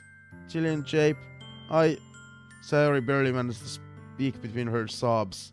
I know if I'm doing the right thing, but all I want for her to know that I care. If you have it in to call yourself selfish, then you have to let me be selfish too. No matter what it takes, I'll figure out what needs to change. I'll make these feelings go away. And if there's anything that you need me to do, then you'd better tell me. I'll get mad if you don't. I don't know. Sadly, Sayori finally puts her arms around me in return. I don't know anything. It's all really scary. I don't understand any of my feelings, ZillionJape. It really takes away from the moment when, ZillionJape is the name I have. The only time I'm not feeling nothing is when I'm feeling pain. But your hugs are so warm, and that's really scary too. Sayori lets me go. As she does so, I let her go as well. The festival is tomorrow. Yeah. It's going to be fun, right? Yeah. How would you like for me to spend it all with you? It's what I want. I promise. I think that would be nice then. Yeah. Sayori wipes her eyes. If I could spend the whole day here, I would. Of all days, this has to be the one where I have other plans. Maybe I should cancel. No, don't. Please don't. If you did that, then I really wouldn't forgive you. But it's almost time for Yuri to meet me at my house. At the very least, do you want me to come along and help out? It would be fun.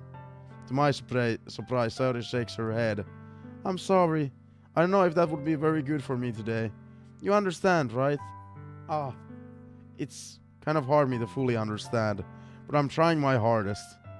How fucking oblivious is the main protagonist?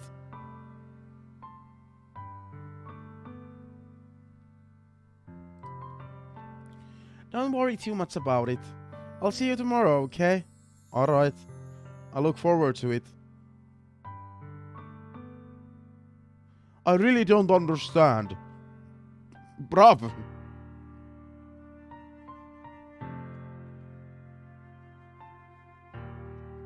I say goodbye to Sayori and exit her house. On the way home, I find myself still feeling uneasy. But it's hard for me to keep thinking about it when Yuri is about to come over too. I think Sayori is right. I shouldn't be worrying too much, and we're definitely going to have a great time tomorrow. And the one of our pretentious protagonist in history. Yeah! Like, how do you not understand? Like, honestly, like, the right situation, or the right thing probably would be to do in this situation would be openly speak with her and say, I am having a crush on Yuri, but I really love you as a friend. Like, I honestly care and love as you as a friend. Because it's obvious she's interested. Oh my god. The main protagonist is pissing me off, and I named him after me. Fuck!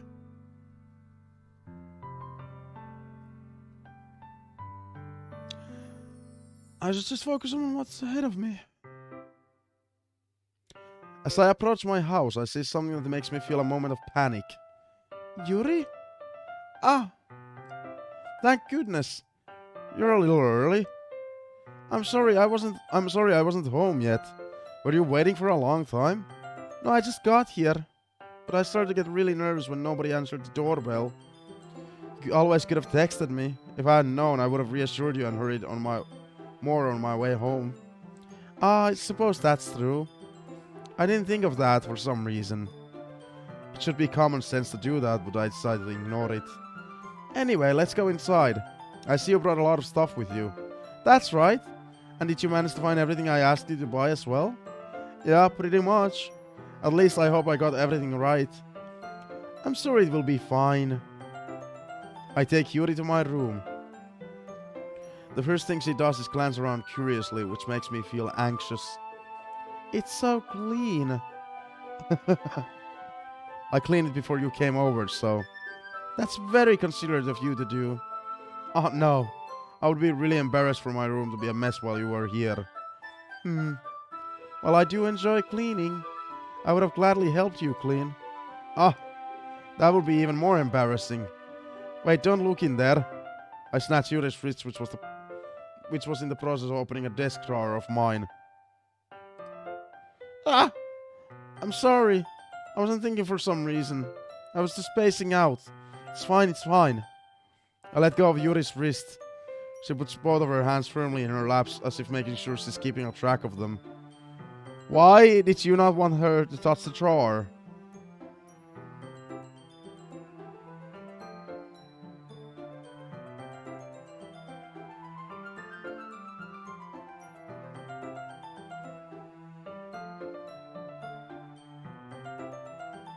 So, should we get started? Ah, yes. I have a few things planned that you can help with. Decorations and other atmospheric enhancements. Atmospheric enhancements? You know, mood lighting, aromatherapy candles. Oh, wow. I didn't know you planned on taking it that far. Of course. I want to help take our guests to a faraway place. Although many will stop by just out of curiosity. And for cupcakes, I guess. I'm determined to provide an experience that will leave them wanting more. That's great. It's easy to forget that you're a pretty intense person. Ah, intense? I guess that's the way to put it. Is that a bad thing? No, not at all. It's something that I like about you, actually. Is that so? That makes me feel relieved. And kind of happy. Yeah, no need to be so anxious. You can relax a little. Relax. I brought some things for relaxation. I was going to use them during the poetry event. Oh yeah? Like what? Let's see. Yuri rummages through her bag. She pulls out a few candles and a wooden cylinder-shaped object.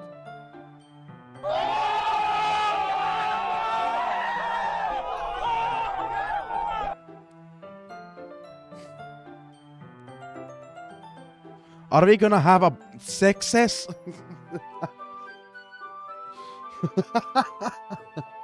I sound like a fucking child.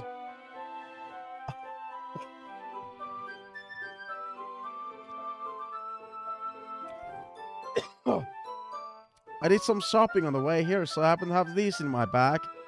I plan to cover the windows in black paper and use the candles to light the room. I think that would be amazing, don't you? Yeah, that would be really neat. What's that wooden thing, though? Oh, these? It's a diffuser for essential oils. How familiar are you with aromatherapy? Not familiar at all. Oh, is that so? It's one of my favorite contributors to a positive atmosphere.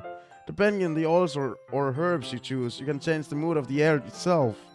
You can even feel it permeate through your body.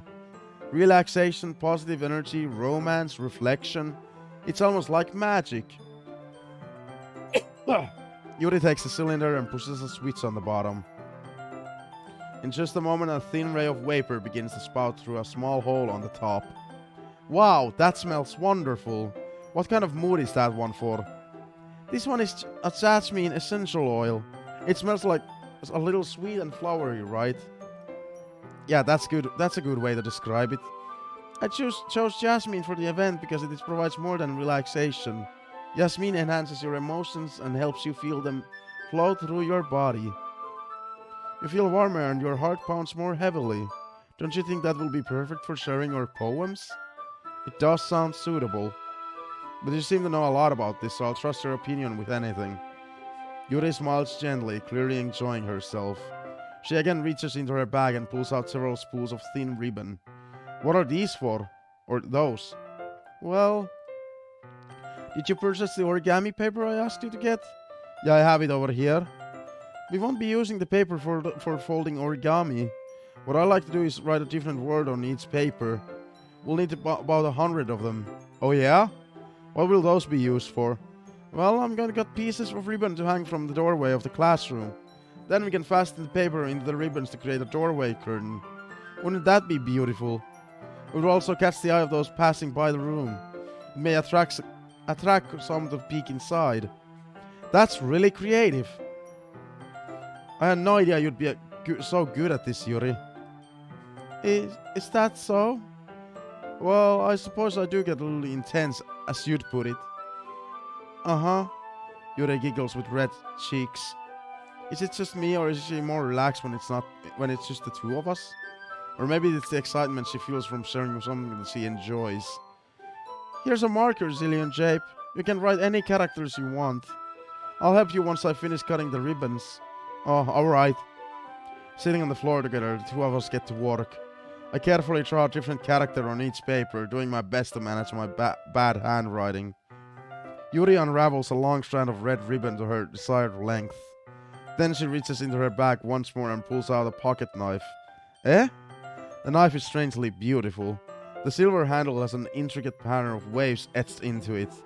The blade itself is gently tinted blue. That's no ordinary pocket knife. It looks really fancy. Well... Embarrassed, Yuri looks away. What is it? We're going to think it's weird. Yuri, whatever it is, I have no reason to judge. To each their own, you know? If you promise you won't be weirded out. Yeah, I promise. Alright. The thing is, I'm kind of into knives.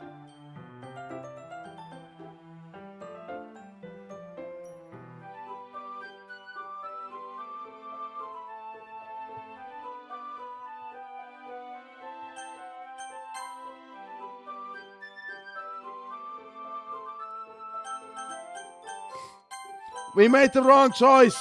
Load a save file.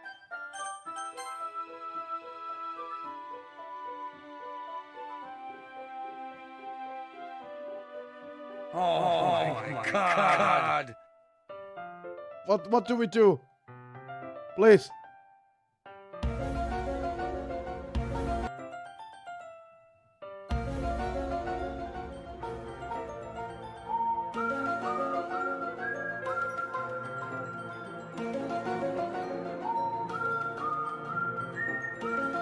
But no, this is like... Oh my god. This actually reminds me. A lot of people are like... No, a lot of people are like... always interested in emo or goth girls. Then there's that stereotype. When you actually have to do something with them on the bed and they turn out to be freaky and people are like, oh shit!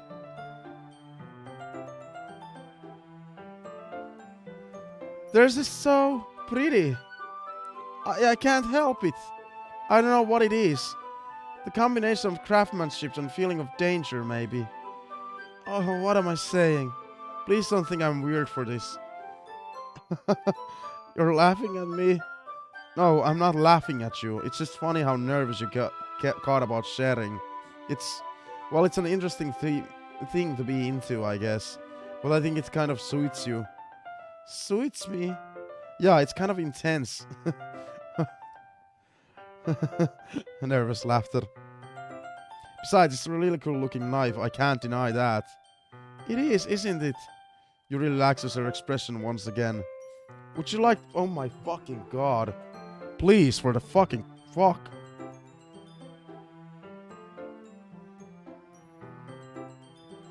Would you like to hold it? Sure, I'll check it out. Yuri carefully hands me the... Okay, Jana, are you still there? Would you run at this point? I wanna know if people would run at this point. Like anybody. I mean the knives. That's the thing you don't hear.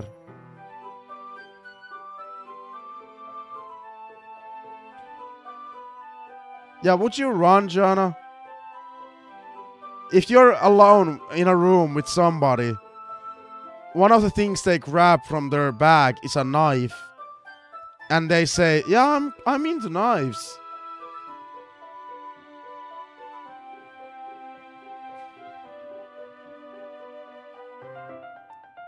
They're gonna kill you. Yuri carefully hands me the knife with the handle facing me. I take it and turn it around in my hands. It feels heavy and extremely solid. Run. We can't run anymore. We've chosen this path. Where do you even get a knife like this? Curious of its sharpness, I feel the point of the knife with my index finger. Ow! ZillionJape! Why did you do that? I didn't expect it to be that sharp.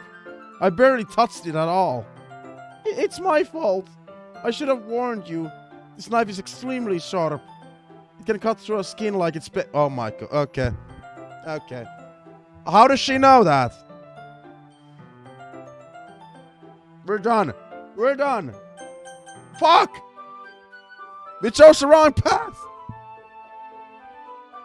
How does she know that? We chose the wrong path.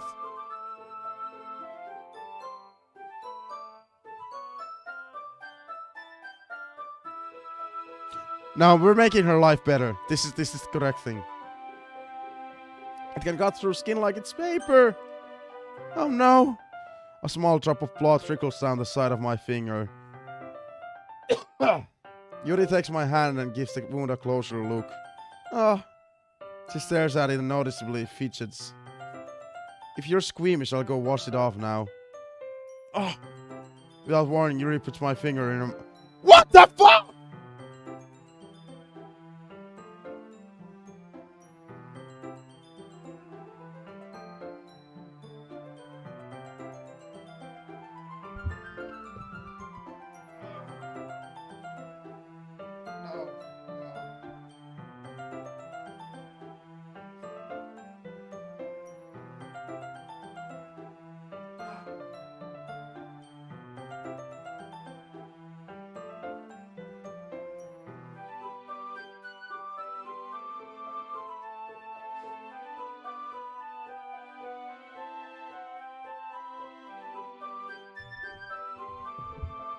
I don't know about other people's kinks. But blood is not at least on my list. Or fetishes. Or anything. Or any sexual things. But blood is not on my list. And I don't think that's on a lot of people's lists.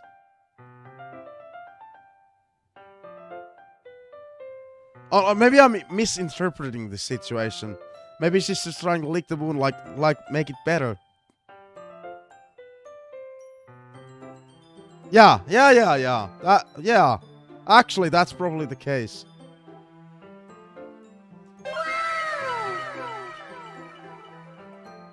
I feel her tongue curl around my finger. Startled, I instinctively pull my hand back. Uh-oh. Please forgive me. I wasn't thinking. Yuri lowers her head, her face burning up. Yuri? That's the most embarrassing thing I've ever done. How could I do something like that? I'm sorry. So it was a little weird and took me by surprise. But I guess he was just trying to help, right? I mean... Dude!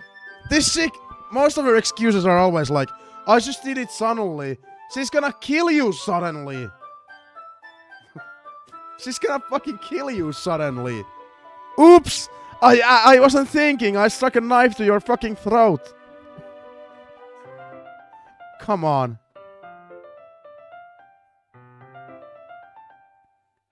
We chose the wrong path.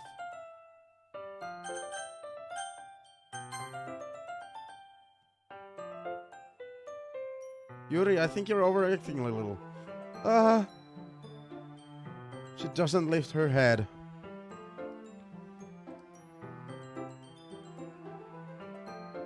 Yuri seems to act on impulse quite a bit, so it wouldn't be that surprising. Yeah! We're in a relationship, there's a huge fight. And there's a knife on the table. Oops! I wasn't thinking!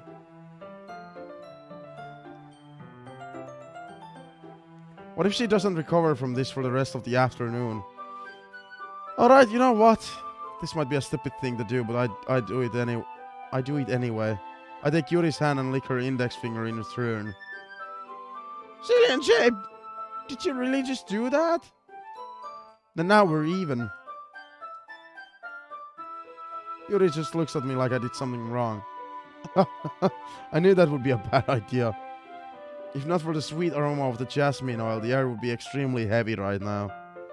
You're so weird. I'm the weird! I'm weird!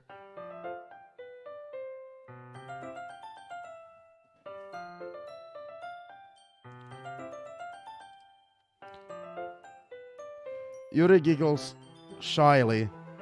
Eh? Yuri calling me weird? I have no response to that. Where do you keep your bandages? I don't think I need one actually. It was a tiny cut. Look, it's already stopped bleeding. I see. That's relieving. The tension is quickly lifted. We each resume our respective activities. I watch Yuri's knife cut through the ribbon like it's nothing but air. Meanwhile, I continue to make progress on the paper. Oh my god, it's 420 in Finland. Not that I smoke weed, but 420! The memes! After we finish attaching the paper to the ribbons, we lay them all out side by side. It looks better than I expected and will be very effective as a door curtain. It looks great! Good thinking coming up with this, Yuri. Oh, thanks. It's not just something I saw online, really. Are we ready to move on to the next task? Yeah, let's do it. What do you have in mind? I'd like to create a banner. That's why I asked you to buy the paint tablets. Ah, that's right. One of the items Yuri had asked me to buy was a kit of watercolor paint tablets. We'll need about 6 cups of water to put each of the tablets in. Do you mind fetching those for us? Of course not. 6 cups of water. I'll be right back in a minute. Thank you very much. Just a little bit of water is okay. If you fill the cups too much, it will be too diluted.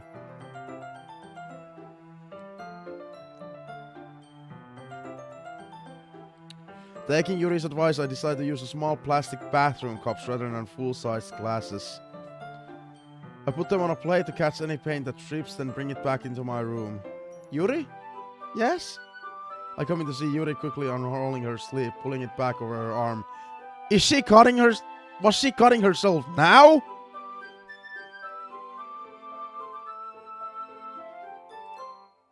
Ah, nothing. Her face is a little red.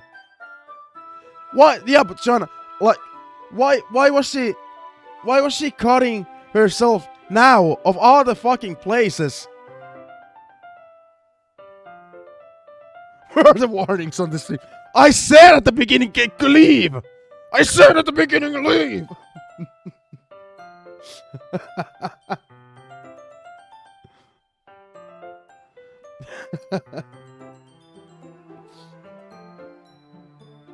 Is it too hot in here or anything? No, not at all. There's nothing wrong, so let's mix the paint. Yuri hurriedly dismisses me and takes it upon herself to unwrap the tablets, dropping them into the cups. So, I thought we would do something simple that would look very nice. I'd like to paint a gradient across the banner, starting with the colors for a sunrise, then daytime, then sunset and nighttime. Once it dries, I'll write an inspirational quote across the banner. We can hang it on the wall behind me, behind the podium at the front of the classroom. Ah, neat. What are you going to write? Well, it will be more fun to surprise you. Yuri smiles at me. If you say so. After rolling out the banner, Yuri and I kneel on opposite sides so we don't get in the way of each other. Yuri uses a brush and adds a few dots of different colors across the banner to serve as a color guide when we paint. This kind of reminds me of elementary school. Painting on a banner with watercolors feels a lot like the art class project we had back then. It's relaxing. I'm sorry if this feels so childish. No, I didn't mean that at all. It's kind of fun, you know? Yeah, it is fun. I'm glad you feel that way too. By the way, again, how stupid is our main protagonist? How is she not realizing? How is he not realizing she was cutting... Oh my fucking lord. Maybe not cutting herself, maybe looking at her cuts, possibly.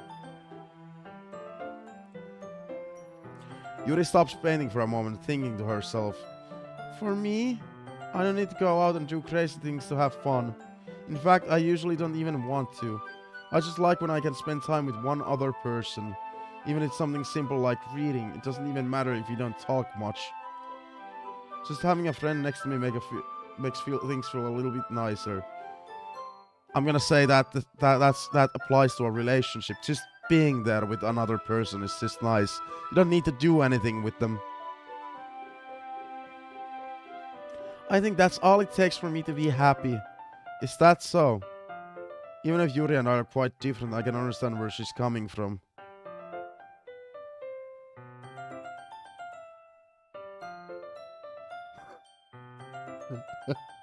I just read Flam Man's latest comment.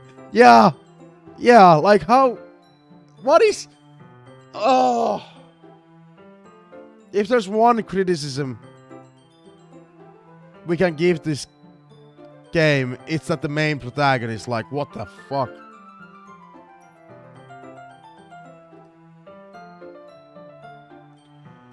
I feel that way about things like anime and games, where simply sharing the experience with someone can make me happy. I think you feel the same way. Yuri smiles gently. I knew you'd understand. Yuri leans over the banner to grab an unused paintbrush, but might move at the same time, causing my head to bump into hers. Ah! So sorry! Yuri reels back and I quickly lift my hand in surprise. Are you hurt? No, I'm not hurt. It just startled me, that's all. Sorry, I should have asked you to get it for me. It's not your fault. Oh, your face. There are droplets of paint on Yuri's face and neck. Is there something on my neck? Yeah, I accidentally got paint on you. Sorry, it's totally my fault. I'll get a towel right away. I rush out and fetch a small towel, then I dampen it with hot water. I return to my room and kneel back down in front of her. Here. I pat down Yuri's face and neck with the towel. Towel. Ah, is something wrong? It's hot, I just didn't expect it. Sorry, I didn't want to use cold water. Having finished, I start to retract my hand, but Yuri suddenly holds my wrist. Wait. Eh? Just for a little longer. It feels really nice. I keep my hand still against Yuri's neck.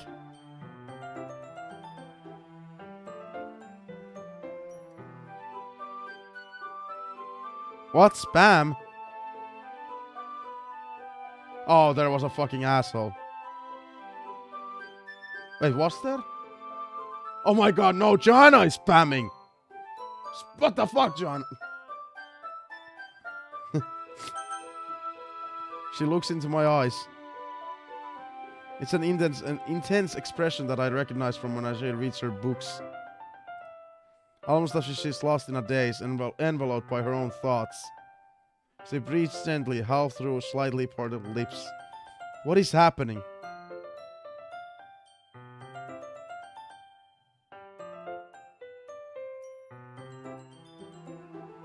What is happening?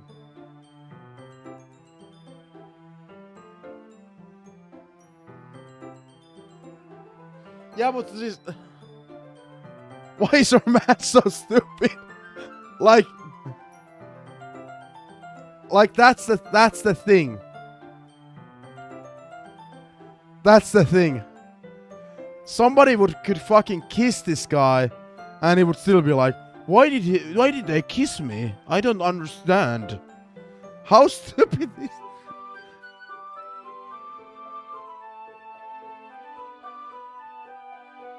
It's the aroma of the jasmine oil giving me this dizzy feeling. Yuri's gentle fingers wrapped around my wrist send up a tingling sensation through my arm. And suddenly her face seems to be much closer to mine than it was just a moment ago. Ah! Yuri slowly pulls away. Sorry, I've been feeling a little lightheaded today. I didn't mean to space out. It's fine.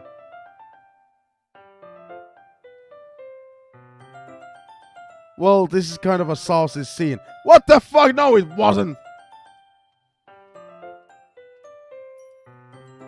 The moment is over as soon as it began.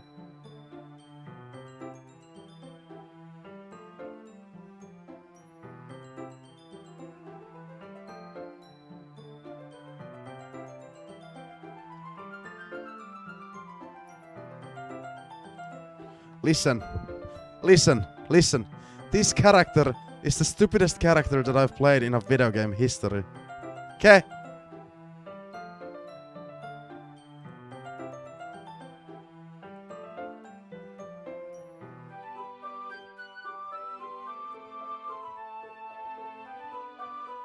Densest character. Stupidest character. Yuri picks up her brush again, but her movements seem clumsier like she's unable to focus. I remain silent, forced to ignore the event that just transpired. I hesitantly retrieve my own brush and continue following Yuri's example.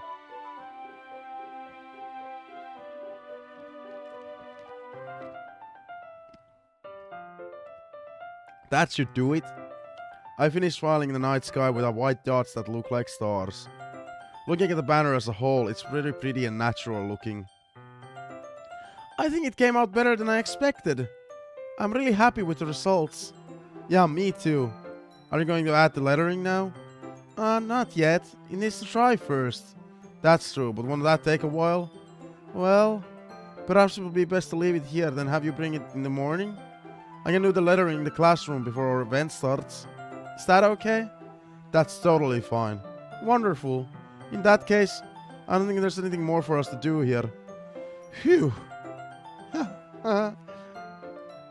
You say that like you're glad it's over. Was I wrong to assume that you were at least enjoying yourself a little bit?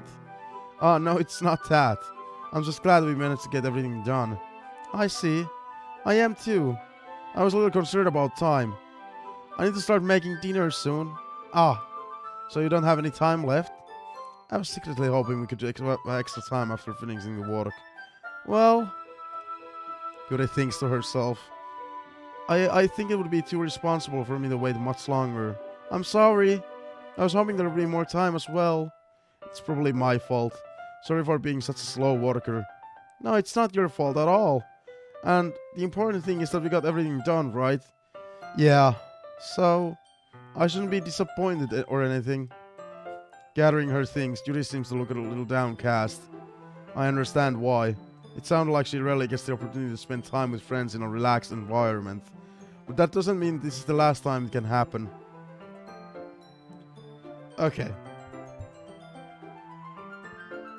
No, it can still continue. Once Yuri packs up, I walk her out of the front door. Thank you very much for having me today. No problem. I'm glad I was able to help. Just let me know if there's anything else you need me to bring in tomorrow. I will. Well then, Yuri fidgets. I guess I'll see you tomorrow. Wait. I kind of say that without thinking. About today. It's fine that we didn't have as much time as we wanted. Because we can do this again. Whenever you want, you can come over or we can go out somewhere. Oh, I forgot, you don't like going out much. As I stumble over my words, Yuri simply smiles bashfully. Anyway, you know what I'm going to say, so... Or what I'm trying to say, so... You're very thoughtful, ZillionJape. Yuri takes a step closer to me, then briefly squeezes my hand. I kind of like that about you. Well, how am I supposed to respond to that? But I didn't even get a chance to as Yuri suddenly pulls back. Is it Sayori? Eh? Oh yeah. Yeah. Good point about Sayori.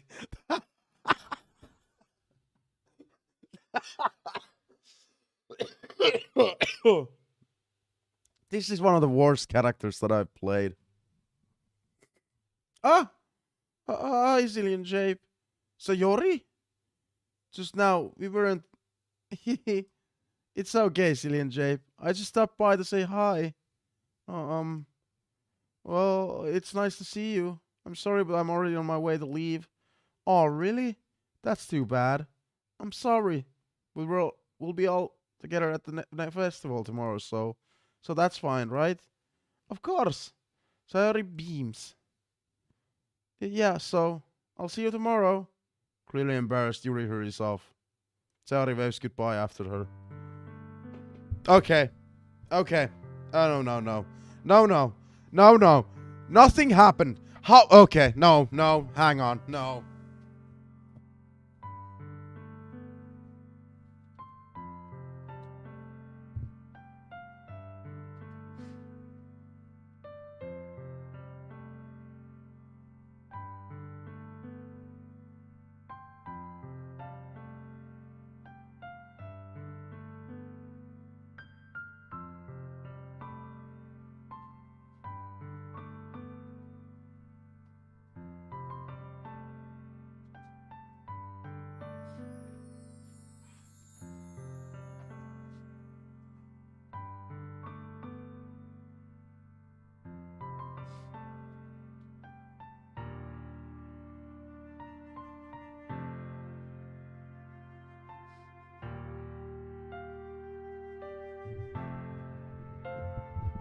It's this character's stupidity, this main protagonist's stupidity.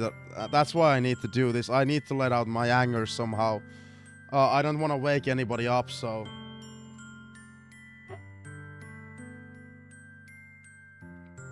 I just needed to let out that anger. The fuck... Like, just like Johnny you said, why is our man so stupid? And just like Flab has said, he's so fucking dense. How stupid... Sayori, I thought you didn't want to come over today. Well, I tried staying in my room, but my imagination was being really mean to me. So I had to come here and see for it myself. See it for myself. See what? What are you talking about? You know, how much fun you were having with Yuri. And how close you got to her. It makes me really happy that you've made such good friends. That's all that matters to me. Tears start to fall down Sayori's face. That's all that matters to me. Why am I feeling this way, ZillionJape? I'm supposed to be happy for you. Why does it feel like my heart is splitting in half? It hurts so much. Everything hurts so much. This would be so much better if I could just disappear. Sayori, don't say that. It's true, ZillionJape. If I wasn't here, then you wouldn't have to waste your sympathy on me. You wouldn't have to put up with me being selfish. Monica was right. I should just... Monica? Monica was right about what? What? What? Monica was right about what? Sayori?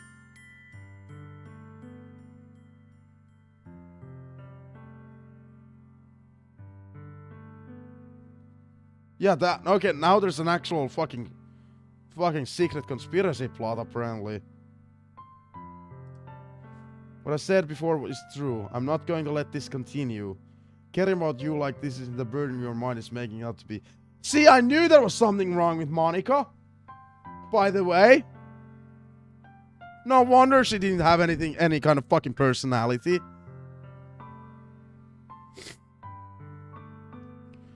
I put the pillow behind my back now. Caring about you like this isn't the burden your mind is making it out to be. It's something that makes me happy. It's something that I wouldn't trade for anything else. So even if it takes an entire lifetime, I'm going to be by your side until you don't feel any more pain. But... Sayori looks away. I put a hand on her shoulder to reassure her. I'm scared, ZillionJape. I'm really scared. What are you scared of, Sayori? I'm scared that I might like you more than you like me. Oh, what?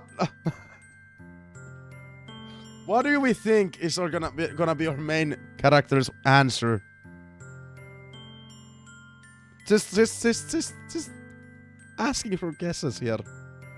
Well, Jana, what do you think is gonna be our main protagonist's answer? We'll.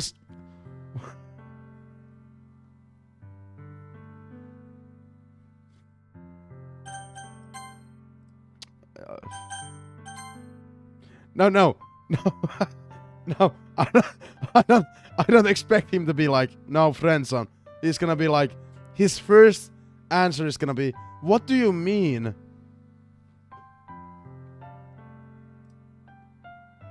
Sayori? It's true, isn't it? I was weak and started to like you too much. I did this to myself. ZillionJape, I like you so much that I want to die. That's how I feel. And that's enough, Sayori. I don't want you to hurt anymore. I slide my hand down to Sayori's arm and squeeze her hand in my own. Okay. He didn't have such a stupid answer. But that's mostly because she didn't let him speak immediately. See what he was already like, Sayori? Do you remember how I said I always know what's best for you? Do you still believe me? By the way, that is just threatening, by the way. That's worst form of abuse you could do to somebody. Like, imagine somebody came up to you. You're interested in somebody else, by the way, in this situation. Imagine somebody came up to you, even if it was a really close friend, and they tell you, I like you so much that I'm gonna die from it, or whatever she said. Like, that's just wrong. I can see why Sayori would have her sympathizers, but this is like, this is going this is going extra steps way too much. And if she's gonna kill herself by the end of the game, that's gonna leave a permanent mark on the main protagonist, even though he's fucking stupid. Wordlessly, Sayori nods. Even if you don't understand all of your own feelings, I know what you need the most right now, and that's what I'm going to give to you. Yeah, this is like, dude. Like, come on. I don't like Sayori anymore. Look, like, come on. I think that's called Oleander. What the...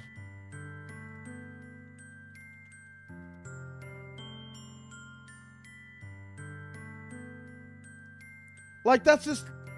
Like... That's just threatening. Like...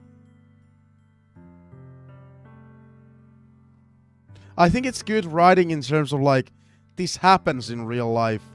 But people like Sayori need to realize you're putting... Yeah, toxic. Yeah, it is fucking toxic. You're putting a huge amount of pressure on that human being. And if she ends up killing herself, it's more like... Even more like... Wow. And then other people have to convince the main protagonist in this case for the rest of their lives it's not your fault.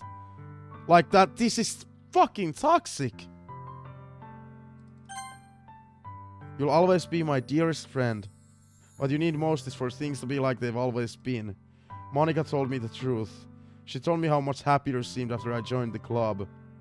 I know you're struggling with some really difficult feeling right now, but please trust me that I know what's best and what will make you happy in the end. I promise I'll get the things back the way they were. I see. Sayori forced a smile through her incredibly pained expression. Is this what it feels like? To get stabbed in the chest? I should write a poem about this.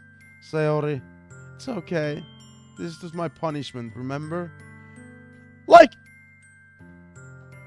Come on! Come on! Come on! Come on! Flab, you can't say this is healthy behavior anymore.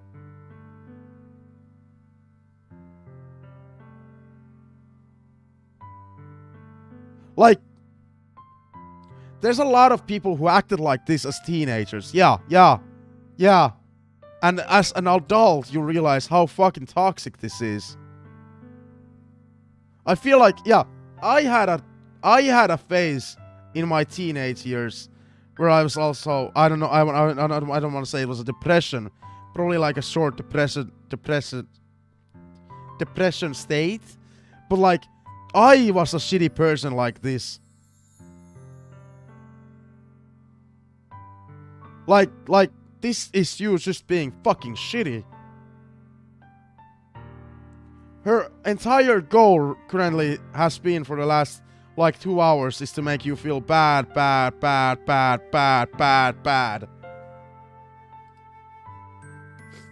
So please don't worry about these stupid feelings. I know you're right. I knew this whole time that there's no happiness down that path. That's why I came here. Just so I could get the answer I needed here. And the other thing, you're also right that I just wanted to go back the way it was. I realize that now. You really do know me better than anyone, ZillionJape. I'll trust you with anything. Anything at all. So...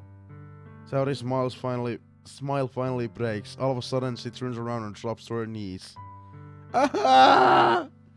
Clutching her head with both hands, she screams as loudly as she can. I'm so shocked that I don't even know how to react. Sayori looks over her shoulder and flashes me one more weak smile before turning around and running off. Sayori! By the way, I'm gonna make a prediction here, Flab. No matter what girl you're gonna go out with and hang out with through the rest of the game, every one of them is probably a toxic choice. which this game doesn't send a healthy relationship to anybody, then, or a healthy relationship message. I love the game though. That seems like I'm hating them, but it's just, yeah, it's bad. Games and movies are meant to have bad emotions as well, like leave you in a bad emotion. I'm left helplessly standing in front of my house. Why am I feeling so horrible about this? I don't know, why? There's nothing more that I could have done. The most I can do is support Sayori through her feelings and help her on the path that's right. But I'm having as much trouble understanding Sayori's feelings as she is. Oh, and by the way, what's also unhealthy about Sayori is that, have you guys ever heard the phrase, you need to love yourself before actually loving somebody else? Or, I don't know if that's how the phrasing exactly goes, but the phrasing is based on the fact that if you can't love yourself, or at least like yourself, some amounts of bits of yourself, the rest of your relationship is gonna be constantly where the other one will get mentally like tired of the relationship. The rest of the relationship will constantly be like, I'm not good enough for you. I'm not good enough for you. I know you hate me. I know you hate me. I know you hate me. I fucking suck. Actually, that's a problem seems to be with Yuri as well. But yeah. If you can't love yourself, how can you love someone else? Yeah. And I think one of the key things about that line is because it will get mentally torturing for the elder person to constantly reassure you, dude, there's nothing wrong with you. I love you. Honey, I love you. Honey, I love you. Oh my fucking god. Honey, oh my fucking god, I love you. You're perfect. Like,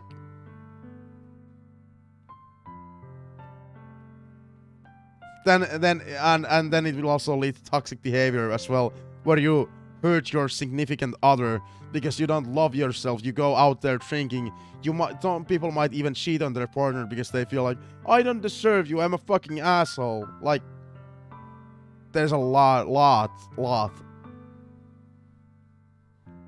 And I'm not saying everybody's a cheater. I mean that those things could cause you to be toxic to your significant other because you feel like I'm not good enough, so you turn even more toxic.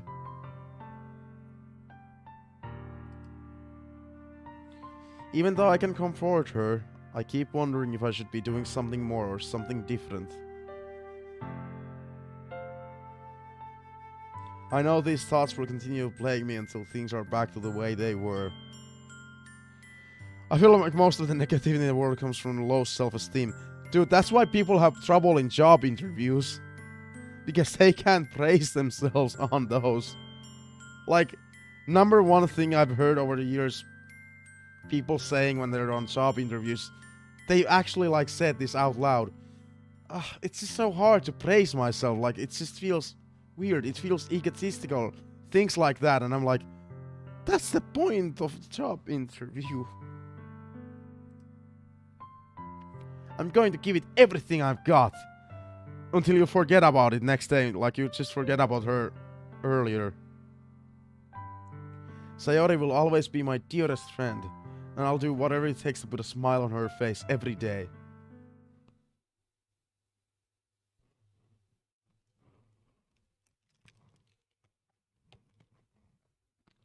It's the day of the festival. Of all days, I expected this to be the one where I'd be walking to school with Sayori. But Sayori isn't answering her phone. I considered going to her house to wake her up, but decided that's a little too much. Meanwhile, the preparations for the event should be nearly complete. The banner Yuri and I painted is dry, and I gently rolled it up to take with me. She sent me a pleasant text reminding me not to forget anything, and I reassured her. Funnily enough, I probably feel the same way as Natsuki about the event. I'm more excited for it to be over so I can spend time with Sayori and Yuri at the festival. But knowing Monica, I'm sure the event will be great too.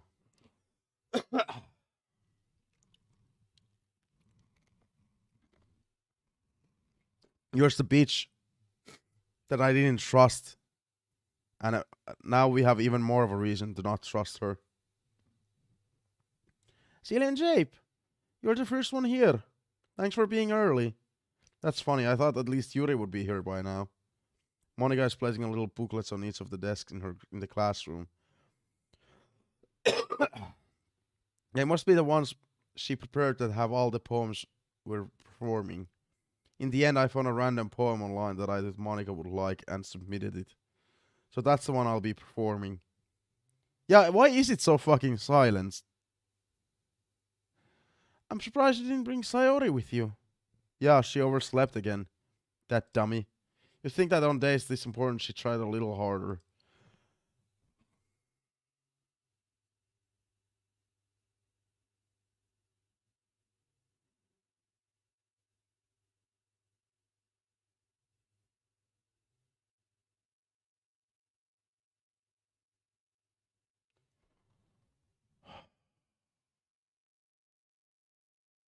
Can I change the fucking main character?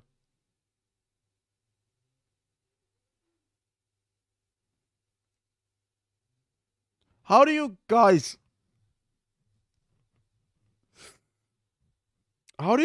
feel a human being who has depression would feel if you were to say, during days like these where it's a big event, like, could you try a little bit harder to wake up?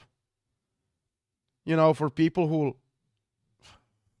Okay, let's just move on past this. I say that, but I suddenly remember what Sayori told me yesterday. Yeah!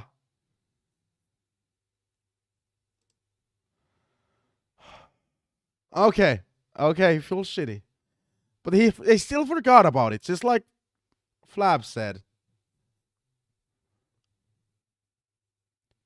He forgot about her twice. Fucking twice! Can I just switch the main protagonist? And I feel suddenly... and I suddenly feel awful knowing it's not nearly that simple for her. I only said it because it's the way I'm used to thinking. But maybe I should have gone to wake her up after all. You should take a little responsibility for her, ZillionJape. I mean, especially after your exchange with her yesterday. You kind of left her hanging this morning, you know? How did you know that? Who the fuck is this chick? What is she doing? Who is he? Who is she? This is creeping me out. Monica is creeping me out. What if I went into her apartment earlier? What would have happened? Or, excuse me, she would probably come to our apartment as well.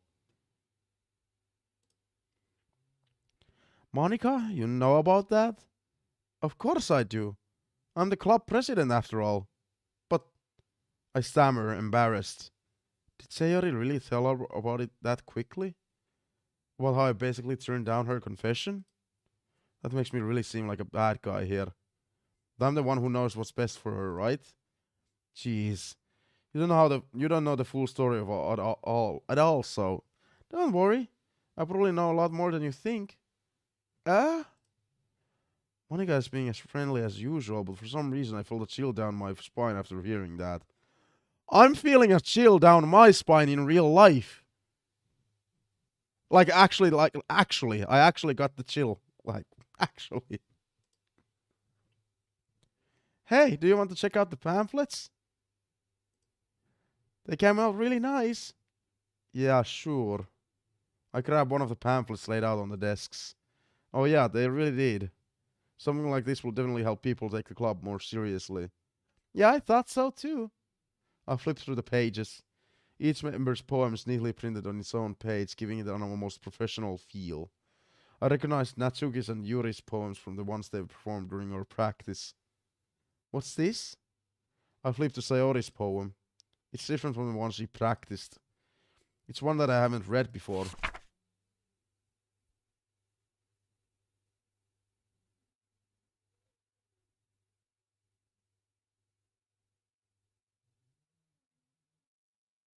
Huh. Get out of my head.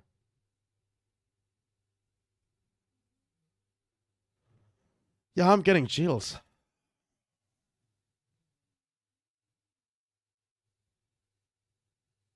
Get out of my head before I do what I know is best for you. Get out of my head before I listen to everything she said to me. Get out of my head before I show you how much I love you. Get out of my head before I finish writing this poem. But a poem is never actually finished, it just stops moving.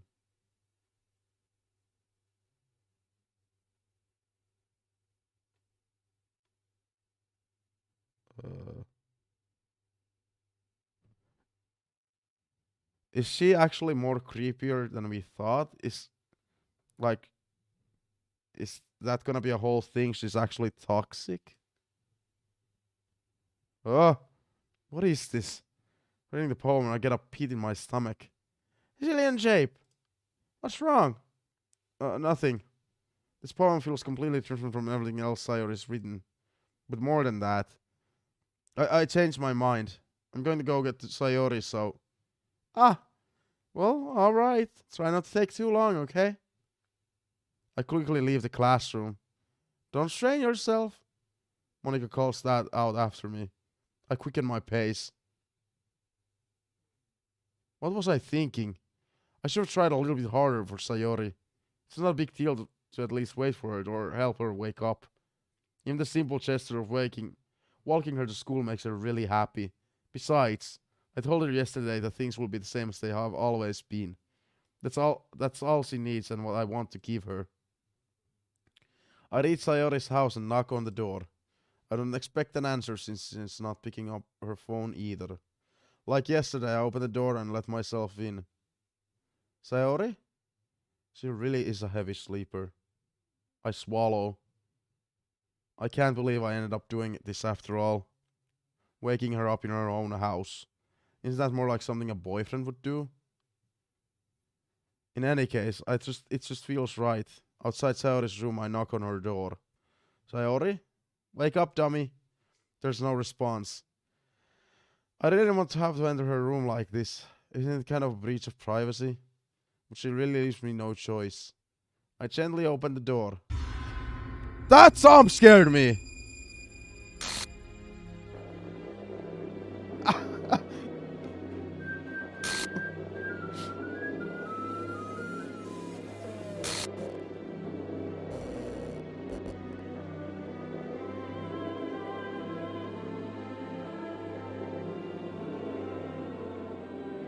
Yeah, I picked up on that, Flab, as well.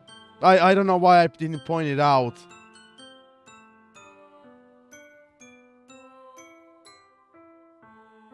That genuinely jump scared me. I don't get jump scared usually a lot in video games nowadays. What the hell? What the hell? Is this a nightmare? It has to be. This isn't real. There's no way this can be real. Sayori wouldn't do this.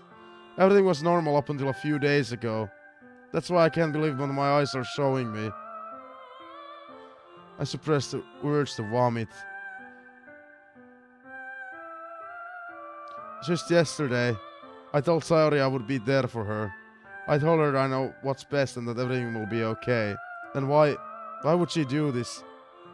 How could I be so helpless? What did I do wrong? Turning down her confession. That has to have been what pushed her over the edge. Her agonized scream still echoes in my ears. This was the plus version. Do they actually have differences?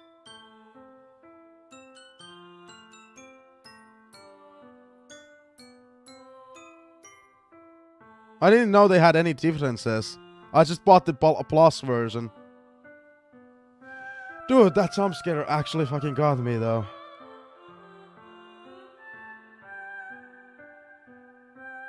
Yikes. Why did I do that to her when she needed me the most? Why was I so selfish? This is my fault. My swarming thoughts keep telling me everything I could have done to prevent this. It's Monica! She killed her! I think she killed her.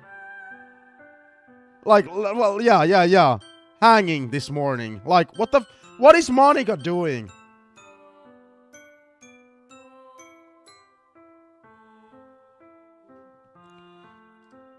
Walked her to school and gave her what I know she wanted out of our relationship. Then I could have prevented this. This is not your fault! Screw the literature club. Screw the festival. I just lost my best friend. Someone I grew up with. She's gone forever now. Nothing I can do to bring her back. This isn't some game where I can reset and try something different. I had only one chance and I wasn't careful enough. And now I'll carry this guilt with me until I die. Nothing in my life is worth more than hers. But I still couldn't do what she needed from me. And now, I can never take it back. Never, never, never, never, never.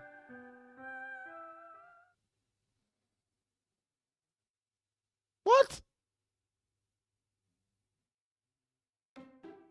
What? What?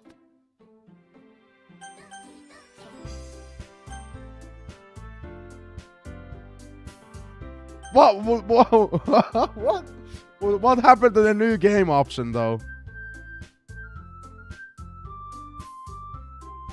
Oh, and the main menu is bugged.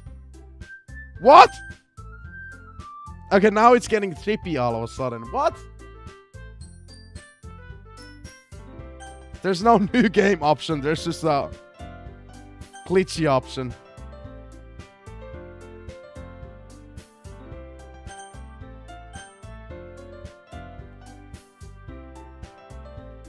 Oh yeah, it is 5 a.m.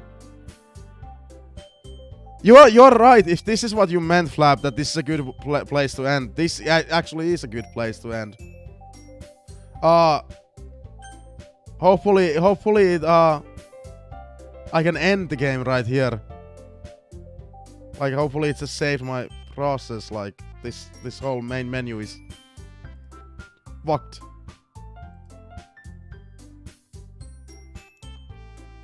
This is amazing. This is amazing.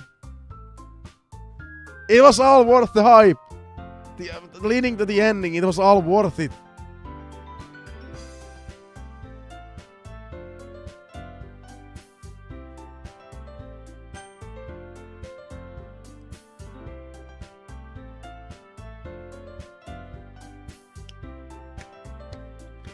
I am continuing this on Monday. Oh, hey, YouTube. That's the end of part 3. I have a stream tomorrow. That was too what close. was I gonna play? You were almost a Jill sandwich. Thanks for the follow. I was gonna play on Saturday. I was gonna play Resident Evil Remake Randomizer. Sunday I'll have an off day, and then yeah, on Monday I'm continuing this. And we've been playing this for almost like what 5 hours, so we don't probably have. We have like what 2 hours left.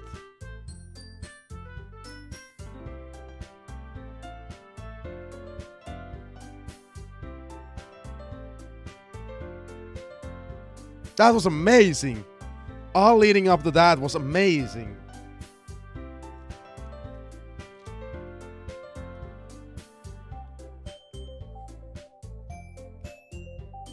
I want to go to the bathroom right now.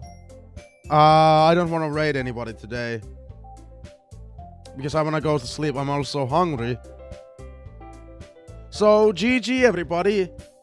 Resident Evil 2 tomorrow. Sunday is a day off.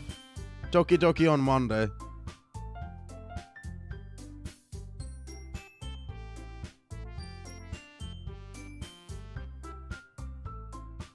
So many sounds.